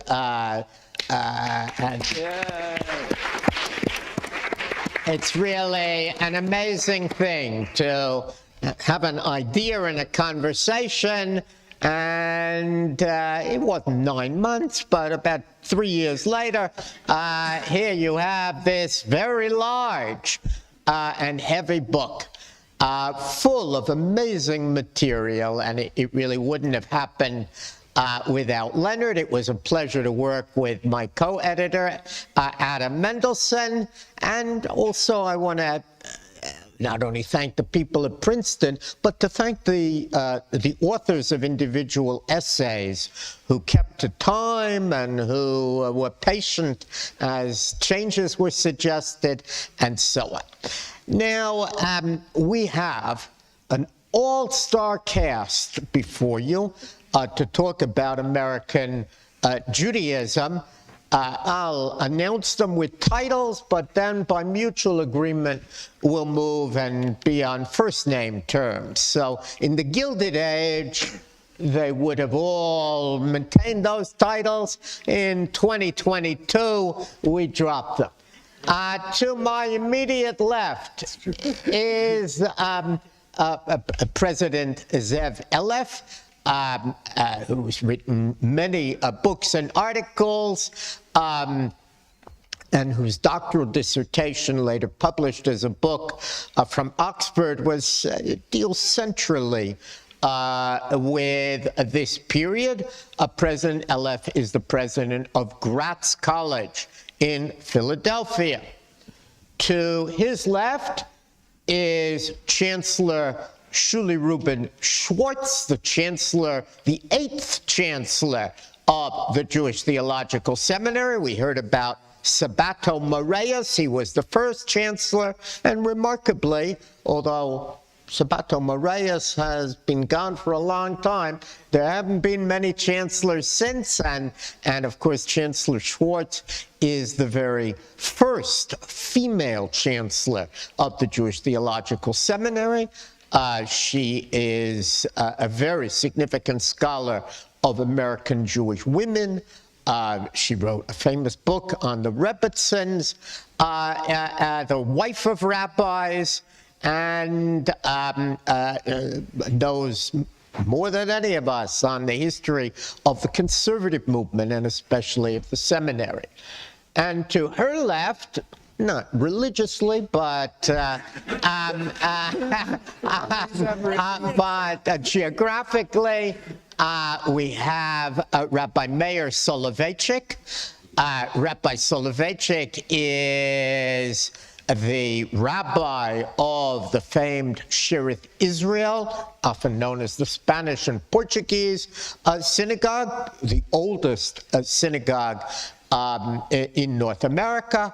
Rabbi Soloveitchik is a public intellectual. He uses history and his essays in First Things and in commentary and in many other fora are really remarkable in terms of bringing American Jewish history to bear on the contemporary moment, and we are very lucky to have all three of you. So I'm going to start us in.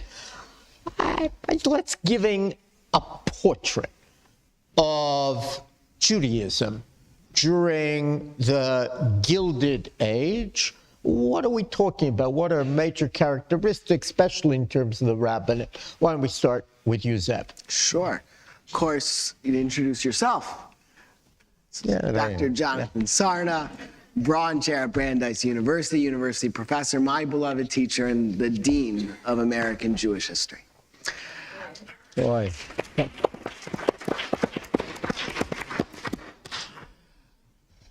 To my mind, one of the great changes has to do with job security. That after the Civil War and moving into the final decades of the 19th century, rabbis had a contract longer than a year. All of a sudden, some, like Rabbi Isaac Mayer Wise, the architect of American Reform Judaism, enjoyed tenure. Others did as well. And what the economic transformation allowed the rabbinate to exert tremendous influence, take more chances. After all, if you're on a one-year contract, you have to play for your next contract. So that's clear. Once you have a 10-year contract, a lifetime contract, all of a sudden, what you value, your religious system, your values, you could put your cards out for others to see, and what that also means is that the laity have to respond. And so, to my mind, what happens is that when we talk about the synagogue community, Dr. Sarna, it's his term, when that busts open, simultaneously because of two things. Number one, the rabbi exerts tremendous power. I'm going to use he in this instance. There weren't any women rabbis at this point. They are developing new prayer books. They are changing the choreography of the synagogue. They are now in charge of the educational systems within those synagogues. And of course, this is as American Judaism is growing. And then the laity has to make a decision. Are we going to stay in the contours of a synagogue-style Judaism? Or, like we saw in the last couple of sessions, are we going to vote with our feet and start things like the American Jewish Historical Society, the Jewish Publication Society? We're going to found and establish other centers that represent American Judaism differently. And so I'll stop there, but I think that's a very important marker of the last decades of the 19th century.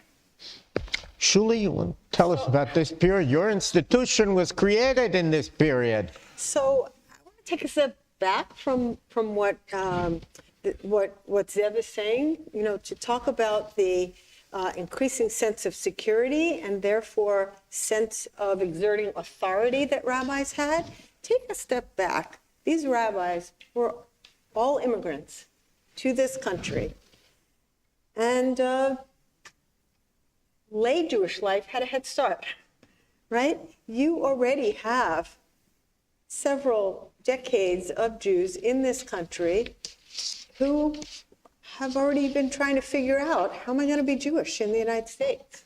What am I going to do? What does it mean? I care about kashrut, so what am I going to do? Am I going to be a vegetarian till I can find a place for this kosher food? Where am I going to pray? How am I going to find a minyan? And those Jews who say, I'm so excited to be here. I got to find my way. I'm proud as a Jew. I'll figure out what that means.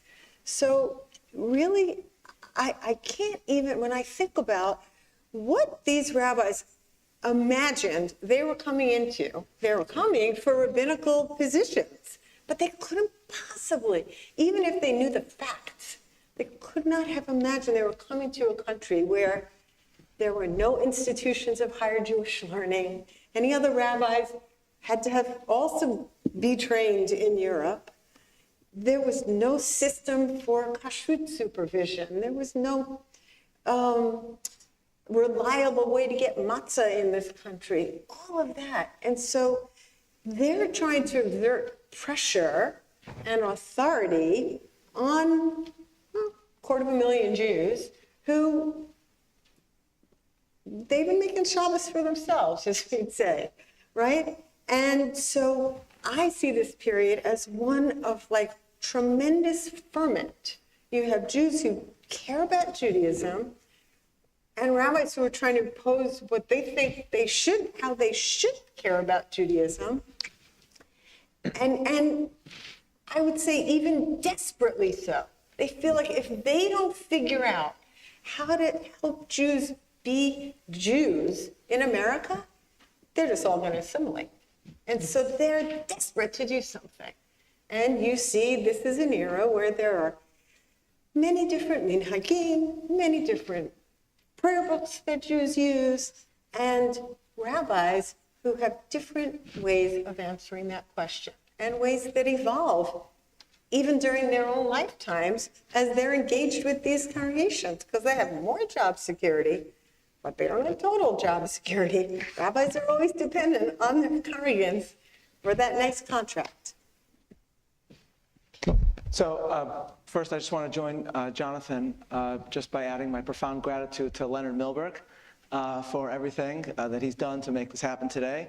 It's a tremendous honor to join such distinguished historians on the stage, but I'm here in this week of weeks because Leonard asked me to be here. It's a busy time for rabbis, as my revered teacher Rabbi Norman Lamb once said, for rabbis, the days of awe are the awful days. Yeah.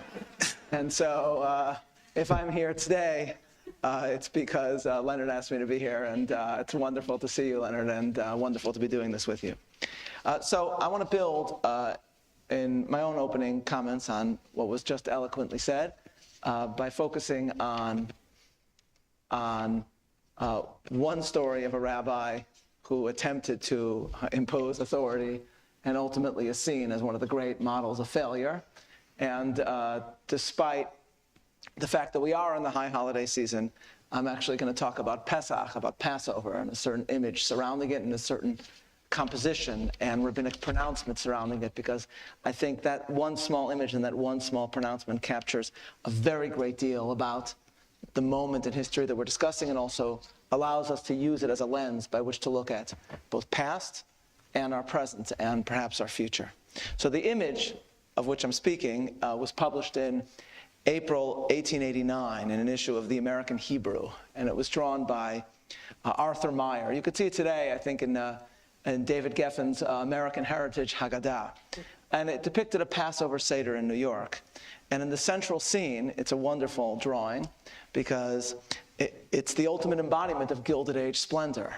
You know, they're sitting around the Seder table, but everyone is wearing, almost everyone is wearing a top hat at the Seder, obviously, as one does, of course. But then surrounding the scene, there are all these, what? The men, exactly. The women are equally elegantly attired, and actually, it's a woman who features in the most significant scene of all, because surrounding the Seder scene, there's these little other images of parts of the Seder, like the stealing of the Afikomen and so forth.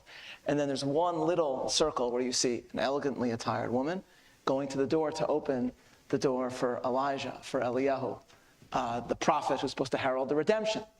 And you see as she opens the door, she's standing right next to a large portrait that's hanging on the wall of George Washington. Yeah. Now, thereby joining, as it were, the Hebraic prophet of redemption and the great American redemptive figure. And the reason she has this, as historians explain, this is all over American histories of American Judaism, is because 1889 marked the centennial of George Washington's inauguration, which occurred in New York. My predecessor, Gershom Mendes, because we are, as Jonathan kindly mentioned, the oldest congregation in America. We don't like to talk about that, except pretty much every day. But he participated in that inauguration. And so the centennial was pronounced by the president at the time, Benjamin Harrison. And all the Jews, whether you were a Shevet Israel Jew, part of a community that's been there forever, or whether you were part of a community that just came, you were an immigrant, Jews wanted to highlight how they would embrace Americanness by marking the centennial in April of 1889. So how do you do that? So Jewish matzah merchants announced that there was a bargain that anyone who would purchase 10 pounds of matzah for Pesach would receive a free picture of George Washington. So how else do you mark it? This amazing bargain, okay, that we have this picture, and that's how you mark the centennial. Now, and that's why it's there in that scene. That's why you see the Washington scene. But here's what's fascinating. What's fascinating is that at this very same time, we have the composition of a special proclamation and prayer marking this centennial. And that was from Rabbi Jacob Joseph, who had just recently been brought over from Europe to serve as the Rav HaKolel. Are we going to call that chief rabbi? How are we going to call that exactly? I'm not sure, but it was some sort of chief rabbi of a group of Eastern European Ashkenazi synagogues that comprised the Association of American Orthodox Hebrew Congregations. And it's seen today as the closest any segment of New York Jewry came in an attempt to have a chief rabbinate that's comparable, say, to the United Synagogue in Britain. So you have this prayer that's being written for this occasion. And it's being written, strikingly, by a man who, you know, until recently had nothing to do with America, had spent his time in Lithuanian yeshivas and cities, Volozhin and Vilna, and now he's suddenly informing American Jews through his authority about how important George Washington is. But what's even more amazing is when you read the prayer in preparation for this event, I went back and read it. I hadn't looked at it in a very long time. If you look at it, what's striking is that it's very different than the prayers that Jews in Europe composed for the government, for the king or the Kaiser or the Tsar. Because Rabbi Jacob Joseph went out of his way to emphasize the way in which the American founders were inspired by the Hebrew Bible. And he wrote as follows. He says, Havei yitera nodat lanu, ki hamechokakim asher yasdu takanot artzot habrit. Let us further stress how it is known to us that those that established the laws, meaning the Constitution of the United States, ubitocham George Washington, Hanasi Harishon, among them George Washington, the first president, hekiru letov et toratenu hakdosha, vayasimu chukeo mishpatea asher alehem yichyeh ha'adam l'rosh pinatam. And the founders placed the principles and laws of the Torah by which man will live as the Constitution's cornerstone. And meaning, what he referred to as the principles of equality under the law. And by this melding, Rabbi Jacob Joseph is seeking to meld Judaism and Americanism by asserting that the American doctrine of equality was derived from the way that the founders of the country were inspired by the Hebrew Bible. Now, there's so much to unpack there, and I'm happy to talk more about it. But I just want to note a striking irony, both a fittingness and also an irony in all of this. The fittingness is that in George Washington's 100 years earlier, first letter to American Jewry, he actually stressed how inspired he was by the Exodus, because he wrote, "May the same wonder-working deity who long since delivering the Hebrews from their Egyptian oppressors planted them in the promised land, whose providential agency has lately been conspicuous in establishing these United States as an independent nation, still continue to water them with the dews of heaven." So Washington welcomed the Jews by speaking about the Exodus. And yet, the irony is, of course, that this letter that Washington wrote 100 years before the Gilded Age was one of several letters that he wrote to the Jewish community, because after Washington was inaugurated, all the different faith communities in America came together and each sent Washington a letter. Catholics sent Washington a letter, the Baptists sent Washington a letter. But the Jews could not agree who would send the letter, so they sent him 3 letters. This letter that I'm citing is not even the most famous one, which is Newport. You have maybe, I don't know, Dr. Sarna, 1,000 Jews in America, 2,000? 2,000. Yeah, 2,000. They send him 3 letters. Yeah. Okay? And he responds to each one, probably wondering why these Michiganers are sending him all these letters. Yeah. But the point is, in the very freedom of America, there was also total disunity.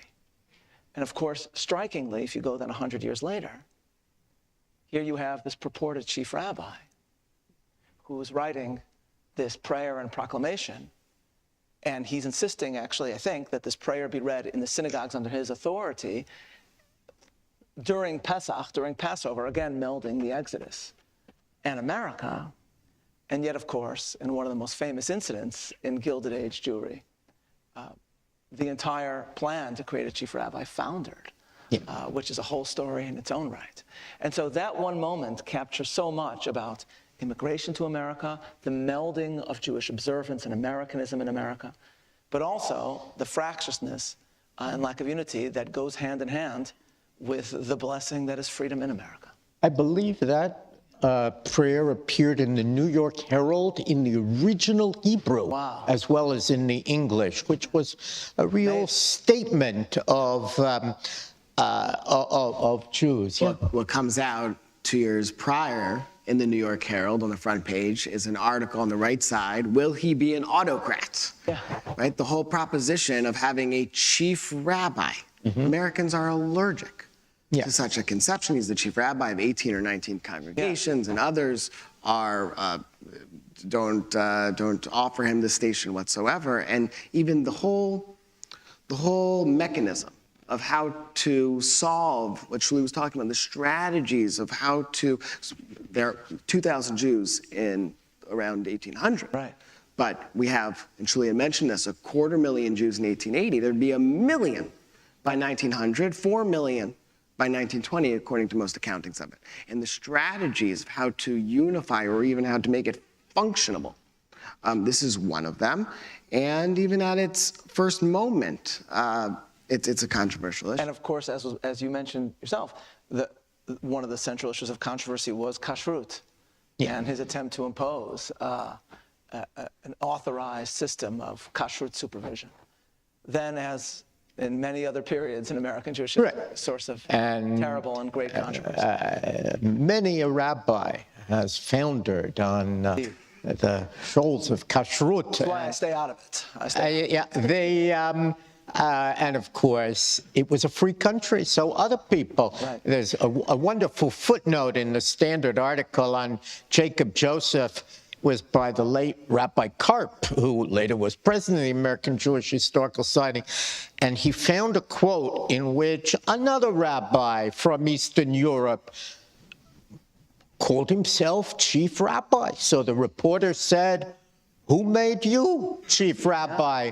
And the rabbi admitted, the sign painter, but it's a free country. So, and that, of course, and no church states, no intrusion of the state. I just had one more word about rabbis. It's in this period that we begin to see rabbi doctors in major synagogues. In other words, people who have both standard rabbinic training and a PhD from a university. And some of those rabbis, like Gustav Gottheil, who was the rabbi of Temple Emmanuel here, like to be called Dr. Gottheil. A later example of the same is Solomon Freehoff, but many of those rabbis. But it wasn't just the titles they had. There was a certain image of the rabbi, a prince of the pulpit, how they dressed, how they comported themselves, the elegant sermons that they delivered, very, very different than, say, Isaac Leeser, a generation earlier. These folks were looking at Henry Ward Beecher, the best paid and most eloquent minister of the day, and they emulated him.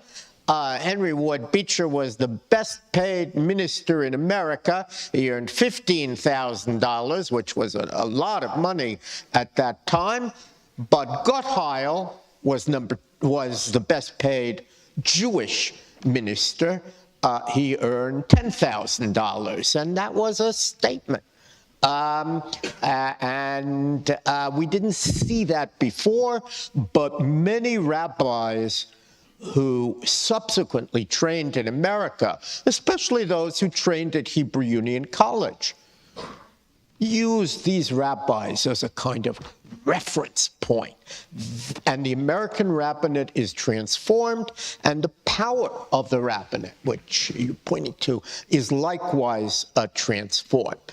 But But let's move now to other institutions and key trends. There are a lot of very significant moments for Jews in the Gilded Age and developments that we're a little surprised began in this period. The article by Zev in the volume really talks about one. I would say it surprised the editors as well. So why don't you share, and we'll take it from there. Yeah.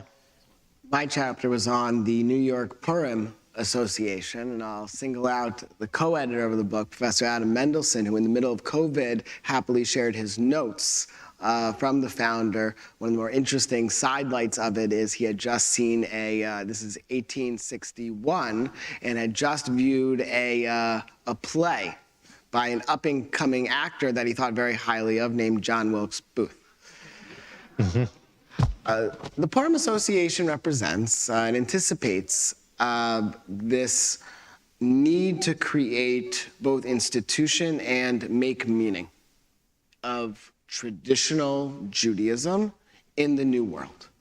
And what Meyer Isaacs and his circle of young men, they create a costume ball, which was much in vogue at the time. This is in the 1860s.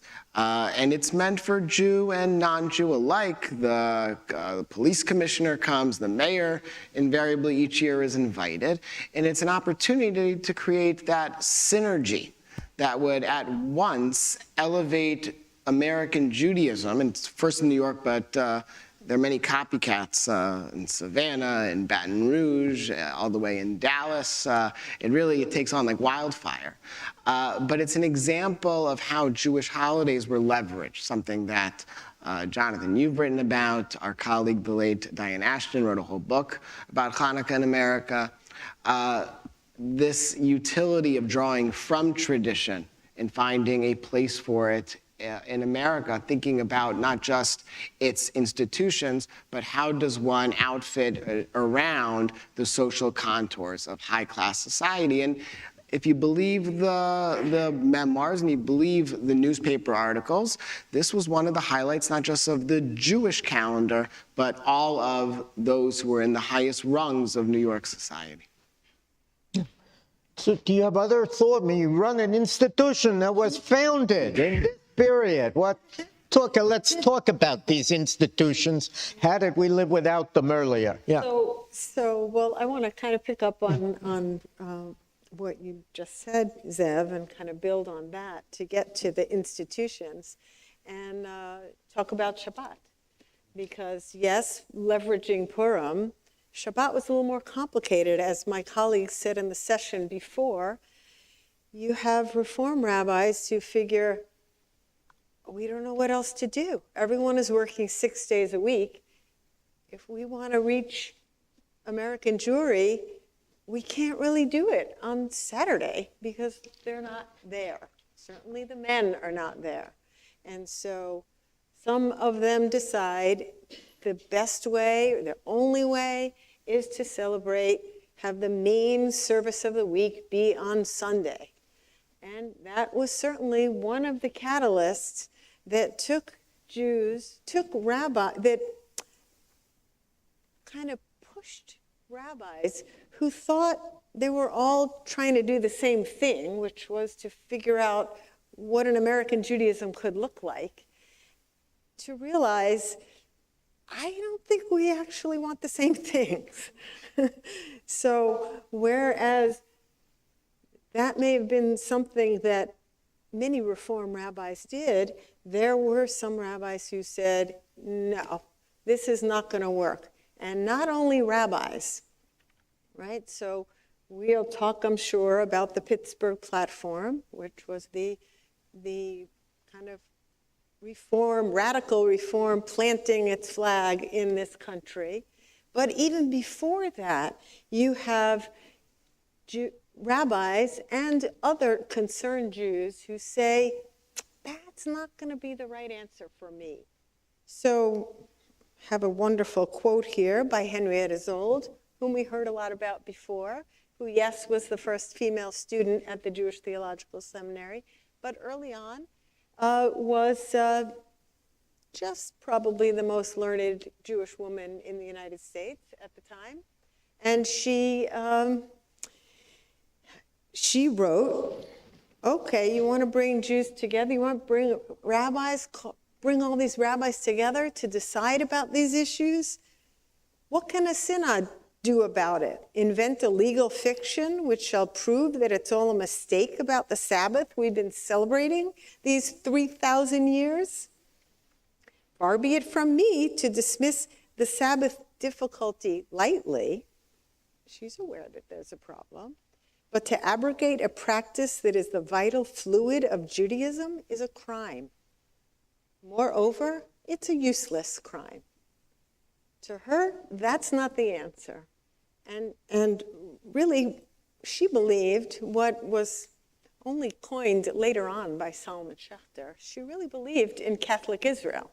She really believed that people would decide what American Judaism would look like through their feet and through their mouths, by what they eat and where they show up and when. And so it was that group that ultimately coalesced and founded the Jewish Theological Seminary in 1886. So take it further. So one other important institution which comes right at the end of the Gilded Age is the Orthodox Union. And important to mention, first because of how important an institution it is, also because it was founded in Shearith, Israel, FYI, oldest congregation in America. It was, in part, led, this founding, by another predecessor of mine, and really an amazing figure from that time period, Henry Pereira Mendez, who appears in this book. Yeah. I know because as soon as I came into the green room before we came out, Jonathan showed me the book, and I immediately did the academic version of the Washington Read. You know, that's what's called the Washington Read. When someone comes out with a memoir, they immediately look in the index to see if their name appears in the book. So I went to do a Shearith Israel read to see if in the index if Shearith Israel appears, and thank goodness it does. And Jonathan said there's no Soloveitchiks in the book, which is okay.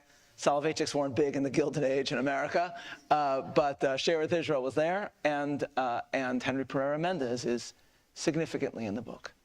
And there's a lot to say about Henry Pereira Mendez and a lot to say about the Orthodox Union, but one of the aspects relates to not just Orthodoxy in America, but Zionism in America as well.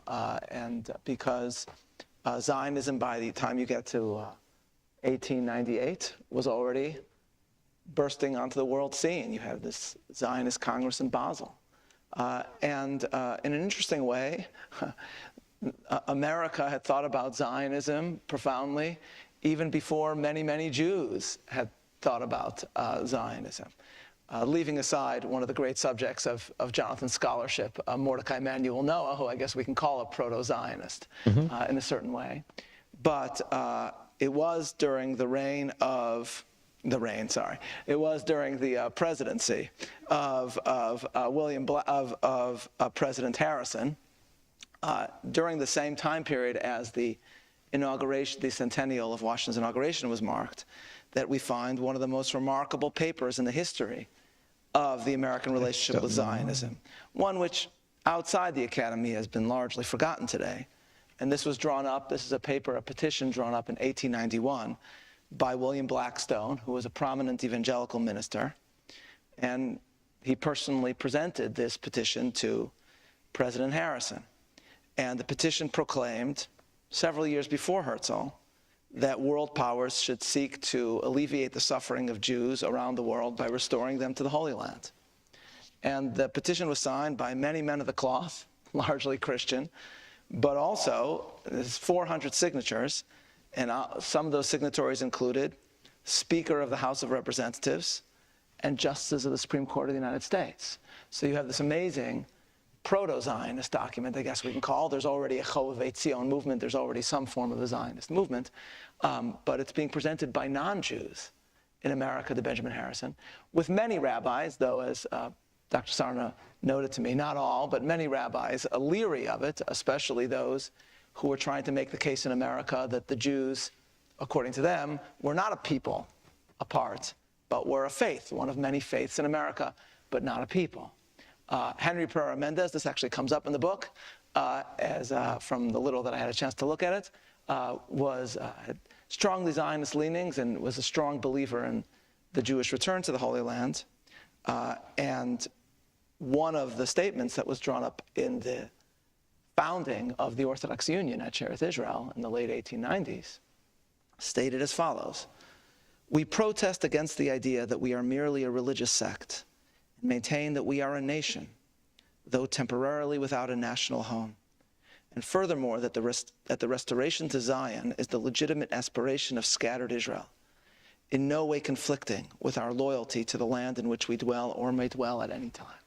And so the founding of the Orthodox Union was meant to be, here you had these Sephardic rabbis, Henry Pereira Mendez, Sabato Moraes, and then you had these Ashkenazi rabbis, and coming together to make statements both about the union of orthodoxy in America, not through a chief rabbinate, but through some other organization that people would voluntarily join.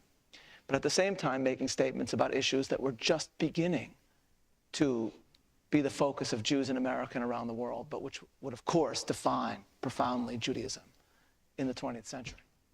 So I think it's important for this group to kind of clarify this picture here, because the Jewish Theological Seminary was founded by Henry Pereira Mendez.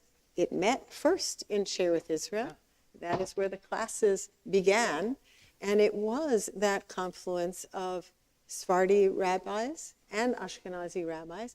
And you're quoting from 1898, but actually this much precedes that, right? The kind of statement in 1789 that these rabbis issued that really is the prototype for what becomes the charter of the Jewish Theological Seminary in 1886, called for a resettlement of Palestine, a return to halachic interpretation, and, which was very important, already in this first iteration of the Jewish Theological Seminary, is Hebrew as the prime language of prayer and education, and a Bible-focused curriculum.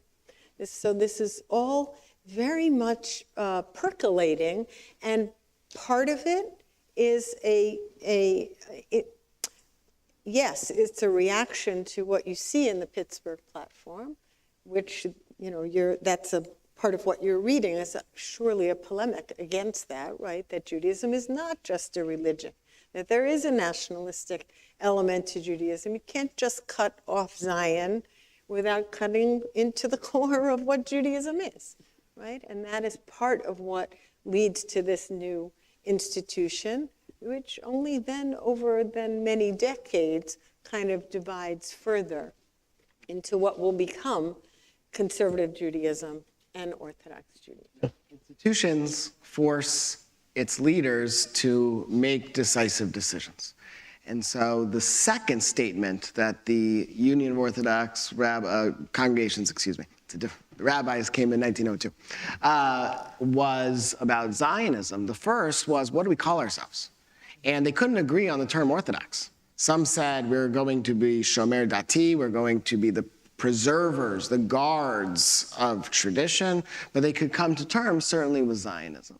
What's interesting, though, in terms of this period of moving from a term that Jeff Gurak, who was here a few hours ago, moving from fluidity to rigidity, institutions are forced to take stands, whether that is Shabbat, Sabbath, Shabbos, however you call it, is on a Sunday or is going to remain on a Saturday, whether we believe that the Holy Land is somewhere in the Middle East, or maybe we're in a Messianic period and this too can be sacred. All the emergence and the necessity to create these organizations to become the scaffolding of an enlivened American Judaism forces people to take stands. And I think that's really interesting. That's right. And So again, as you know, they had to decide what to call this organization in 1886. It became known as the Jewish Theological Seminary. Moraeus wanted to call it the Orthodox Seminary, right? But he liked enlightened I Orthodox. believe that it was Alexander Kohut who talked him off the ledge and said, I get it, but we have Reform and we have Orthodox. It's going to be too sharp a break. And going back to what you highlighted before, Jonathan, this concept of a rabbi doctor, already they understood that they were trying to create rabbis for the United States, for American Jews. And they wanted rabbis who were educated, who could compete with the Christian orators of the day in the quality of their sermons and their teachings and their talks to their constituents. And so they went with the Jewish Theological Seminary, modeled after the Jewish Theological Seminary in Breslau, where some of them had been ordained, which combined this kind of Wissenschaft study of Judaism along with traditional Jewish learning. Some organizations say enough of these rabbis, enough of fighting, do women get involved? Gratz College, take a page from you, gets founded in the end of the 1890s, and they're the first, we call ourselves the first independent Jewish college in first United States, and they realize that's North America. You could say claim same thing as well. And it's the first to admit women because we're all in on educators. And talk about the Talmud Torah movement. Again, it's fascinating. Actually, what you taught me with your remarks is institutions make things decisive. Yeah.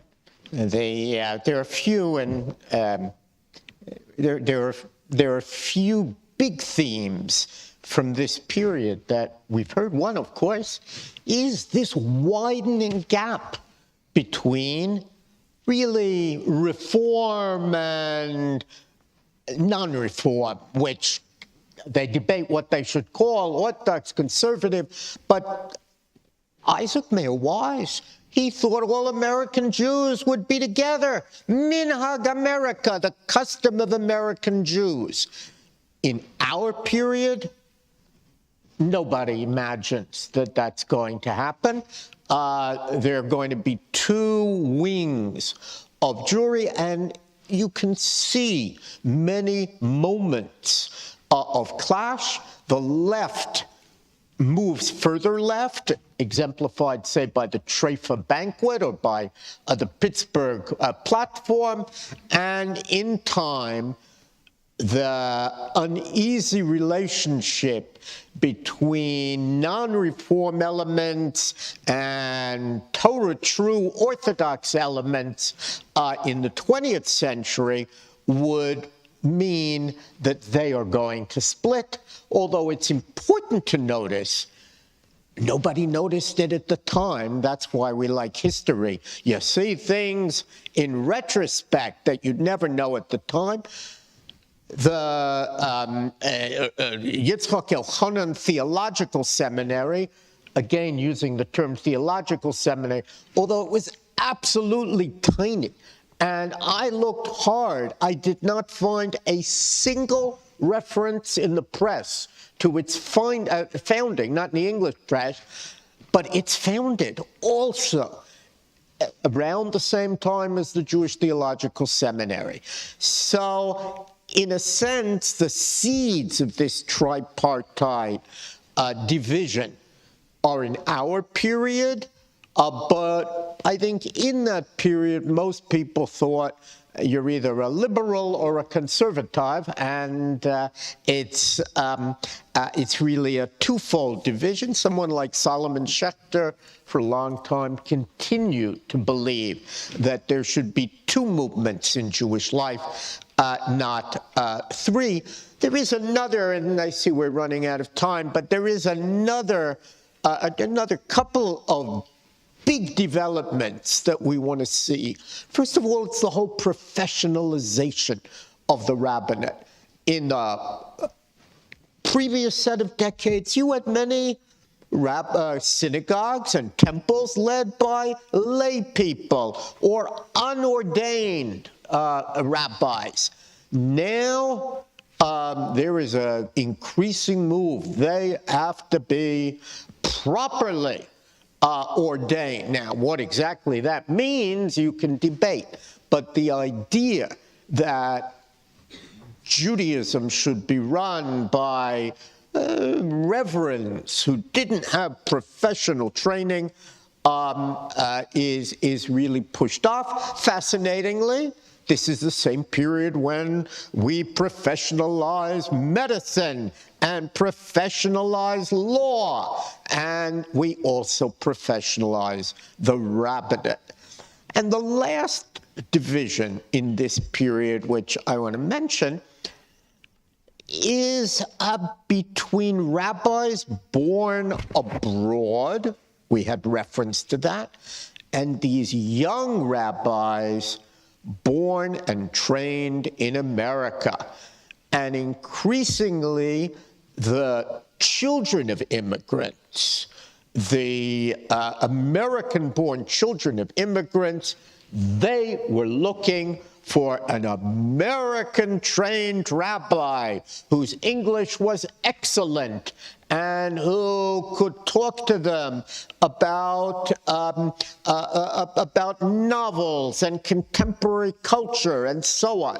And we actually, in the 1890s, see one German-educated rabbi after another, Rabbi Zoll, Rabbi Jastrow, and then Rabbi Gottheil, Dr. Gottheil, pensioned off, essentially, and replaced, in every case, by an American rabbi. And that's a very important movement. It makes American Judaism dependent upon itself. It transforms the rabbinate. I want to give a chance for other comments. We got about 5 minutes, and you may want to refer to other articles, and then we'll move to questions. And I know that we have some. Well, we'll start the other way. Did you want to? Yeah. Sure. Solly, yeah. Build on a lot of the very interesting comments that were said before, just to make a couple comments, just to sort of bring it all together. First, I can't say enough good things about Sabato Moraes. I really think that he's someone that everyone needs to know more about, even though he was never rabbi in Shearith, Israel, but only in our sister synagogue in Mikveh, Israel.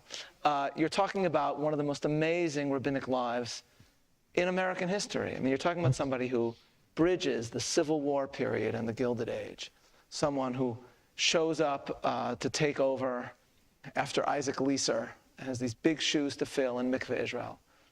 And I think saves the honor of what will eventually be called orthodoxy in America by being this eloquent voice against slavery, even when many of his lay people are copperhead Democrats and who were so angry against his inveighing against slavery in sermons that they did the most cruel thing that anyone could ever do in a synagogue, which is they banned a rabbi from giving sermons, which is, obviously too horrible to even think of, but they actually banned him. And then he stuck with it, and he emerged as, with a lifetime contract, actually, in the end. So all's well that ends well. But he then, you take him from the Civil War period all the way to the founding of all these institutions at the end of the 19th century. And you're talking about somebody who embodied, as Zev said, enlightened orthodoxy, came from Livorno, taught himself English from the King James Bible, and emerged as an eloquent spokesman for Jewish tradition. So to me, my favorite hero, if they're going to have one figure that I admire, and there's so many, of that period, it's going to be Sabato Moraes. And I just want to point out, we had an earlier talk on Nina Moraes Cohen. I want to put those together. Nina is the daughter of Sabato Moraes that Sully's just described. And most importantly, Jonathan has revealed that really, perhaps we can make the case that Sabato Moraes also inspired the opening of the Gettysburg Address. Yeah. So we could take credit for that as well. That's the good news. Four score and Four seven score years. and That 7 was years ago. straight Very out of important. Moraes. We did that. That was all us. Yeah.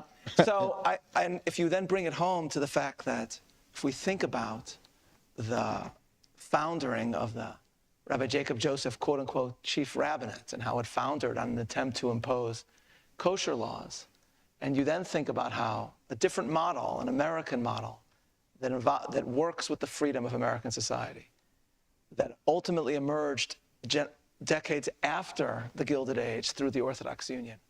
What it ended up giving the world was actually one of the most universally accepted standards of kosher supervision. I think it's safe to say more accepted than any other kosher supervision in Israel, all of Jewish history. In all of Jewish history. And it came about through a uniquely American way, through a uniquely American Jewish organization. So everything comes together when we actually think about the life of Sabato Moraes. Shirley, did you want to? Well, as he was my first predecessor, I can only say here to all the wonderful. We will found right here the Sabato Moraes fan club. Historic. You had to say about Sabato Moraes. I think that I want to talk about. I think I want to bring it forward a little bit.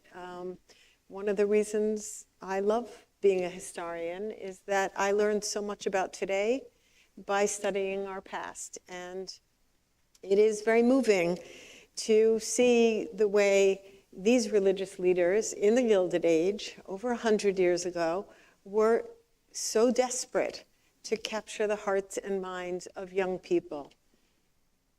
The things we read today, what are we going to do about young people? They're not joining synagogues. They're not taking to the Judaism that works for us. These are age-old complaints that you hear from Jewish leaders in every generation. And what you see in the Gilded Age is a moment of enormous experimentation. Like, we don't know exactly what to do. So we're going to try a whole bunch of different things. Yes, good corrective, Zev. Some of them are religious institutions, but there are so many other institutions, educational institutions, the American Jewish Historical Society, the Jewish Publication Society, the YMHA. All of this is founded during this period because these leaders are trying to figure it out. And we are in a similar era of experimentation, fermentation. I think of the words of Mordechai Kaplan, who basically said, yes, do throw whatever you can against the wall, because we don't know what's going to stick.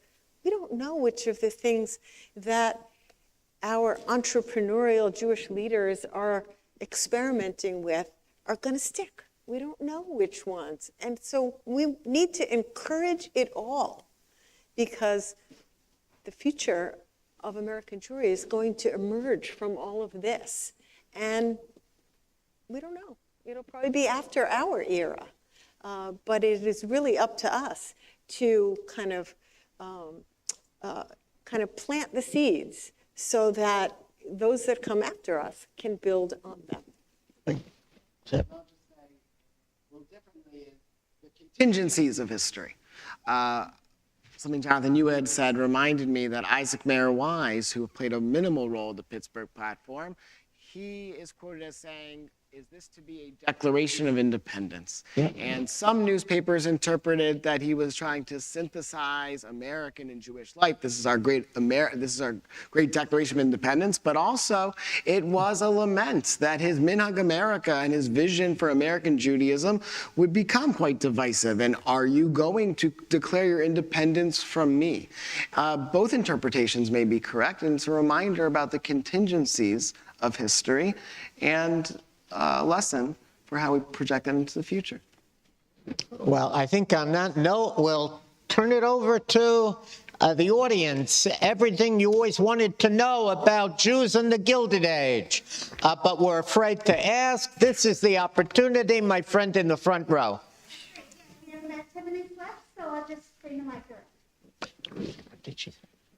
You mentioned Henry Ward Beecher. He was an adulterer, and the Plymouth Church stuck with him until the bitter end. Unlike Sheldon Silver, who was trashed by Hebrew Union College, better late than never.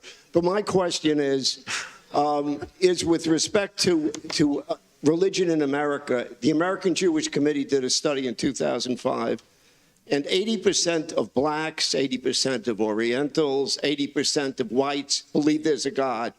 70% of Jews do not believe that there is a God. So God's chosen people have not chosen him. So my question is it now just a culture or is it a religion? Because you're talking to the distinct minority now. Does somebody want to handle that? I'm neither a theologian nor a political scientist. So please, I go ahead. Please. Yeah.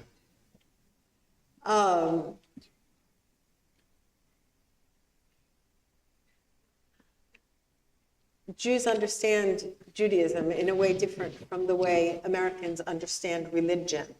Right. And we don't have catechisms of faith. So Jews often describe their allegiance to Judaism without God talk. I would take it further. There's a long effort, especially in this era, to redefine Judaism in Protestant terms so our neighbors should understand it. That's why we need a platform with all the things we believe.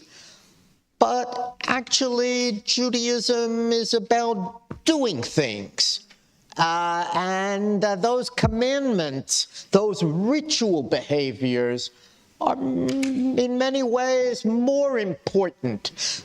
There's, of course, a famous joke that the Jewish communists in the last days of the Tsar debated, is there a God?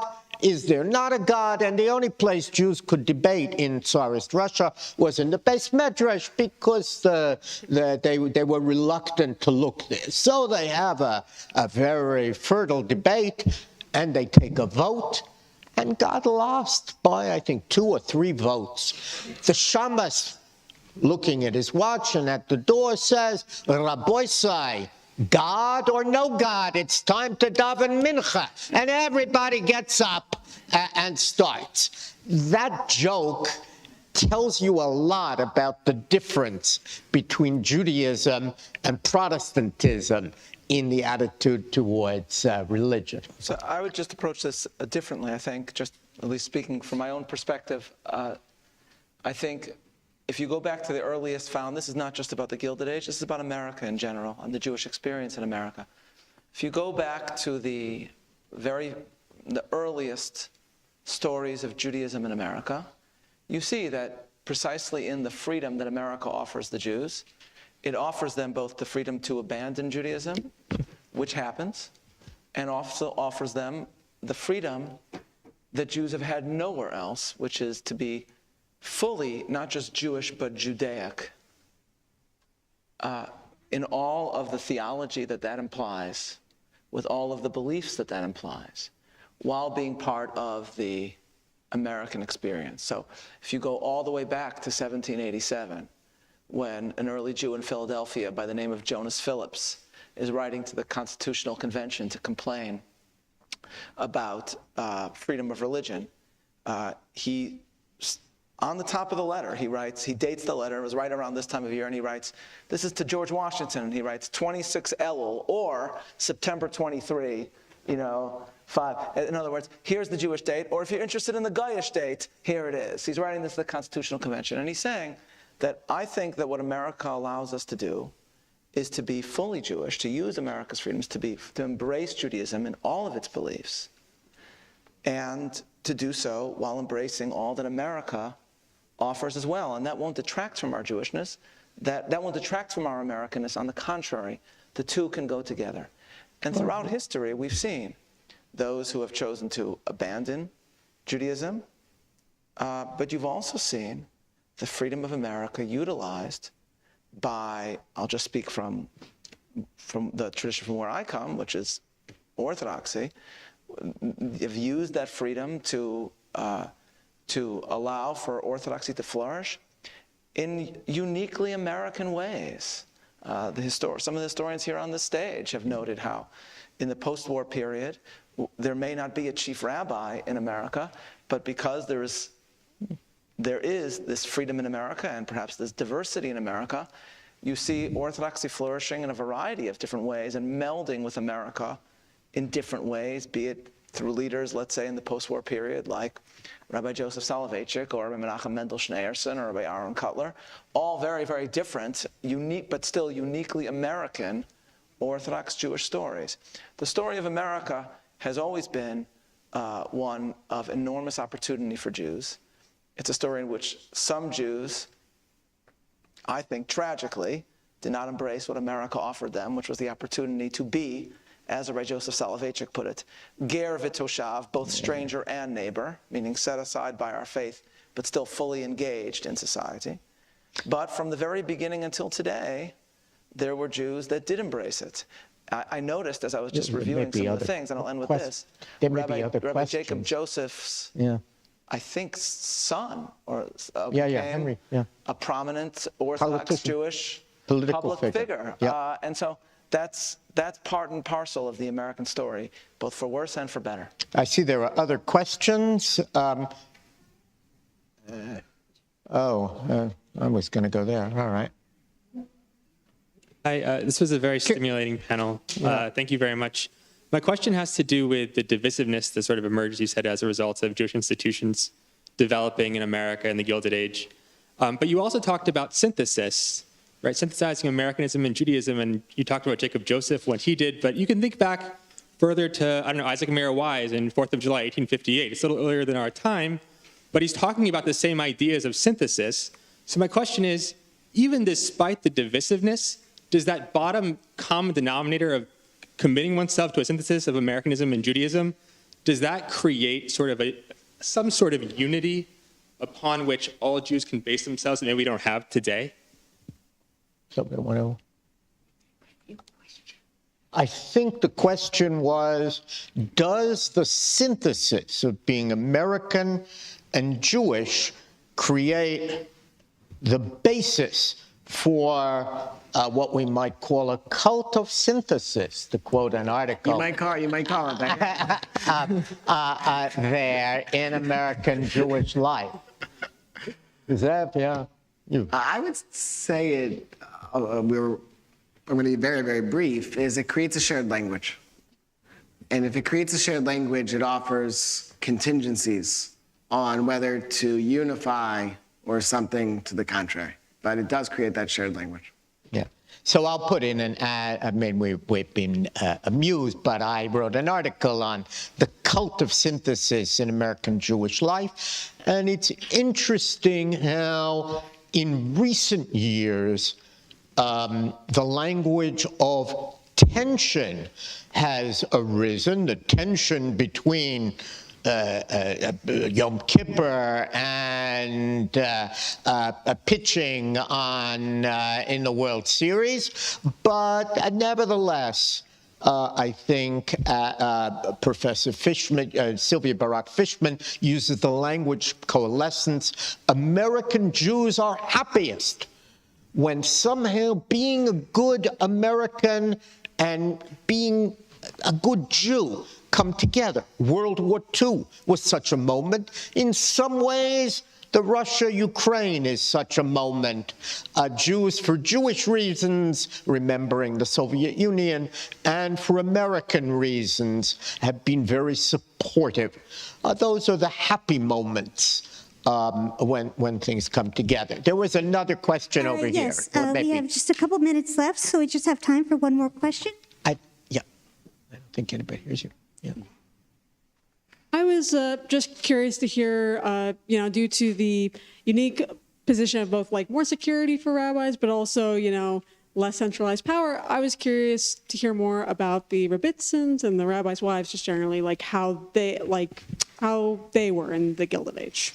So I didn't hear the question. What were the implications? As I understood it, what are the implications with all the transformations within the rabbinate, the economics, and in terms of authority, what were the implications specifically for the rabbi's wife?